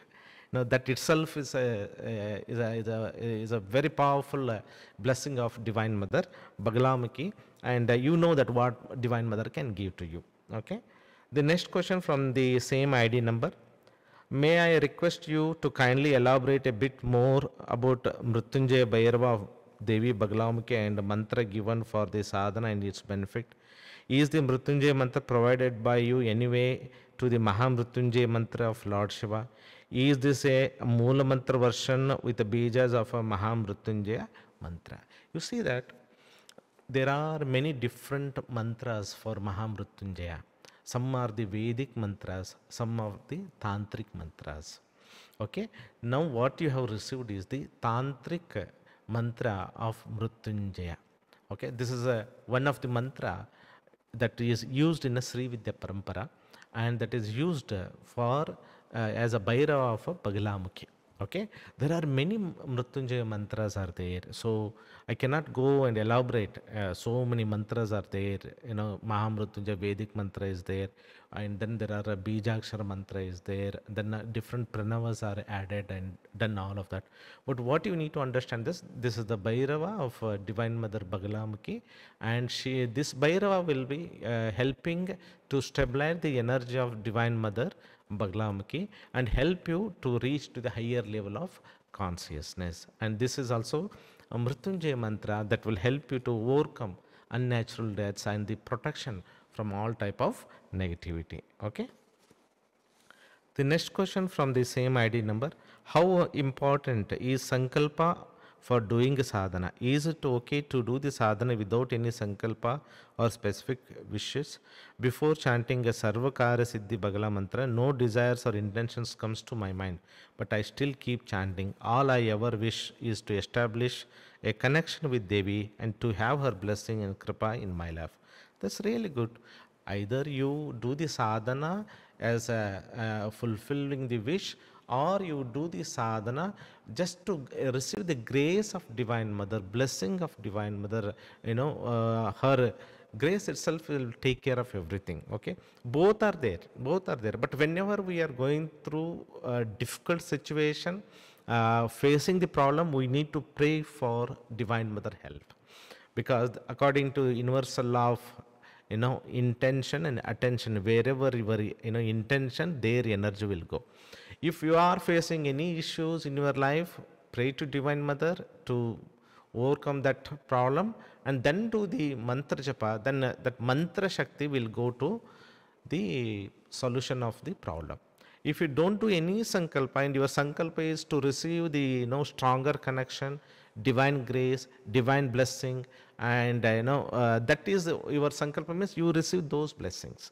So according to your intention and attention, you are going to manifest. That you need to understand. If you don't want to have any other sankalpa, only the spiritual sankalpa where you want to receive the Divine Mother grace, that is also okay. Next question from the same ID number. Guruji, if I may ask, is it important to pray Haridra Ganapati before doing the sadhana of Bagalamukhi? I read in a book related to Devi Bagalamukhi that it is important to chant Haridra Ganapati first, then Mrutyunjaya Bhairava before chanting Bagalamukhi mantra. If so, I have not received any diksha from you or any masters of Haridra Ganapati. If I would like to deep into the Bagalamukhi sadhana, intensify my sadhana, will you initiate or teach me the same? You see that every Guru Parampara has a different way of initiation. There are Anga Devata like Haridra Ganapati is there, Mrutyunjaya is there. Then even the Sharbeshwara is one of the Anga Devata. Then Vidalika Yakshini is also one of the Anga Devata. Then Bagalamukhi Gurumurti Yakshini Yogini is there. So there is a different way of worshipping Bagalamukhi with a complete set of mantras and devatas. You need to understand. This is one thing. Second thing is what Guru gives and how he gives a protocol that you need to follow. In our Siddha Parampara, we follow what is given by a master, because master has done all this, what you were asking, Haridra Ganapati, this, everything he manifested, done this sadhana. Then in essence, he got the promise and blessing of Bagalamukhi. And Bagalamukhi has blessed a Siddha, a Guru, and then when the Guru make an intention and seed the same Shakti into the devotee or the disciple soul, automatically the mantra start activating. Whether you chant Haridra Ganapati or not, Yogini mantra or not, this Bhairava mantra or not, Sharabeshwara mantra or not, Yakshini mantra, all automatically without this, because of the power of the Guru Diksha, the mantra start working for you. Divine Mother energy start coming from the portal of the soul consciousness of the Guru. That is the power of the Diksha. Please understand all these things. If I go on giving, Varahi, one Ganapati, Anga Devatas, then Durga Saptashti, Durga Ganapati, Anga Devatas. If I go to Matangi, then Vasha Ganapati or Uchishta Ganapati, Anga Devatas. If I go on doing like that, you will not end up with so many problems and you cannot meditate properly. You need to understand all of that. In a Siddha Parampara, you should follow what is given protocol by a guru. Not just go on reading the book, go on seeing the YouTube videos, and you send the questions to us because we already know all of this and we have meditated, done with this process is completed for us. Now we are in a stage where we are seeding that Shakti after the Siddhi of that Shakti. So we know everything and then we are giving this. The Siddha Tirumalarji knows everything. He manifested that Devi Tattva and he has Ashtasiddhis and everything. Then he is giving means our job is accept and meditate and manifest. You are already saying you are experiencing the bliss. So what is the power of the Guru? This is what you need to bow down, surrender and accept it. Okay. So next question from the ID number 969 related to Sri Vidya Samadhi Siddhi. Guruji, one day I was doing Sri Vidya Samadhi Siddhi Sadhana at 4 a.m. in the morning. At that time I felt as if white light, elongated raindrops are showering on my Sahasrara and then on my whole body. I felt very nice and I felt some different kind of bliss, satisfaction that I have never experienced in my life. I am not able to find a correct words to describe this feeling, but I was feeling as if I am totally complete without any lacking. There was a lot of easiness of some kind. I know that I am not able to describe it properly, but I hope that you will understand it. It is a divine blessing, the blessing of a divine as a Parabhattarika, Jagannmata Lalitambika, okay, showering her blessing to you, and your soul is, receiving that divine, Amrita. So you feel so complete and satisfied. It means you are doing the sadhana in a right way. You are receiving the grace of Divine Mother. Next question from the same ID number. I am not able to do Kechari Mudra during Sri Vidya Samadhi Siddhi Sadhana, and I am not able to do Jnana Mudra for a long time. Will it be okay? That's fine. Okay? Don't worry about that. You are already receiving the blessings. So you should not worry about mudra. You could be able to perform it properly or not. It is whenever we do the Diksha, we make a sankalpa, whether the person chant mantra properly or not, he perform the mudra properly or not, but you will be receiving the same energy without any negative or side effects. Okay, you will be receiving a complete benefits of that sadhana. Next question from the same ID number. When I do mantra japa of 7th level and when I practice Sri Vidya Samadhi Siddhi Sadhana, after some time I get a jerk. Sometimes I bend forward and sometimes I bend backward. Then with a jerk I come out of meditation. Kindly guide and help me so that I can meditate smoothly. You see that the jerk is happening because the balancing of your subtle body is taking place. When you sit for a meditation where you connect and chant the mantra, your subtle body like energy body, astral body, mental body, soul body are nourished with the divine energy. When they are nourished and they are expanding and they are going above or little bit higher level of consciousness when you are doing this sadhana. And sometimes what happens, we get a thoughts, different thoughts, and suddenly we come to in a mind level and these energy come back to a original state. When they come back, we feel the jerk. Okay, so this is what the alignment, balancing, expansion of your subtle bodies are happening. This is a very normal process in a meditation because you need to cleanse, heal, energize and awaken your subtle bodies and chakras. So it's a normal and natural and a great blessing for you. You need to understand this. Okay. Next question from ID number 11061 related to Matangi, Bhairava, DSS, Dattatreya, other sadhana. Shivoham Guruji, I have been doing the above sadhanas for past 5 to 6 months. Since last 1 month, there has been some unusual activity happening with my heart, throat, and now Ajna region. It started with my heart feeling very, very heavy. I used to think I am having a panic attacks or that somebody is sitting on my chest. Then, after some time, it mostly was my throat region, kept feeling like somebody is holding my neck. I wear a gold chain, and every time there would be sensation happening, and I would feel to break the chain. Now my Ajna chakra always has this tingling sensation. Sometimes massive headaches. Guruji, are these blocks or something else? How do I deal with it? You see that whenever we meditate, and if it is happening to you during a meditation, then it's really good. That is because you are, receiving a more energy to your heart center, throat center, and Ajna chakra. This you need to understand. But when you say that, you know, sometime it is mostly in my throat region, kept feeling like somebody is holding my neck. If it is happening at night, during a sleep, then you should know that this is not a normal. This is not a normal. The place around you may have an invisible being and all. So you need to put the protection shield. That's the one thing. Second thing is, if you have done the havan, take those ashes, energize that with the Krodharaja Bhairav mantra, apply to here, to your throat and your heart region, and little bit surrounding you through that ashes around you where you sleep if possible. Okay, that's a one way. If you are having a negative energies or being in your home, if it is happening you at night, but if it is happening you during a meditation, then it is a normal experience of your chakras reacting to the divine energy. Next question from same ID number. Shivam Guruji, I am 35 years old and divorced. I do have a desire of having a family life, but the intensity is not too much from my side.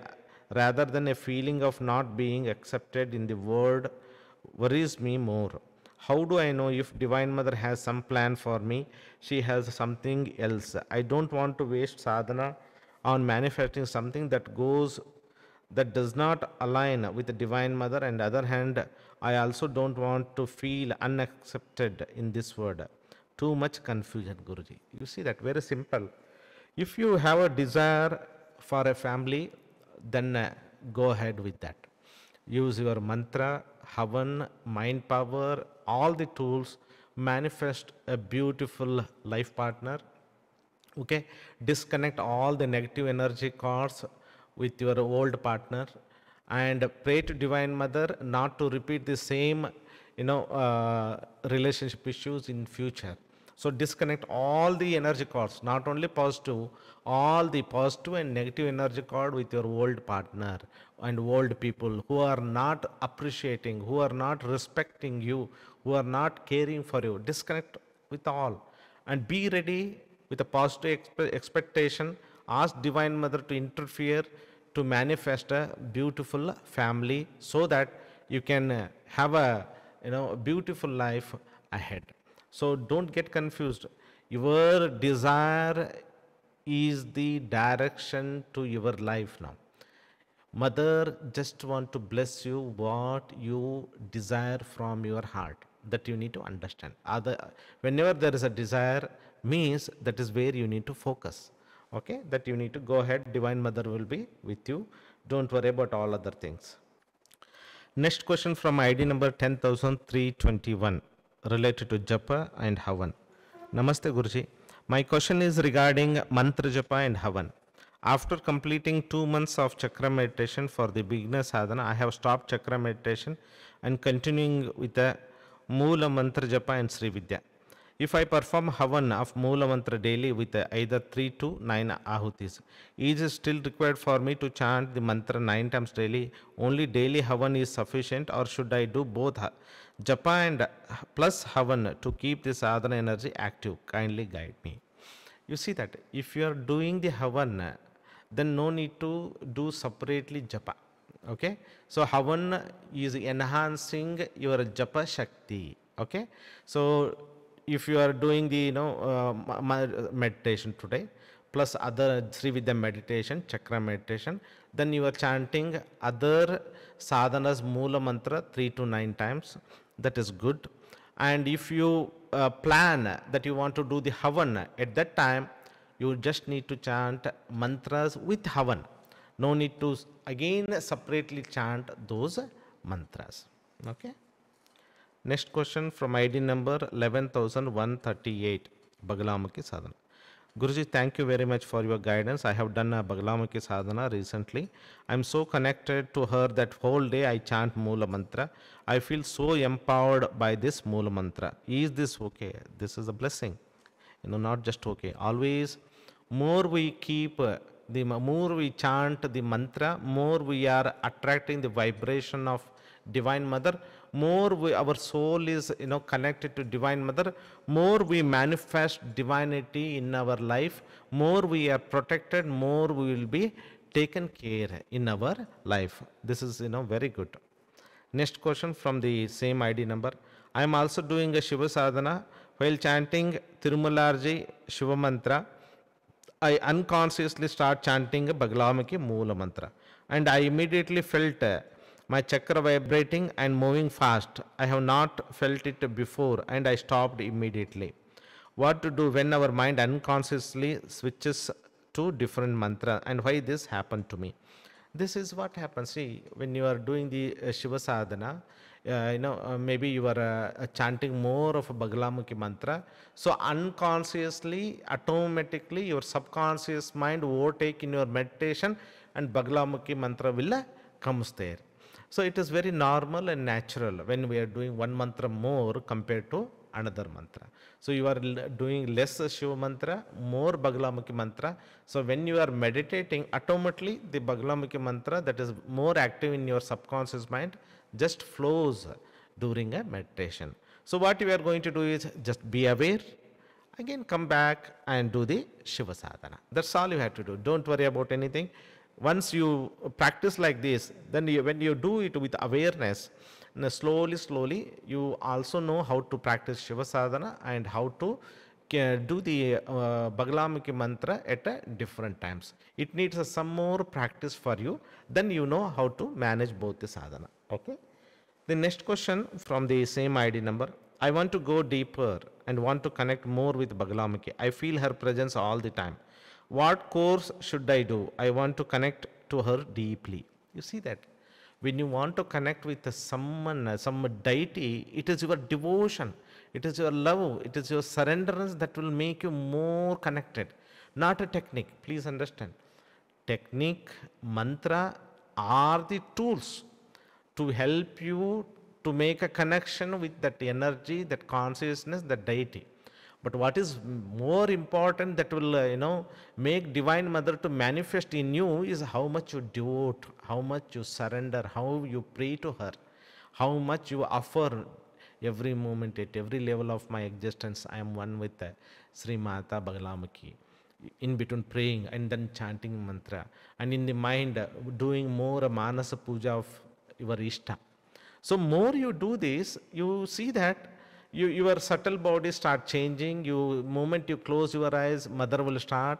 You moment you sleep, Mother will come in a dream. The moment you get up, Mother will come shown up in you, in your consciousness. That's how we go into a deeper level of consciousness.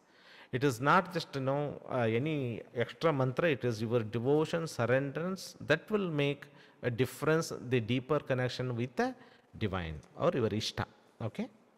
Next question from ID number 11,003 related to Saundar Lahari and Sampat Siddhi Sadhana. Saundar Lahari. Guruji, what is the protocol if we want to do multiple slokas? Do we need to repeat first 8, 27th every time for each slokas separately? Please guide. You see that first 8th, 27th, we chant it before doing any sloka, because 1, 8, 27 is the having the complete Shakti of the Soundarlahari. These three shlokas are needed like a Bijam, Keelakam, Shakti. First you chant this, then you choose whatever shlokas you want. So yeah, shloka 1 3 times, shloka 8 3 times, shloka 27 3 times. Then you choose what shloka you want to go. Then you do it for 9 times. Then you choose another shloka 9 times, another shloka 9 times. So this is how we do the Soundarlahari sadhana. Okay. Next question about Sri Sampasiddhi. Doing Sampasiddhi and Homa but get some money flow for very short duration. Again no money flow. Have been going deeper into loan, visualizing the money flow too, following the Lakshmi Tattva by having food items regularly and don't know what else to do, don't know what my limiting belief for finances is, how to identify that limiting belief and get rid of it. I'm not able to get a constant money flow in my business and get out of debt and have a financial stability. See what happens. One of the very important thing to find the limiting belief is to visualize what you want. Now you are telling that you are doing the affirmation for abundant money flow. Okay, that's the thing. So what you are going to visualize this? I am I am in my inner world. I am experiencing abundant money flow. Okay, through this, maybe your a clinic, your business, your anything that you visualize. And when you're doing this, you see that there is some inside inner voice will be coming, or some a negative feeling around your stomach will come, or something in your mind will be laughing that no, it is not possible. You have so many debts. You have this. You have that. All those thoughts you need to be aware, and then you look or be aware. Then those thoughts will lead you to certain limiting belief. Then hold on those limiting belief and tell the truth. Whatever the financial problem I am facing because of my past life karma, that karma may be my limiting belief, thinking, feeling. But now I am following the Lakshmi Tattva, abundance principle, and manifesting that positive energy in my inner world, and it is going to change in my outside world. I am going to experience abundant money flow. Only some more time may be needed for my karmic blockage need to be removed. That's only the thing. You have to affirm this truth for yourself again and again. Otherwise, what happens if you are doing it for 1 month or 2 months and again suddenly you are, why it is not happening? Why it is not happening? Means what happens? Whatever you are doing the 1 or 2 month sadhana, and you are in between, you are creating a block also. Why it is not happening? So you should have a positive expectation. I am following the universal law, and then I am visualizing and also dissolving the limiting belief, and with awareness of the negative thoughts, and with a positive expectation I am looking forward, because I don't know how much time is needed for my money karma to be dissolved and manifest the Lakshmi Tattva. Is it clear to you? This is very important understanding. Once you have this understanding and allow some time, then slowly, steadily you see that things will be taken care. Your finances will be taken care. Okay. Next question from ID number 11,258, related to Rajamatangi and Batuka Bhairava sadhana. Guruji, I have taken a Rajamatangi and Batuka Bhairava sadhana few days ago. My family and I have been chanting the Batuka Bhairava mantra. He has given that for past 6 months. Before Diksha of Batuka Bhairava mantra, of what we have given, that mantra he has written, because there is a difference between what he is chanting, what I have given to him.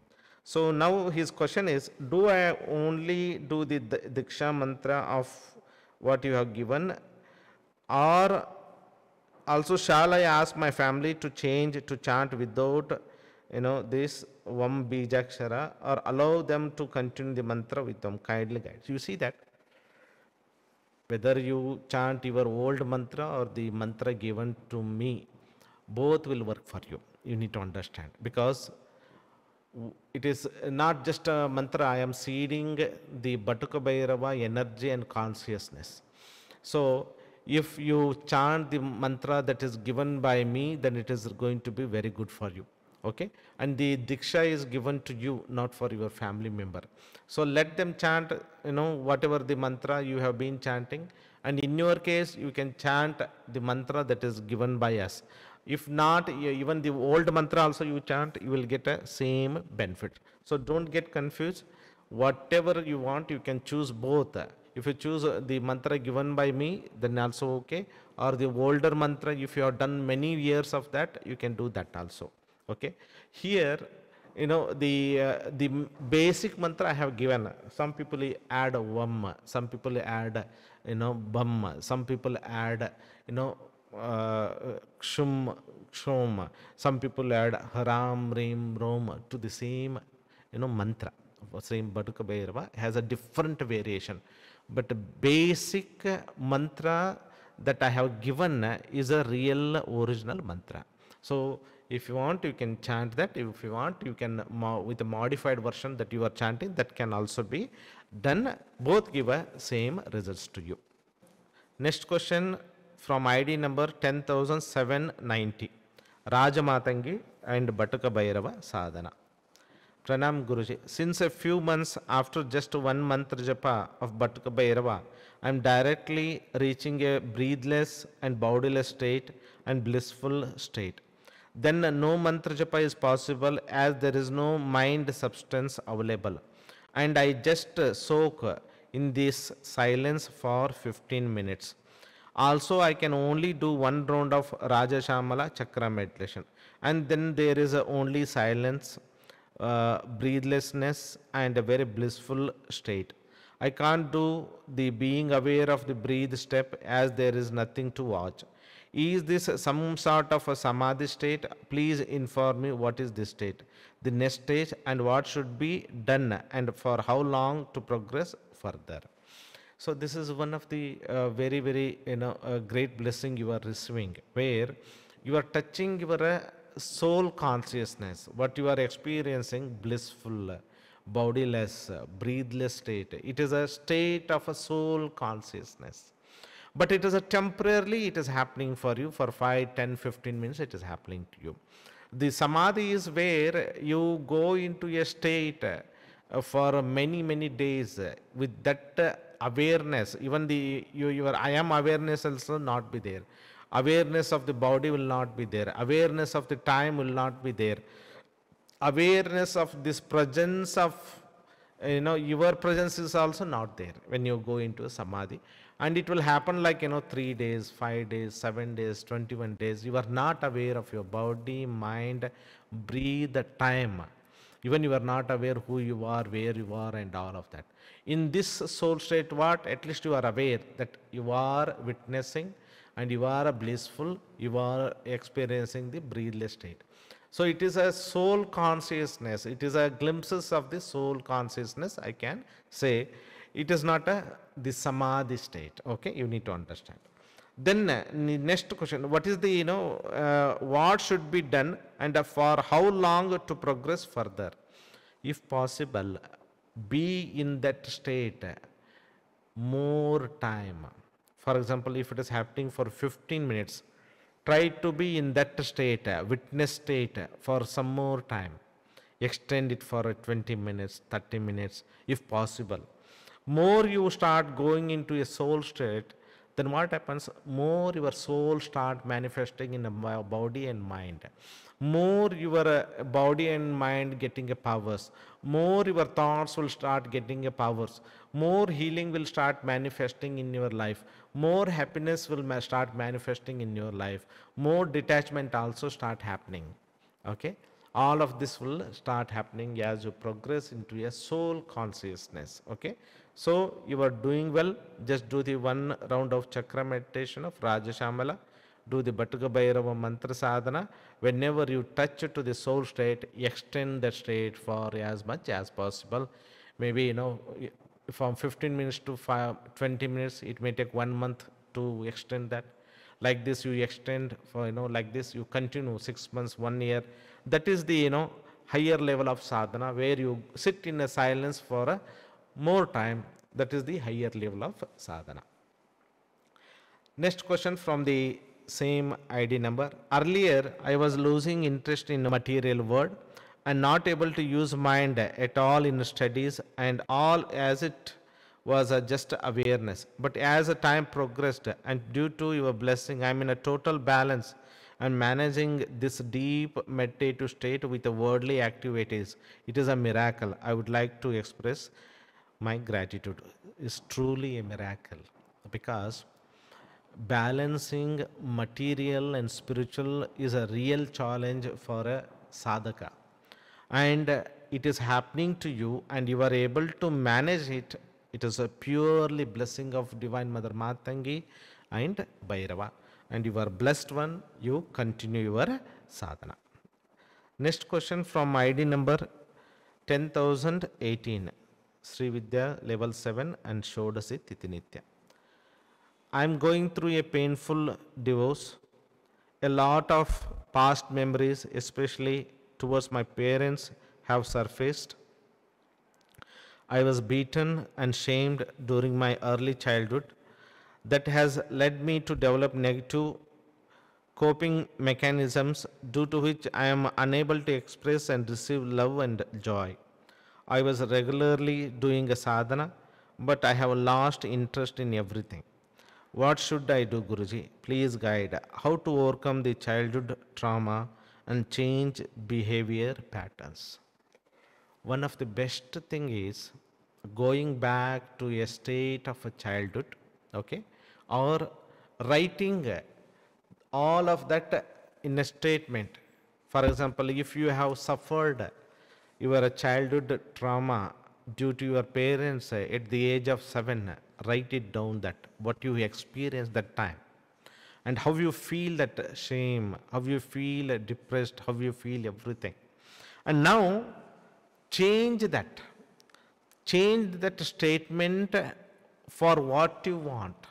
So again you go through that, again you see that, and again you see that the shame and all, then you change that. By the grace of Lalitambika and Sadguru Tirumalarji, at this age, this happened, and I am erasing those karmic or psychic impression by the grace, and this is going to happen. So you have to go through this. Is just I'm giving an example, because whenever we suffered in our past, we need to go back, experience, create that emotion and experience, and let go, bless our parents, come back as a spark of a Shiva Shakti. If you don't do this, then what happens? They form a memory center in your subconscious mind. According to universal of vibration, universal of attraction, you start attracting similar situation in your relationships, in your family, sometimes even in your job situation also. Okay, either you do this for yourself if possible, or take any hypnotherapist, clinical hypnosis, where you undergo to the treatment, where let him take you to the childhood, the stage where you have experience. Let you feel and express all those things and release that, bless your parents, know that it is a karmic, bless your parents and change that what you want, and come back as a new person. Okay, it is something you have to create. Dissolve that negativity that you have undergone, create it. If possible, do it for yourself, or you can change it with the help of any outside therapist. That can be a good solution, the fastest solution that is possible for you. Okay, next question from the same ID number. I feel I will never find love again. Should I dedicate my life completely to spirituality? I have no children. I had a loving partner that I have lost. I have no reason to live except the idea of self-realization. Even that looks very difficult. I feel no amount of mantra chanting can reduce my pain. Please guide, Guruji. I can understand your feeling, and it is very true. Whenever you see that you lost your loved one, it is very difficult to accept the life, very difficult to see your future, you know. So it's always a first stage is you have to release your pain. That's the one thing. Release your pain. So take a help of any therapist at this stage, because what happens, sometimes we are not, even we do the mantra japa, when we are not centered, it is very difficult for us. It will trigger again and again. We cannot release that pain. So I advise you, take a help of one therapist, nearby you, any healer. Let release all your emotions, all your suppressed desire. Okay. Take your time to care yourself, heal yourself. Take for at least for 3 to 6 months. Focus on your health, plenty of rest and healing. After 6 months, you decide what you want. Either you want to go again for a marriage, for finding a new partner, or you are ready to walk alone for the path of truth, self-realization. Okay. Next question from same ID number. Since I have a traumatic past, I have always lived in a dear, and all I prayed for Divine Mother was to protect me from the trauma happening again. All my prayers cannot come out of the fear. I feel I have been betrayed by Divine Mother as well. I could never thank her because I was constantly in a fear mode. How should I overcome this trap, Guruji? As I told you, Divine Mother makes you face your fear. You need to understand. There's a lesson of self acceptance, there's a lesson of self care, there's a lesson of self awareness. These three lessons need to be learned. So you are going through all these, relationship issues, childhood traumas, and the fear. You need to understand all of this. If you don't remove them, you cannot overcome. Whatever sadhana you are doing, it has helped you tremendously. I know that you have been, how you inspired, earlier, how you want to do something in your career and all. I know all of that. Now you are in a very, difficult phase of your life. I request you and advise you, take some time, rest yourself, heal yourself, release those traumas, take help of any therapist or healer, give a minimum 3 to 6 months. Then you will have a right understanding about Divine Mother. Then you will have a gratitude and walk on the path of, divinity and prosperity. The next question from ID number 1367 related to Sri Vidya. My question is, earlier I had a dream where I saw my previous birth and I held a vrata and write a Ganesha's word to finish that wanted to complete purity. But as I didn't maintain that purity, then I was cursed by Lord Ganesha himself, and hence in this birth I am writing Ganesha's work was the dream. In other dreams, I usually hear the poems directly from the sky. In other dreams, I see some very, very old man singing it to me from a cave. After publishing my first book in a dream, the cave opened, and then there were many, many monks sitting with the books, and they gave me a set of the books, told me to rewrite as it is in the book, but the condition was to abide in the self to read the book. In this Dasara, when I was praying to Divine Mother to solve my life problems, I saw same monks telling me to ask for abiding in the self. Now the real question is, are all these dreams true, or some of them are only dreams? Is there any such cave where I can read or understand those books properly? Are these monks following me everywhere? If so, what is it?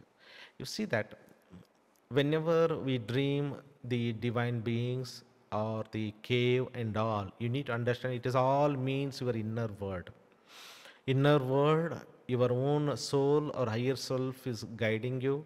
This book they are giving is nothing but the, the book of the life, book of the truth, book of the, liberation, the knowledge that is needed for your present life. Okay, so they are after telling all of that, they are telling only one thing: abide in the self. So the question is, all this dream, what is the message? Abide in a self. That is what you need to do. Abide in a self. Abide in a self means being with yourself. Being with yourself, not in the body consciousness, not in the mind consciousness. Being with yourself means being in a soul consciousness. Okay. And when it is going to happen? It is going to happen after Sri Vidya meditation. At the end of the Sri Vidya meditation, or during the Sri Vidya meditation, when we devote surrender, it happens. So it is indirectly guiding you to again come back, meditate on your Sri Vidya sadhana. Okay. Next question from the same ID number. The question continues there. Was I cursed by Lord Ganesha himself? What is the relationship between me and Ganesha? I was born on Ganesha Chaturthi. My marriage was on Sankashtahara Chaturthi. My delivery on Sankashtahara Chaturthi, and my engagement on Sankashtahara Chaturthi. Is there really any connection between me and Ganesha? When you see all the good things are happening on the Ganesha timing, means Ganesha blessing is on you. So what you understood, I was cursed by Ganesha. No, not at all. Okay. See, everything is happening. Good things are happening. Your marriage is happening. You are giving a birth to a child. Everything is happening on the Ganesha. So you need to understand Ganesha blessing is with you all the time. So worship Ganesha. Worship Ganesha. Every day offer a gratitude to him. Light a lamp for him. Offer the, your love to him, gratitude to him, devotion to him. This is the message you need to understand. Okay. When you are on the Sri Vidya path, it is only possible with the blessing, not with the curse of the Lord Ganesha. Lord Ganesha is the gate opener of Sri Vidya. Okay, he is the one who is worshipped in any path, any this. That's what we worship him in the Mahapadaka mantra. Okay, Glaum Bijakshara. Ganesha will come in the Mahapadaka mantra as a, Gam and Lam Shakti is coming and blessing us in our path. Okay, worship Ganesha, remove all your, negative thinking that you have been cursed. When you see your life, it is just a blessing of Ganesha flowing to you. Okay. Next question from ID number 10,008. Even though I was regular Sri Vidya Sadhaka from past 2.5 years, why could not I escape my karma? I kept asking Divine Mother, Amma, why did this happen to me? Okay. I don't know what issues you are facing, but it looks, you are having a serious issues. Okay. You need to understand that some karmas comes to you, some problems will come to you to learn the life lesson. Please understand. Path is not easier. Life lesson, self-analysis, meditation, all these things will be there. Okay. And the following the universal laws. So if you are following all the 5 pillars of Sri Vidya Sadhana, the journey will be smooth on this earth. Some people only do the mantra japa, they don't do the chakra meditation. Some people only do the chakra meditation, but they don't do self-analysis, atma vichara. Okay. So the life will bring a situation and tell you, follow the discipline given by a master, follow all the 5 principles in your day. Note it down how you are going to make a, one, list. Today, meditation completed, self-analysis completed, seva completed, satsanga completed. All these things are very important. Mantra japa completed. Every day, are you following the 5 principles of Sri Vidya Sadhana? Okay. So when you are doing all of these, things will be taken care. And whenever you are, something happens in your life, there is a life lesson you need to understand. Learn the life lesson, life will be very smooth. Okay. Next question from the same ID number. Are there extreme mental suffering due to relationship issues? I gradually dropped my sadhana from 1 year because of lack of focus and interest. Please pray for me to get a precise relationship back in my life. I am getting interest in a Rama sadhana, please guide how to start. See, you are doing the Sri Vidya sadhana, you don't want to do that, you are dropping it from 1 year, now you want to do the Rama sadhana. Please ask this question, what is going on there? What is going on? The Diksha Mantri were not doing, sadhana you were doing, you want to do one more sadhana. So please, understand. First, do the given and a sadhana that is given to you, that will help you. Okay, I think you have taken many sadhana from us. Focus on that. Well, very important thing is not just about changing the sadhana or the mantra, you're changing not that, learning the life lesson, following the pillars of Sri Vidya sadhana. Please focus on that. Next question from ID number 10147. Guruji, in relation to the Siddha mind power, is there a chant that could help with dissolving my belief? I am finding nothing is working for me and manifesting is very hard.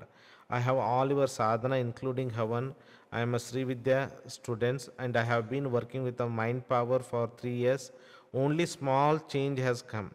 I can see my beliefs and I try too hard to release them, change, but nothing is showing in my material world. This is why I thought there might be a specific chant I could use to help release belief easier and manifest quicker, as even Rajamatangi hasn't able to shift this karma. Okay. So go through Varahi sadhana. If you have taken almost all the sadhana, work with Varahi sadhana. Varahi sadhana is what you say.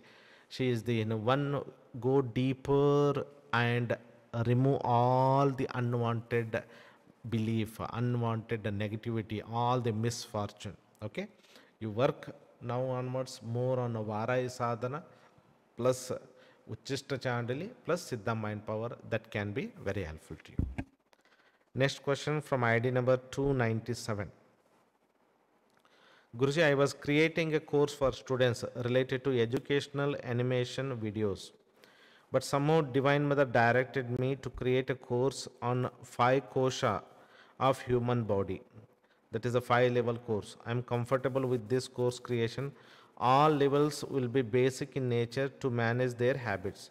At 5th level, Anandamaya Kosha, I will direct all students to Sri Vidya.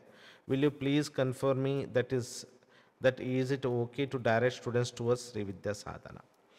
You see that I advise you not to make it as a mandatory to direct all students to the Sri Vidya sadhana.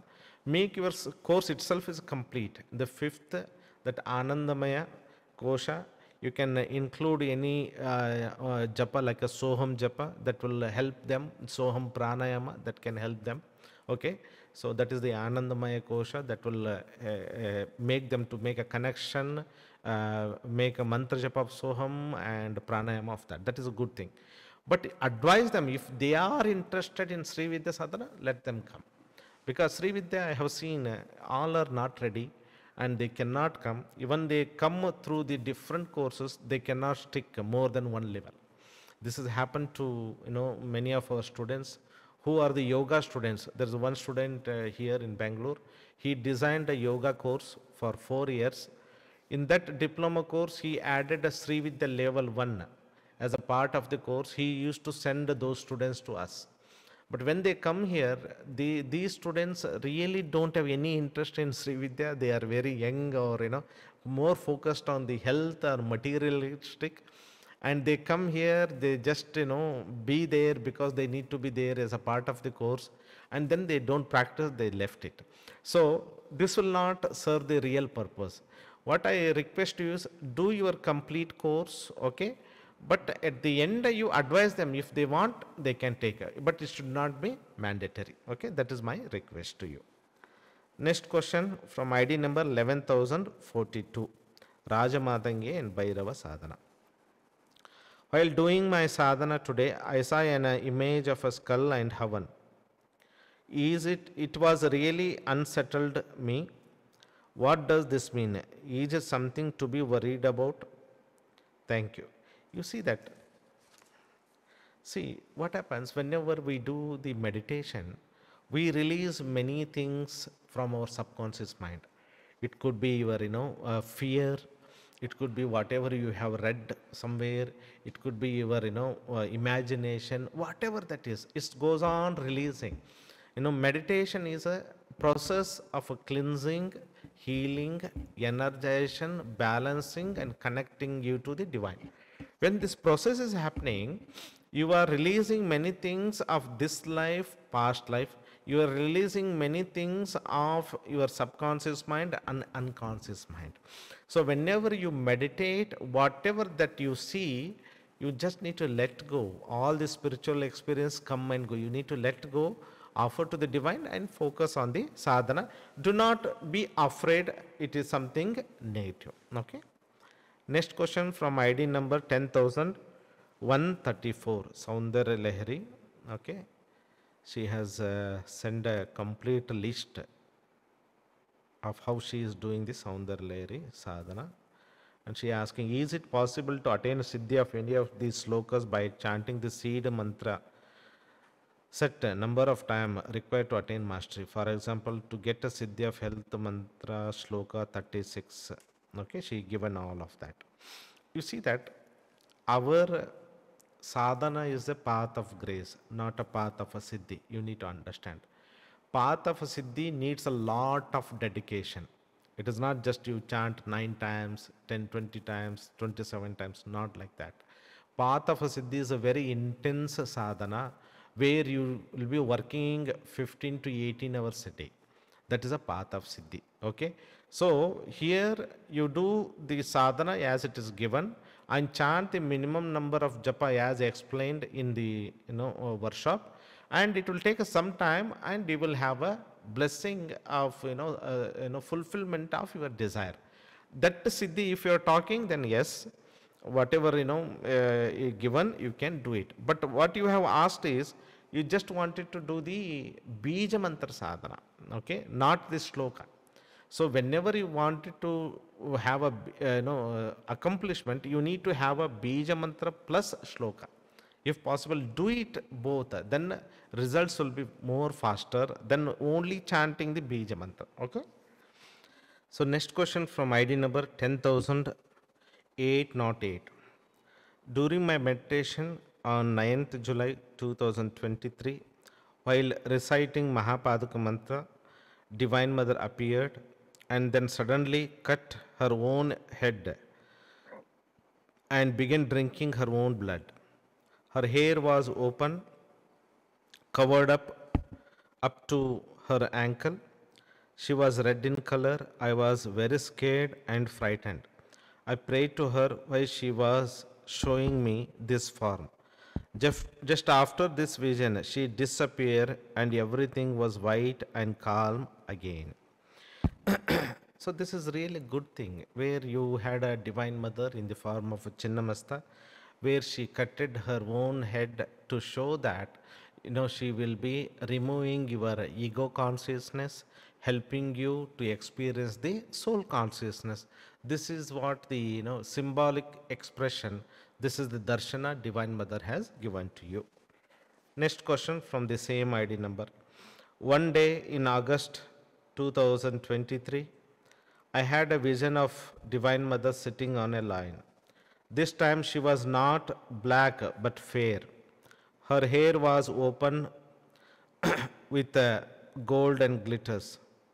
She was smiling, that is contrary to the scary visions I have had of her in my normal meditation. She also had 2 fangs that was coming out from her mouth like a lion.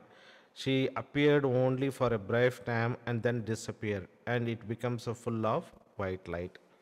You see that whatever you expect, Mother cannot give all the time the same images. And one very important thing is, she was smiling, okay, and that is contrary to the scary visions that you had in your normal meditation. So she is smiling, she is telling that, see my Leela, see my playfulness with you. This is how the Divine Mother play with her devotee. She will test and see how is your reaction, how much you love her, how much you surrender. Are you afraid of her, or are you accepting her in all different forms? Next question from the same ID number. One day during meditation, I saw many little baby girls in the flower buds laughing in front of me. I seemed to be amidst clouds where there were so many flowers blooming in front of me with a little baby girl in them. In between all these flowers, there was one lotus flower where a little baby girl was calling me and kept on giggling at me. As I went across, I saw this baby to be different from the other baby, as she was the only one embellished in gold jewelries. So you had a darshan of a Bala Tripura Sundari. Okay. Next question from ID number 10,013. Why do I feel close to ascending during the online group meditation but not during my own day to day sadhana? Because during the group meditation, you are lifted with the help of the Guru Mandala, Guru Parampara, and Divine Mother Kadgamala yoginis. And that won't happen every day. That is the difference. Okay. Next question from the same ID number. Can you organize online programs for Sri Vidya students to speed up their process so we can ascend in this lifetime? So already we have done so many group meditation. I request you at least once in a week or once in a month, you do those group meditation again and again, and your the process will be faster. Your progress will be faster. Next question from the same ID number. Realization can happen in an instant, right? Are these Siddha medicine, Siddha potions that can help us break through whatever samsaras or karmic that may be blocking our progress? No. See, to realize the truth about yourself, you should not depend on any medicine. Okay? They are just mind altering medicines, but they are not going to give you permanent state realization of the truth. So please don't depend on that. That is not going to help to realize the truth, but they give a temporary alter in your consciousness. Next question from ID number 10,385 related to R Kriya. Recently I have taken R Kriya Diksha. I am practicing able to see good result. Can I teach the breathing technique without mantra to my family member? Their age is 32, 67 and 71. Please guide me, Guruji. You see that whatever sadhana you take from us, it is purely for yourself, not for any of your family member. If they want to learn, they should take a diksha and they should learn. Here, whenever you take a diksha, it is not just for a mantra. All the consciousness of the technique. Technique means crystallized consciousness. So that is seeded into your soul. Then the technique is given here like a different pranayamas. So without seeding of that crystallized consciousness of that pranayama, that mantra, you will not receive the full benefits of the sadhana. Please understand that. So you advise your family member, if they are interested, they can take a diksha and do the sadhana. Next question from the ID number 10,645. Shivam Guruji, my heartfelt gratitude to you and Moolavarga Parampara. Lately in meditation, I am feeling very cosmic in my consciousness. I see a dot among this cosmic energetic field, and then my intuition guides me that this dot is our universe. I go on zooming this dot and I see clusters of galaxies that houses our Milky Way galaxy as well. I'm not able to observe the fine details of these visions yet. Can you please explain this experience? See, this is what we call the soul travel. This is what we call the higher psychic experience. where you go beyond your individual consciousness and you experience what is there in the cosmos. And that bindu is like a bindu of a Sri Yantra. You are touching that source consciousness, and in that source consciousness, you are going inside, zooming there, and you are seeing that bindu become everything. That is your experience. So it is a great blessing. You could able to touch that the point of the source, and it is a very good psychic experience, I can say to you. Okay. Next question from the same ID number. My heart has been craving for samadhic experiences and cosmic oneness for quite some times now. Any plan on offering Sri Vidya Samadhi Siddhi Sadhana soon? I also noticed that higher levels cosmic sadhana of Siddha dimension are for chosen disciples only. How can I prepare to make myself eligible? These higher sadhanas are eligible when my students practice Sri Vidya minimum for 15 years, 20 years, and when they ask a real question, when I will be guided by Tirumularji and Lalitambika, then only I choose those disciples and give this sadhana. So they are not ordinary sadhana. Okay, you need to understand they are given 1 in a million.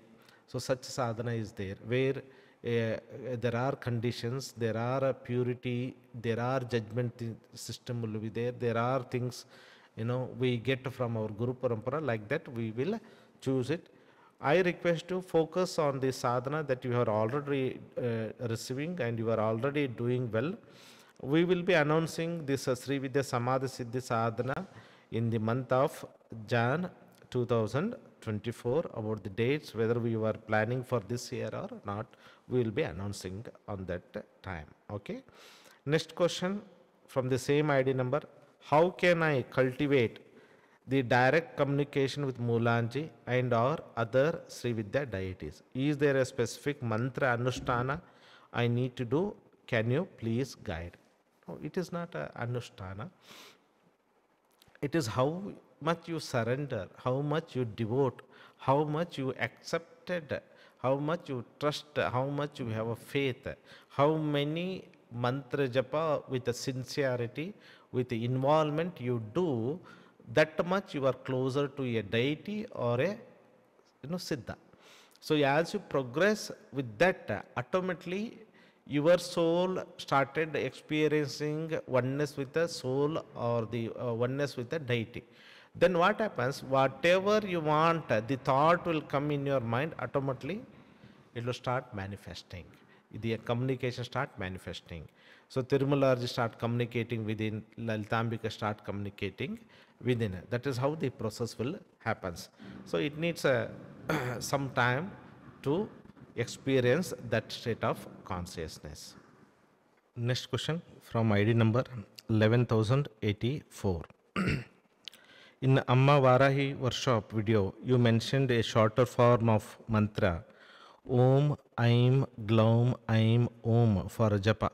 Is there something similar for Amma Rajamatangi within the Moola mantra that could be used for a japa?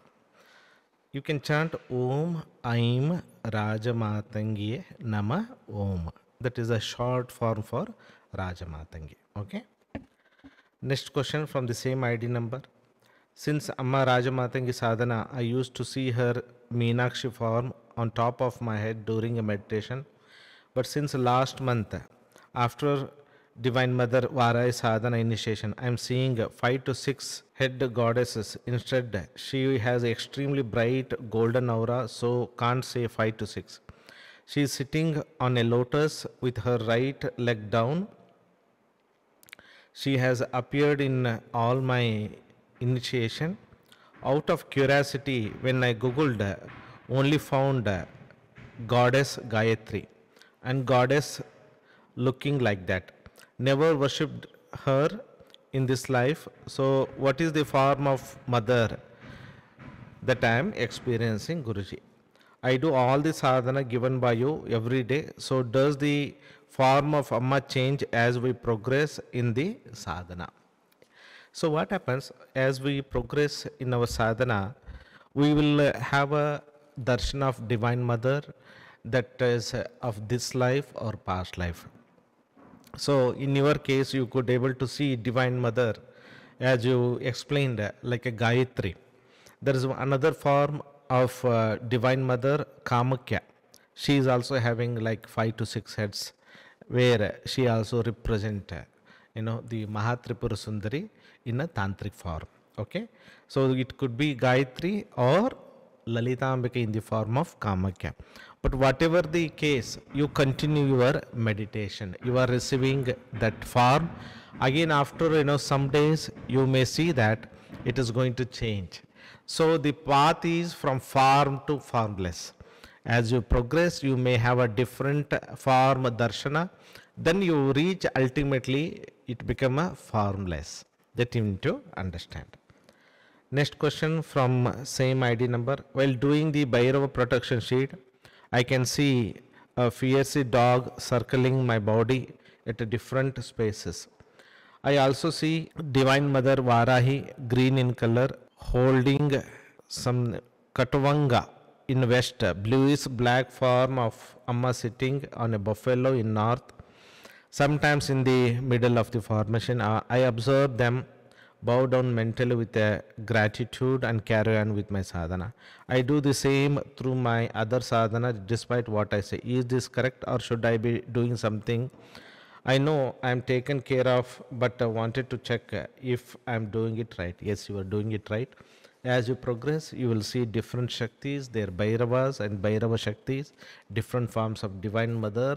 So all this will tell you only one thing: Divine Mother is taking care of you. She is surrounding you. She is, blessing you with the different forms, and you are doing your sadhana right. Next question from ID number 1399. Guruji, in Sushumna Kriya of our Kriya Sadhana, while breathing, we are supposed to feel the white light moving down from the nose to the base of the spine through Ida Pingala and rise in the Sushumna. My doubt is, should we feel the inhalation flow from front side or back side of the body like we do in Chakra Sadhana? It's, we are here, we are not focusing a front or a back, but when we are doing this sadhana, it is most of the time it is a front side. You see, I feel, and then from there it is going from center. Okay, so if possible, you don't worry about the front and back, just to do what it feels convenient to you. So don't, again discriminate it. I breathing, the air is coming front side. As I raising the consciousness, it goes from back side. Don't, make that type of, differentiation. You only think that you are, breathing the prana, raising the consciousness. Only that. Don't go with the front and back, differentiation. Okay. Next question from the same ID number. I recently had a dream where you took me to Kashi and told me to dip in Ganga and then gave a traditional Indian lamp that was shaped like a trident. And after that you went and submerged yourself in Ganga. And I was chanting a mantra that I never knew of and couldn't recollect it after getting up from my sleep. Can you please explain what this means? So this is a very, very, beautiful blessing that you have received. First is Kashi. Second point is a Ganga.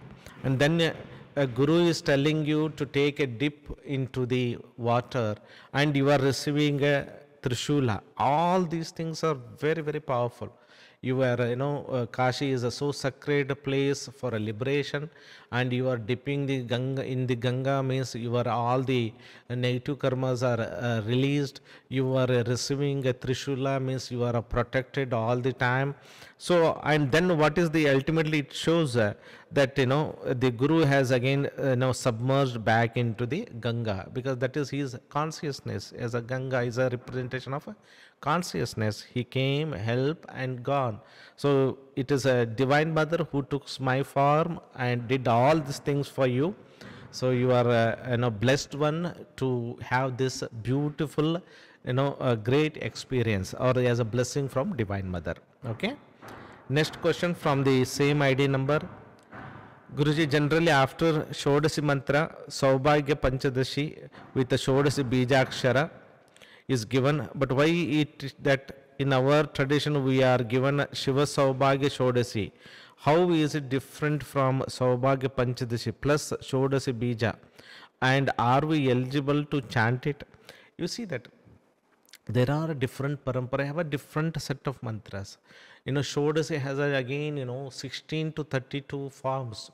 What I am giving is one of that form that is followed in our Guru Parampara. So every Guru Parampara has their own energy, their own mantras. You cannot ask why it is given, because that is sadhana is done by our master. If you go to the Panchadashi mantra, different gods have done a different. Somebody is done a Hadi Vidya, Kadi Vidya, Sadi Vidya, and those Kadi Vidya is again different forms. Hadi is a different forms. Sadi Vidya different forms. Whatever the Guru has done that sadhana, he gives to his students because he has a siddhi in that mantra. So that is how we have received. We are belonging to Shiva Parampara. So Shiva Saubhagya Shodasi mantra is given to us. We need to follow that. If you want to do the Saubhagya Panchadashi, you can do it because those Shaktis are already in you. Because of this mantra, whatever level 7, it has all the Bijakshara of Bala, Shodasi plus Shiva. So all these Shaktis are already active in you. If you do the Panchadashi, you see the same result. You do this also, same result. But ultimately, it will bring a Saubhagya to you. The all auspicious, all fortune, all blessing, all things will come to you. All knowledge, power, blessing and power comes to you. That is the meaning of the mantra. Okay. The next question from ID number 358. I am 70 years old now and I want to intensify my sadhana and also time as well as a number of sadhanas. That is presently I am doing, I do Sri Vidya, Sri Chakra Navarna Puja, Dasma Vidya, Shod Sthiti Nitya, Katgamala, Sampasiddhi Sadhana, and then VKG Sadhana, Navaratri Siddha Kunjika, Durga and all. Okay. Also, but I did Sri Sampasiddhi, but I don't practice. How can I increase my capacity to do more sadhana as I can't do much exercise except walking and sukshma exercise? Please guide. You see that as you get older, your sadhana should be less, not so many sadhanas. So you have done all these sadhanas, but ultimately you should find what is the best sadhana that is helping you. So you are doing all this sadhana, but what is the path? Path is from many to one. Path is from many to one. You are doing so many sadhana, and now you need to choose what are the sadhanas that is helping you cleanse, heal, balance, making you centered, making you aligned, making you connected, making to feel home. So you need to find the sadhana that will help you. Then you should focus more on that. Okay, that is what we saw, intensifying one sadhana. Ultimately, in one you become everything. That's how from many sadhana we go to Sri Vidya sadhana, and Sri Vidya to advanced sadhana. Then we only doing that sadhana and become one with Lalitambika and experience the Atma Vidya, Brahma Vidya. That is the path. Okay, I request you go through all the sadhanas. Okay. What you are doing now for Navaratri, Durga Saptashti, VKG for Ganesha, that is really good. That will help you to involve, receive those energy. That is good. But every day you choose one or maximum two sadhana.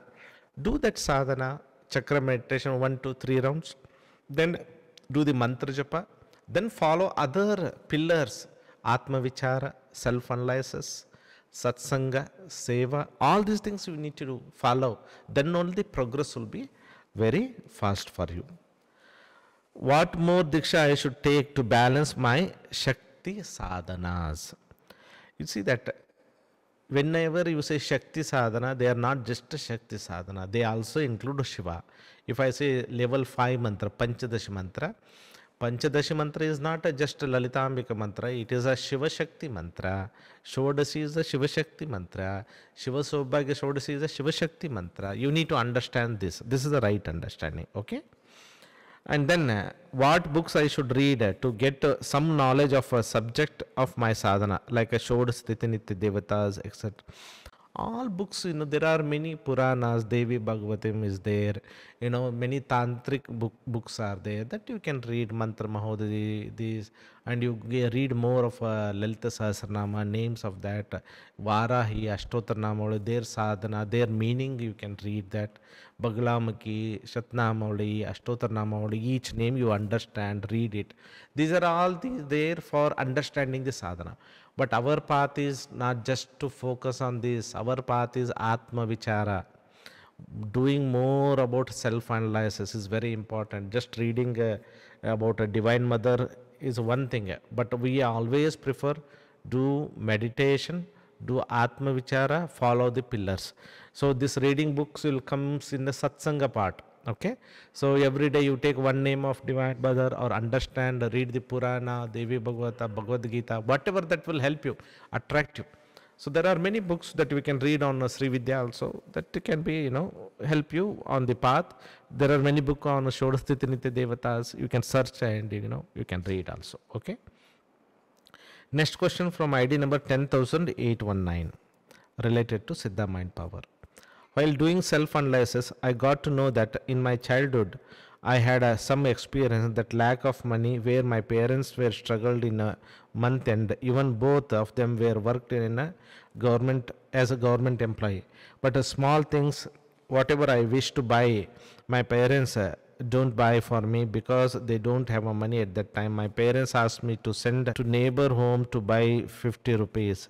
Neighborhood auntie laughed at me and said, both of your parents were working, but they don't have a 50 rupees money. At that time, I feel ashamed. And now the same repeating again. We are financially good now, but still my small wishes are not getting fulfilled. Like I want a Mahameru, home decorative products, accessory. How to get rid of limiting belief about money? Now I am doing Lakshmi Tattva also. If I get more money, I can do more charity for human being. Please guide me. You see that? I always advise go for a visualization. When you visualize, now you want to fulfill, you want to have a Mahameru. Use the life success statement. I am a vibrational being. In my vibrational universe, I have a Mahameru, blessed by Lalita Ambika. Okay, this is the statement. You are making a life success statement. Now you make it more of adding the emotions. Now you have the Mahameru. How you feel? I'm feeling very good. I'm feeling taken care. I'm feeling abundant. I'm feeling prosperous. I'm feeling blessed. I'm emotionally good. I feel gratitude. You need to add the emotions to your statement. That's the second thing. And third thing is whenever you make the statement and then you are affirming them and visualizing them, you already have it and triggering the feeling of a joy. At that time, if you get a negative thoughts, negative inner voice is telling that it is not possible this, then you take hold of those thoughts and reach to a limiting belief. And then when you reach to that limiting belief, look, witness that.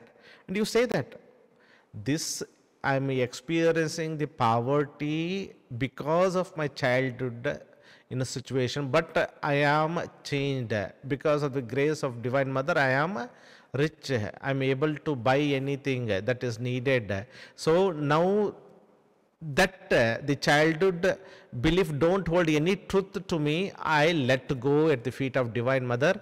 I am ready to accept the abundance, prosperity, peace. I am doing the puja to the Meru. I am seeing the blessing of Mother. I am so happy, joyful. You have to do all of this. Once you do this, and plus you started creating this in your inner world, automatically you start attracting in the outside world. Once you manifest your heartfelt desire, then what happens? Then you take the help. Remember, I could able to manifest my desire. I'm going to manifest this also by the grace of Lalita Ambika. Remember, by the grace, everything is possible. With this understanding, you apply it. Do it. Write down, visualize, feel. These are important. Write down, visualize, Feeling is the one that communicates to the universe, that you need to understand. To have a feeling, you have to write down the right sentence, add the emotional words, then you visualize, then you trigger the feeling.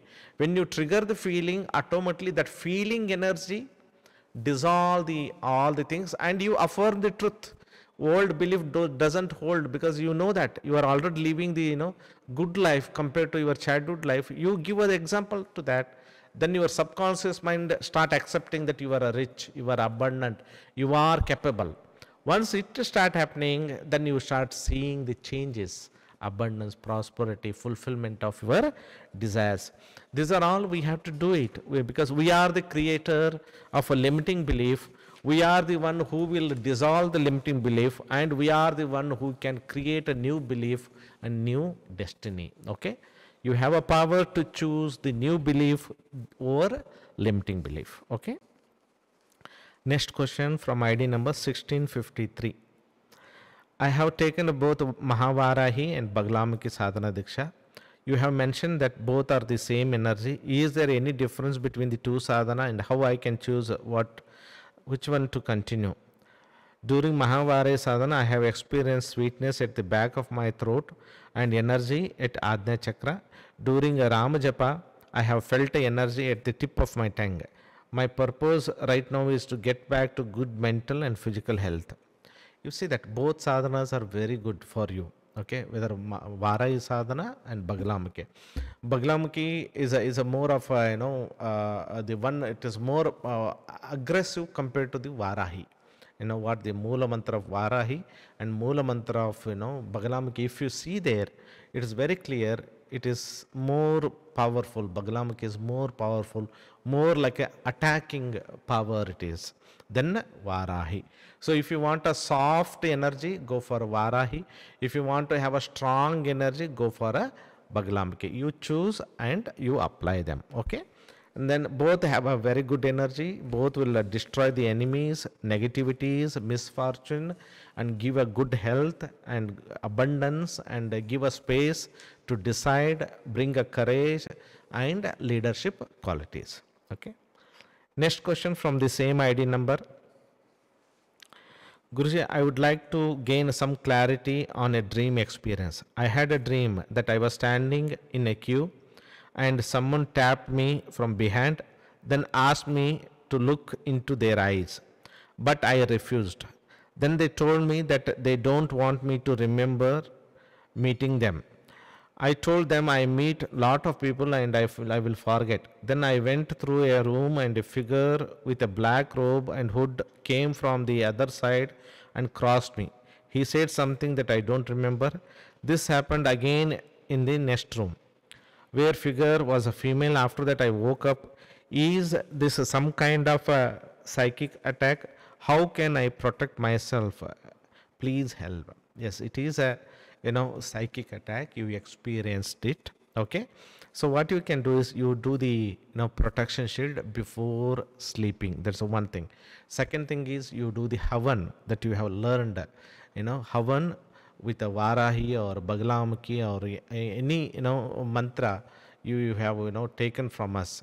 You can do Varahi mantra, that will take care, and ask Divine Mother Varahi protect, or Baglamukhi protect. Or if you have taken Raja Matangi Bhairava, use the Bhairava mantra to protect.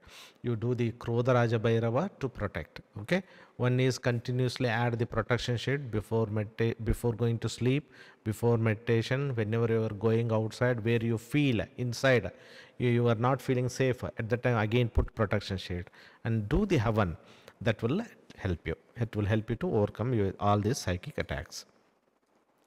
Next question from ID number 10,798. I am often not at home and don't have access to wooden floor or my woolen mat. How important are these conditions when connecting with a Divine Mother and doing sadhana? Is it acceptable to do sadhana on a cushion or fabric? Yes, you can do it. Okay. Most of the time, whenever you meditate at your home, try to use them. If you are going to traveling and staying in the hotel room, try to take your woolen mat with you if possible. If not possible, do put the protection sheet and do the sadhana wherever you are. Next question from the same ID number. Is it okay to talk to Divine Mother and Sadhguru Tirumalaji during the day without going into meditative state? Also, do we have to do protection sheet every time we connect with them outside of the sadhana time? It's not necessary, because you have programmed the protection sheet for 24 hours. Okay, so whenever you feel you want to pray, you want to connect, you want for a guidance from Divine Mother, you just mentally make a prayer, connect, offer the gratitude, whatever it is possible for you to receive the guidance during your day-to-day activities. Okay. Next question from ID number 10,516 related to Kadgamala. I attended the Kadgamala workshop in September. I have Sri Yantra at home. Recently, I have started chanting Kadgamala Stotra in my puja room. I play an audio of it and follow it mentally. I do it at least 5 days in a week. During Navaratri, when I chanted, the center of my forehead was slightly swollen. Again, now when I am doing it now, I feel an energy wave pushing me 2 to 3 times while I play the audio. I also feel like a pair of eyes watching me. What does this mean? Is it my imagination or something happening at that time? So this is a very positive experience of the energy flow. When you are doing the Kadgamala, energy is flowing from Mooladhara, and here you are seeing a more vibration, because it is the very powerful center where three nadis will be meeting there. So energy is coming because of the presence of the Kadgamala Devatas. You are watching the eyes of a divine, and the energy flow is happening. It's very positive. You continue your sadhana. Next question from ID number 1779. Sri Vidya level 3 and Rajamatangi. I have started a personal liking of Sri Mata Lalitambika in the form of a Kanchi Kamakshi that lead me to visit her temple. I think she is my Ishta Devata guiding me. And I have two questions related to my situations here. Are these the ways how connection with mother begins? If so, how do I connect with Ma Kamakshi, like a more deeper or different dimension of reality, bring her into my full conscious experience? See, whenever you do the Sri Vidya sadhana, you visualize Divine Mother, Lalita Ambika in the form of a Kamakshi. Whenever you chant the mantra, anything, you worship her as your Ishta. The Jagannatha Lalitambika herself is a Kanchi Kamakshi, okay, as a Raja Rajeshwari, okay. So you visualize her and do it. Whenever you possible, you offer, I'm one with the Divine Mother Kanchi Kamakshi, and chant the mantra. Like this, more you surrender, more you devote, more you chant the Sri Vidya mantra, by focusing Divine Mother Kamakshi, you become a more having a deeper connection with her, okay. Next question from the same ID number. Can you shed some light upon her two forms in Kanchipuram, Adi Piteshwari or Adi Kamakshi, and the shrine in the main Kamakshi temple? What are the ways and the significance of connecting with both of her forms? You see that Adi Kamakshi is the form of a Kali, and the main Divine Mother Kamakshi Amma in the temple, the Garbhagudi, that where you go, it is a more of a Lakshmi form. Okay, so Adi Kamakshi is like a Kali form, Divine Mother is like a more of a pure Lakshmi form. Okay, that is the difference. So that is Adi Kamakshi is a little bit of Ugra Rupa, so many people don't go there, but it is she who was in the beginning, who is like a Kali, the source of energy, she is there. Then the soft form her is did the prana pratishtha in the main Garbhagudi temple. Okay, this is like a Kali and Lakshmi forms, both are very good. You go first to the Adi Kamakshi, take her blessing, ask her to remove all the negativities, help her to reach her the soft form, that is a Lakshmi Tattva, or the Jnana Tattva, or the Saraswati Tattva, that is there in the main Garbhagraha of Divine Mother Kanchi Kamakshi. Okay, so one thing I'm very tell you that you are attracted by Divine Mother Kanchi Kamakshi, you are going there, It is a really great blessing, some very positive karma only that is helping you to reach there where mother is attracting you and mother is guiding you with her sadhana in a Sri Vidya also. Okay. Next question from ID number 10668. I experienced Sri Vidya sadhana dissolving my mind and losing interest in business activities. But I need my mind to make money to support my family. Now I have this mental block that if I do Sri Vidya sadhana, it will take me in the opposite direction, make it harder for me to make money. Should I stop Sri Vidya sadhana while pursue my materialistic goals? Not like this. What happens when you do this Sri Vidya sadhana? You will be centered into your soul. Okay. Plus, you use your Siddha mind power, Sri Vidya Havan, to manifest your materialistic goal. Okay. Whenever you do Sri Vidya, you become peaceful, calm, abundant. So automatically you attract more abundance outside. You need to understand this. It is making you calm. Also, some of you may feel detached when you do so much sadhana. So many mantra japa, so many rounds of Sri Vidya. So what you do, you reduce the Sri Vidya sadhana, only one round. If you cannot do many levels, different levels, only to level 1, okay, to energize, center yourself, heal yourself, and use the Havan mind power to manifest your financial goals. Next question from the same ID number. You have mentioned that Sri Vidya sadhana is a complete sadhana. If we need a material wealth, should we make a sankalpa before we do Sri Vidya sadhana that bless me with a material wealth rather than a silence? Yes, you can do that also. See, whatever you want that you are going to create, okay, that is especially with the mantra japa. And when you do the chakra meditation, it's overall development. When you work with the Mooladhara finance related, when you work with the heart center, relationship issues, when you work with your, Ajna chakra, your mind control, time control, management skills. So all these things are there within. Okay. So it is actually, when you do the Sri Vidya sadhana, you are literally, creating a positive things in your life. Overall development, I can say. Okay, then after meditation, you make a sankalpa for, I want to create a more abundant money flow. You make that sankalpa and chant the mantra for 9 times or, 108 times as that is needed for you. Okay. Next question from the same ID number. You have advised me to take Varahi Baglamukhi Sampat Siddhi to increase my material prosperity. Are these sadhanas a faster way to material wealth than Sri Vidya sadhana? Or can we get a material wealth by just doing a Sri Vidya sadhana? You see that Varahi is a more for removing the misfortune, difficulties, sticky karmas.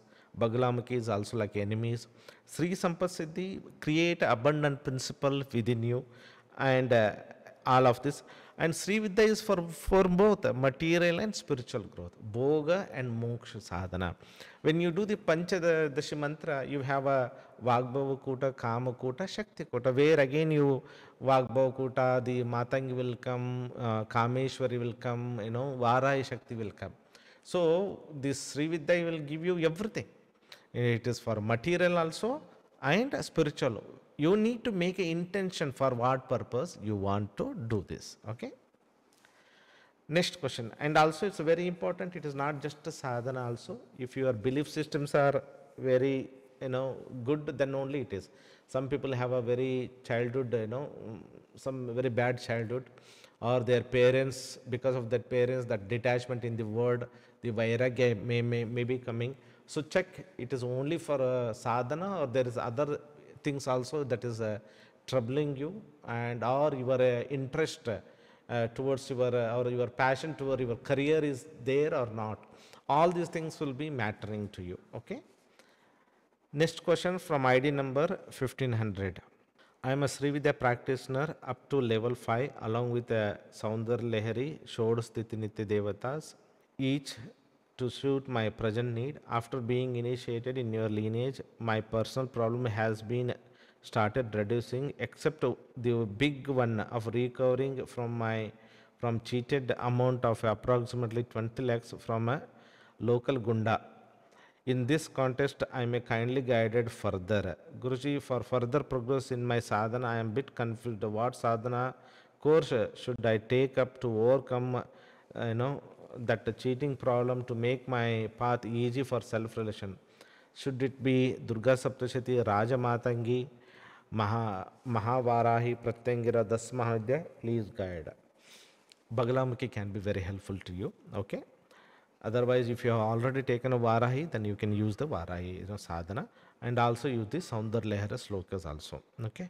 My next query is whether Dasmahavidya can be practiced regularly, daily basis as per one's need, as we do in case of Saundar Lehari and showed Sthitiniti Devatas. Please clarify. Yes, you can do that. First, we will teach the complete Dasmahavidya sadhana according to the need of the your situation. You can, after doing the chakra meditation, you can use any one vidya to solve your problem. Make an intention and chant that Moola mantra of that vidya. The last question, Guruji, is regarding the lineage. May I know who were the prime disciples of Tirumalarji? Whether there was any such a relationship between him and Chendranath? Okay, it is a deeper research question you are asking me. Okay. Recently, I have updated one web page called Tirumalar Mission. I request you to go through there, where you will have a right guidance about the Tirumalarji and all the Natha Parampara, because Nandi Devar is also Natha Parampara. Tirumalarji original name is Sundar Nathar, so he is also Natha Parampara. Okay, so he is a Siddha plus Natha. Both are there. So there is some connection will be there with the Machendranath, Gorakhnath. But direct connection, I really don't know. Maybe you have to do the research for that. Okay. Next question from ID number 10,450. Guruji, can you tell me how to perform Swarnakarshana Bhairava Sadhana in 1 lakh Anushtana manner, so that financially the money stay and not just comes in, flows out? What are the rules and regulations? I regularly also go to give to hospital in charity for cancer research for kids monthly. Okay. Anushtana is a very very difficult for householder actually. Anushtana, the meaning of Anushtana, Anu plus Sthana. Anu means one of the meaning of Anu means like a very microscopic or the atomic level. Okay. Sthana or Sthana means a place. So atomic means it is very minute, it's closer to the source.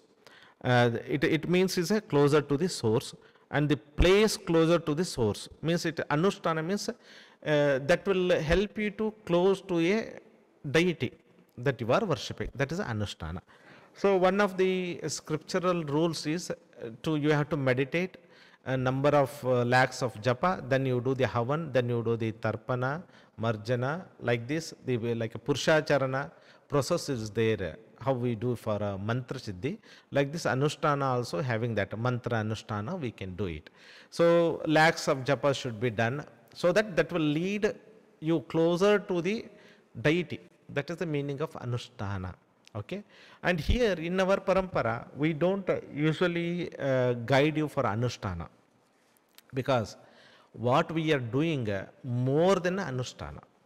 Just number of japa repetition doesn't mean that you are closer to a god. Okay, but if you are doing the number of japa with the consciousness, with the devotion, with the surrenderance, not just mechanical, then you are closer to a god.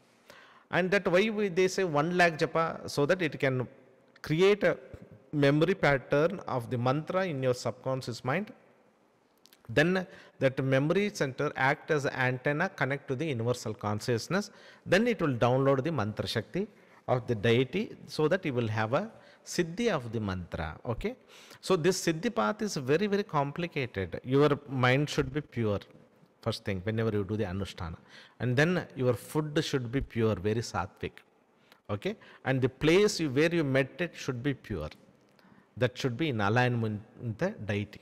So that Anushtana, what it is said, it is very, very difficult for a householder. Everybody cannot maintain the pure diet, pure thoughts. You should not get anger, you should not get upset, you should not get depressed. All these things are there. If I am doing anushtana of 1.25 lakh japas in 48 days, then what happens? I should sleep only 4 to 5 hours, meditate 5 to 10 hours every day.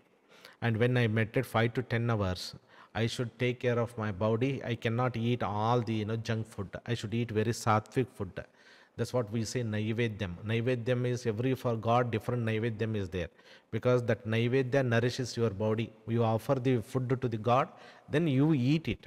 So the certain foods are there for different gods, that only you eat. One time you eat, or only fruits you eat, only milk and small fruits you will be eating during the anushtana. So this anushtana process is very strict, not the way you meditate 1 hour every day, the God manifested to you. Not like that. So anushtana is not a process for a householder. It is very strict, and you cannot meditate at home when you do the anushtana, real anushtana. Now everybody is asking, do the anushtana in your home and all of that. So it is a siddhi process. If you want a siddhi, means you will be very strict with your thoughts, what thoughts you entertain, what emotions you entertain. That is the first thing. Mind should be pure. Your food diet should be pure, and your physical body should have a good health also.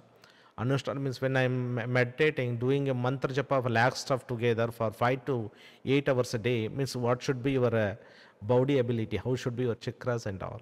Okay, and then you should maintain a celibacy for 48 days, because when you are chanting so much mantra, your nervous system should be strong.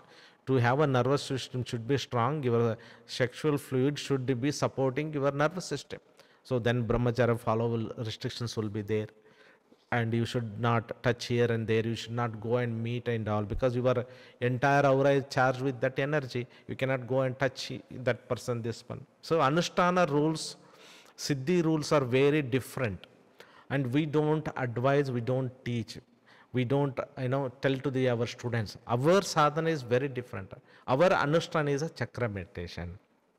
When I do the chakra meditation, I am one with the deity. When I bring my focus on the chakra, chant the name of the deity with a devotion, love, and with a feeling I and the deity is one in my Ajna chakra. This. So I am closer to a God. This anushtana what we do, and it is a path of a grace, not path of a siddhi. I am not doing it to have a siddhi. I am doing it out of love and gratitude for a deity. Okay, that is what the anushtana we are doing it.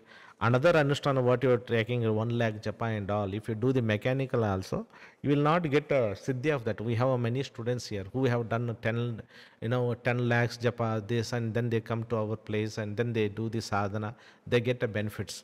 Why it is? Because deity cannot be made satisfied with a mechanically doing. You should do with a purity, with a love, with a devotion, with a surrenderance.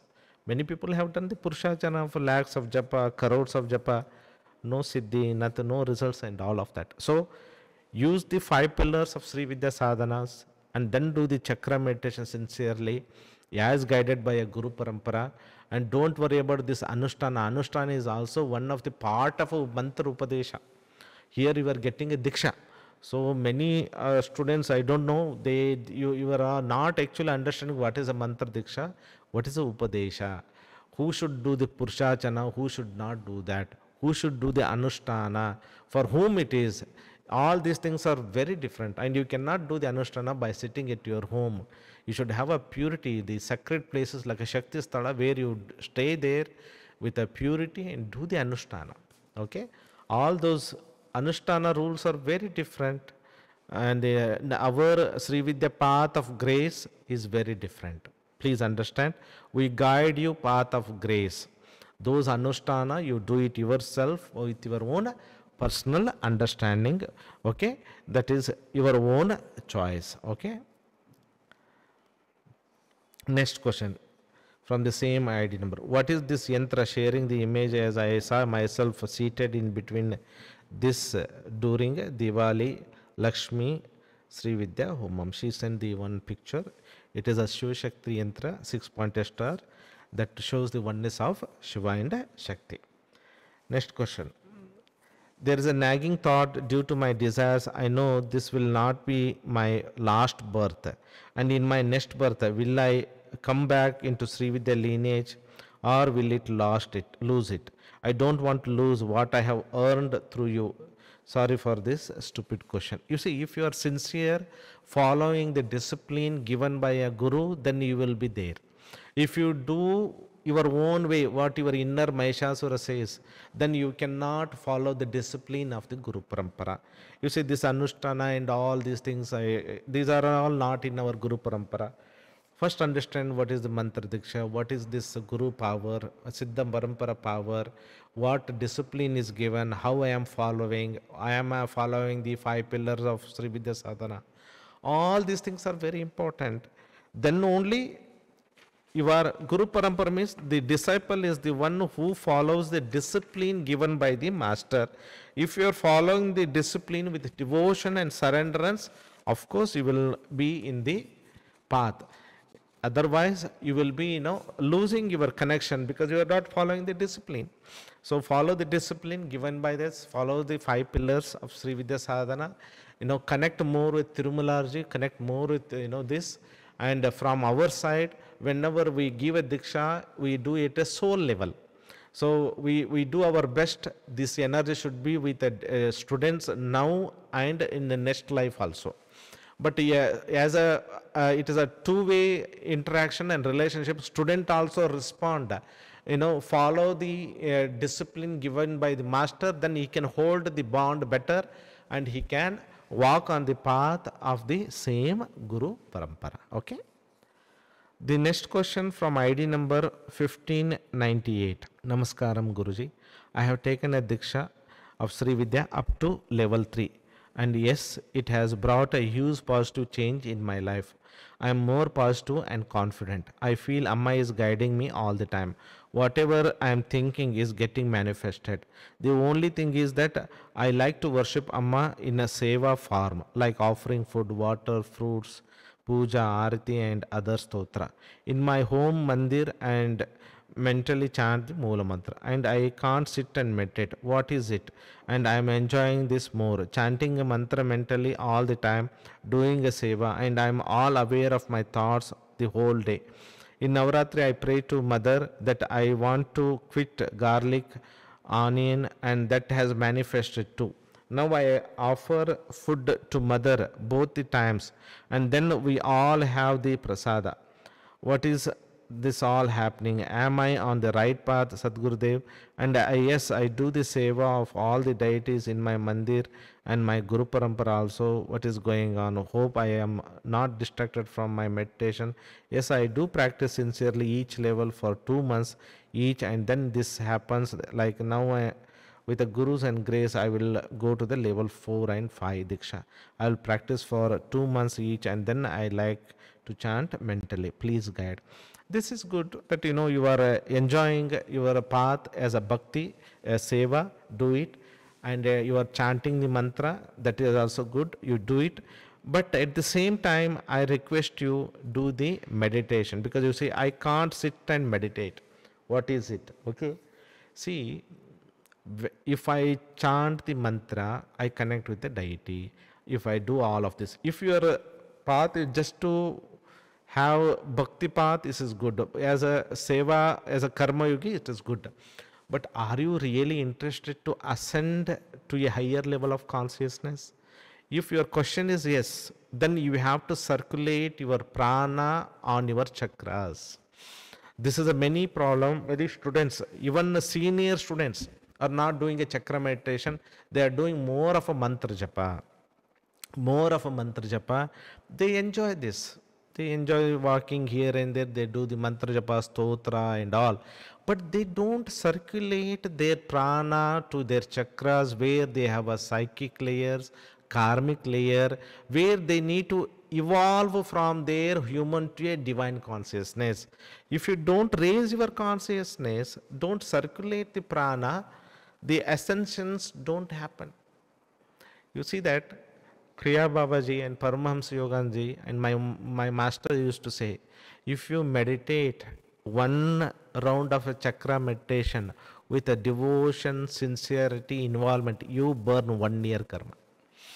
So, if I want to burn all my past life karmas, raise my consciousness, raise my kundalini to Mooladhara to Sahasrara, then I have to sit, meditate.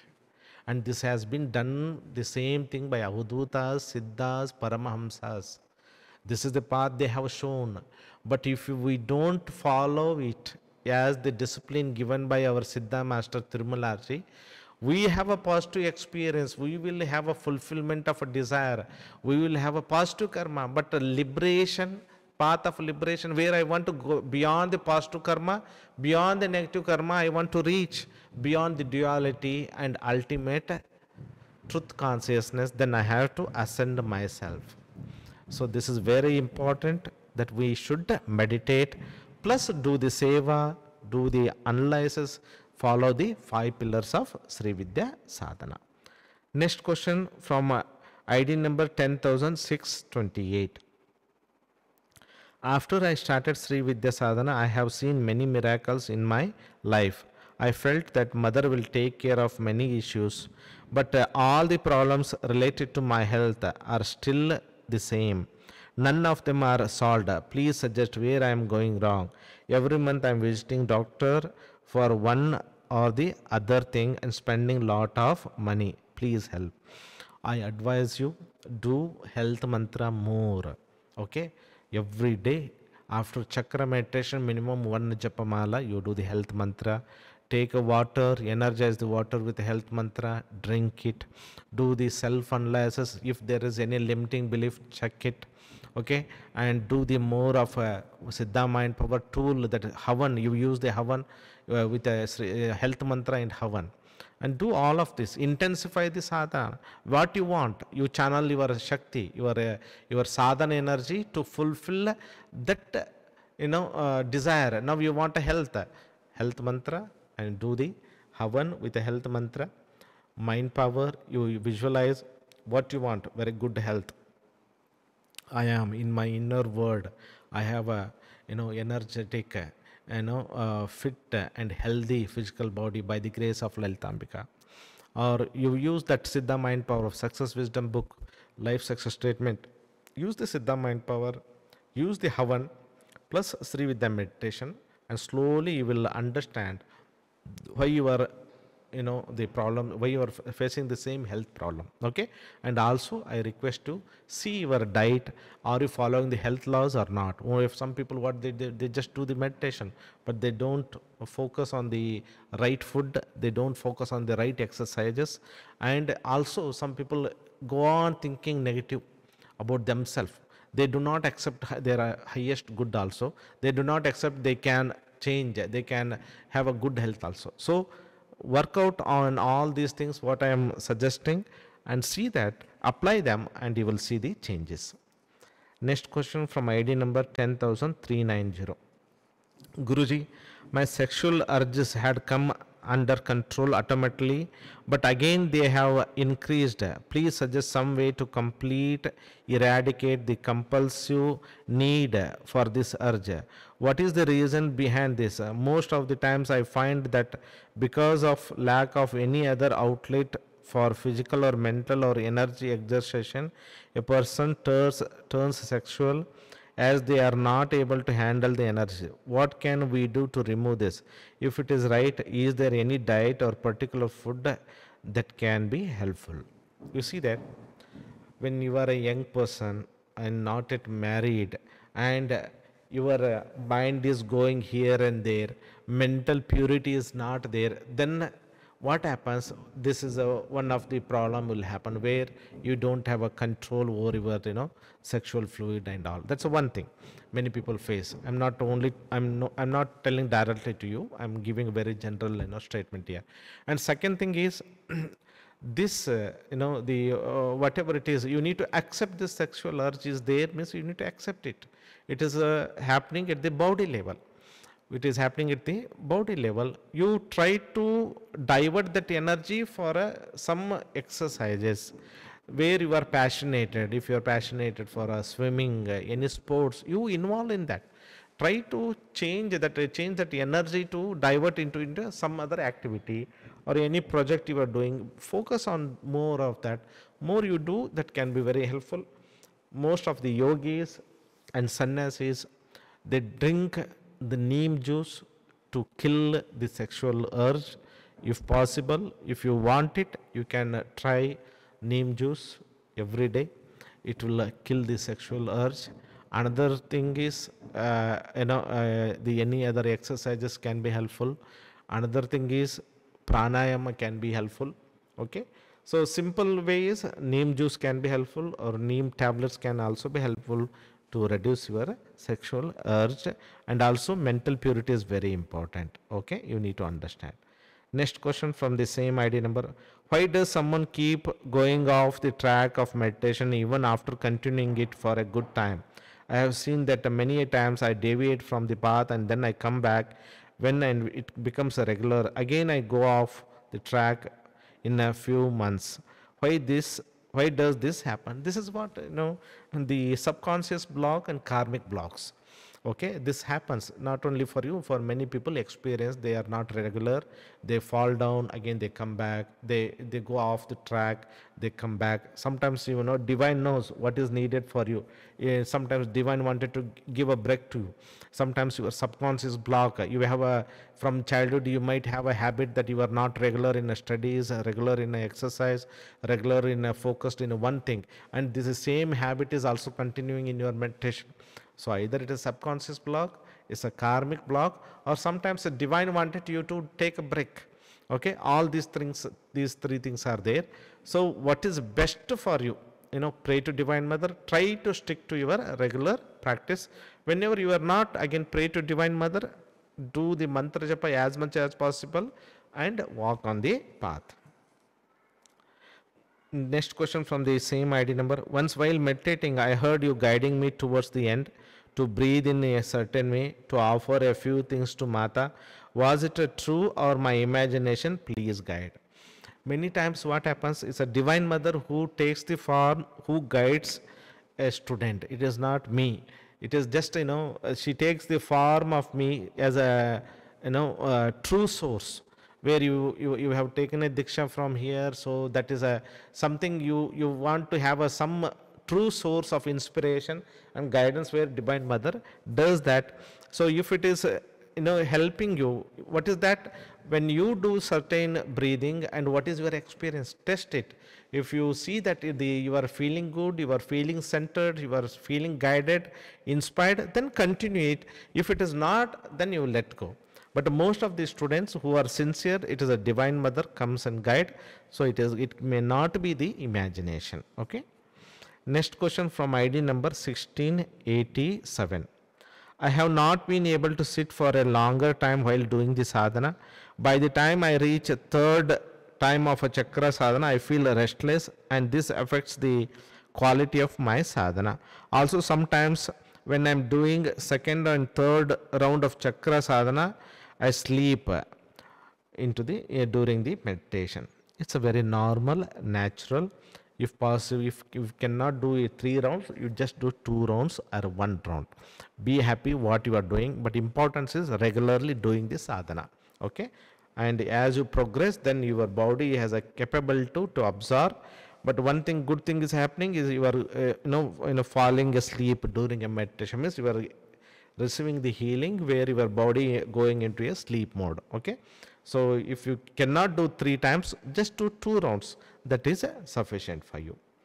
Next question from the same ID number. I am studying Ayurvedic and I want to become a good doctor.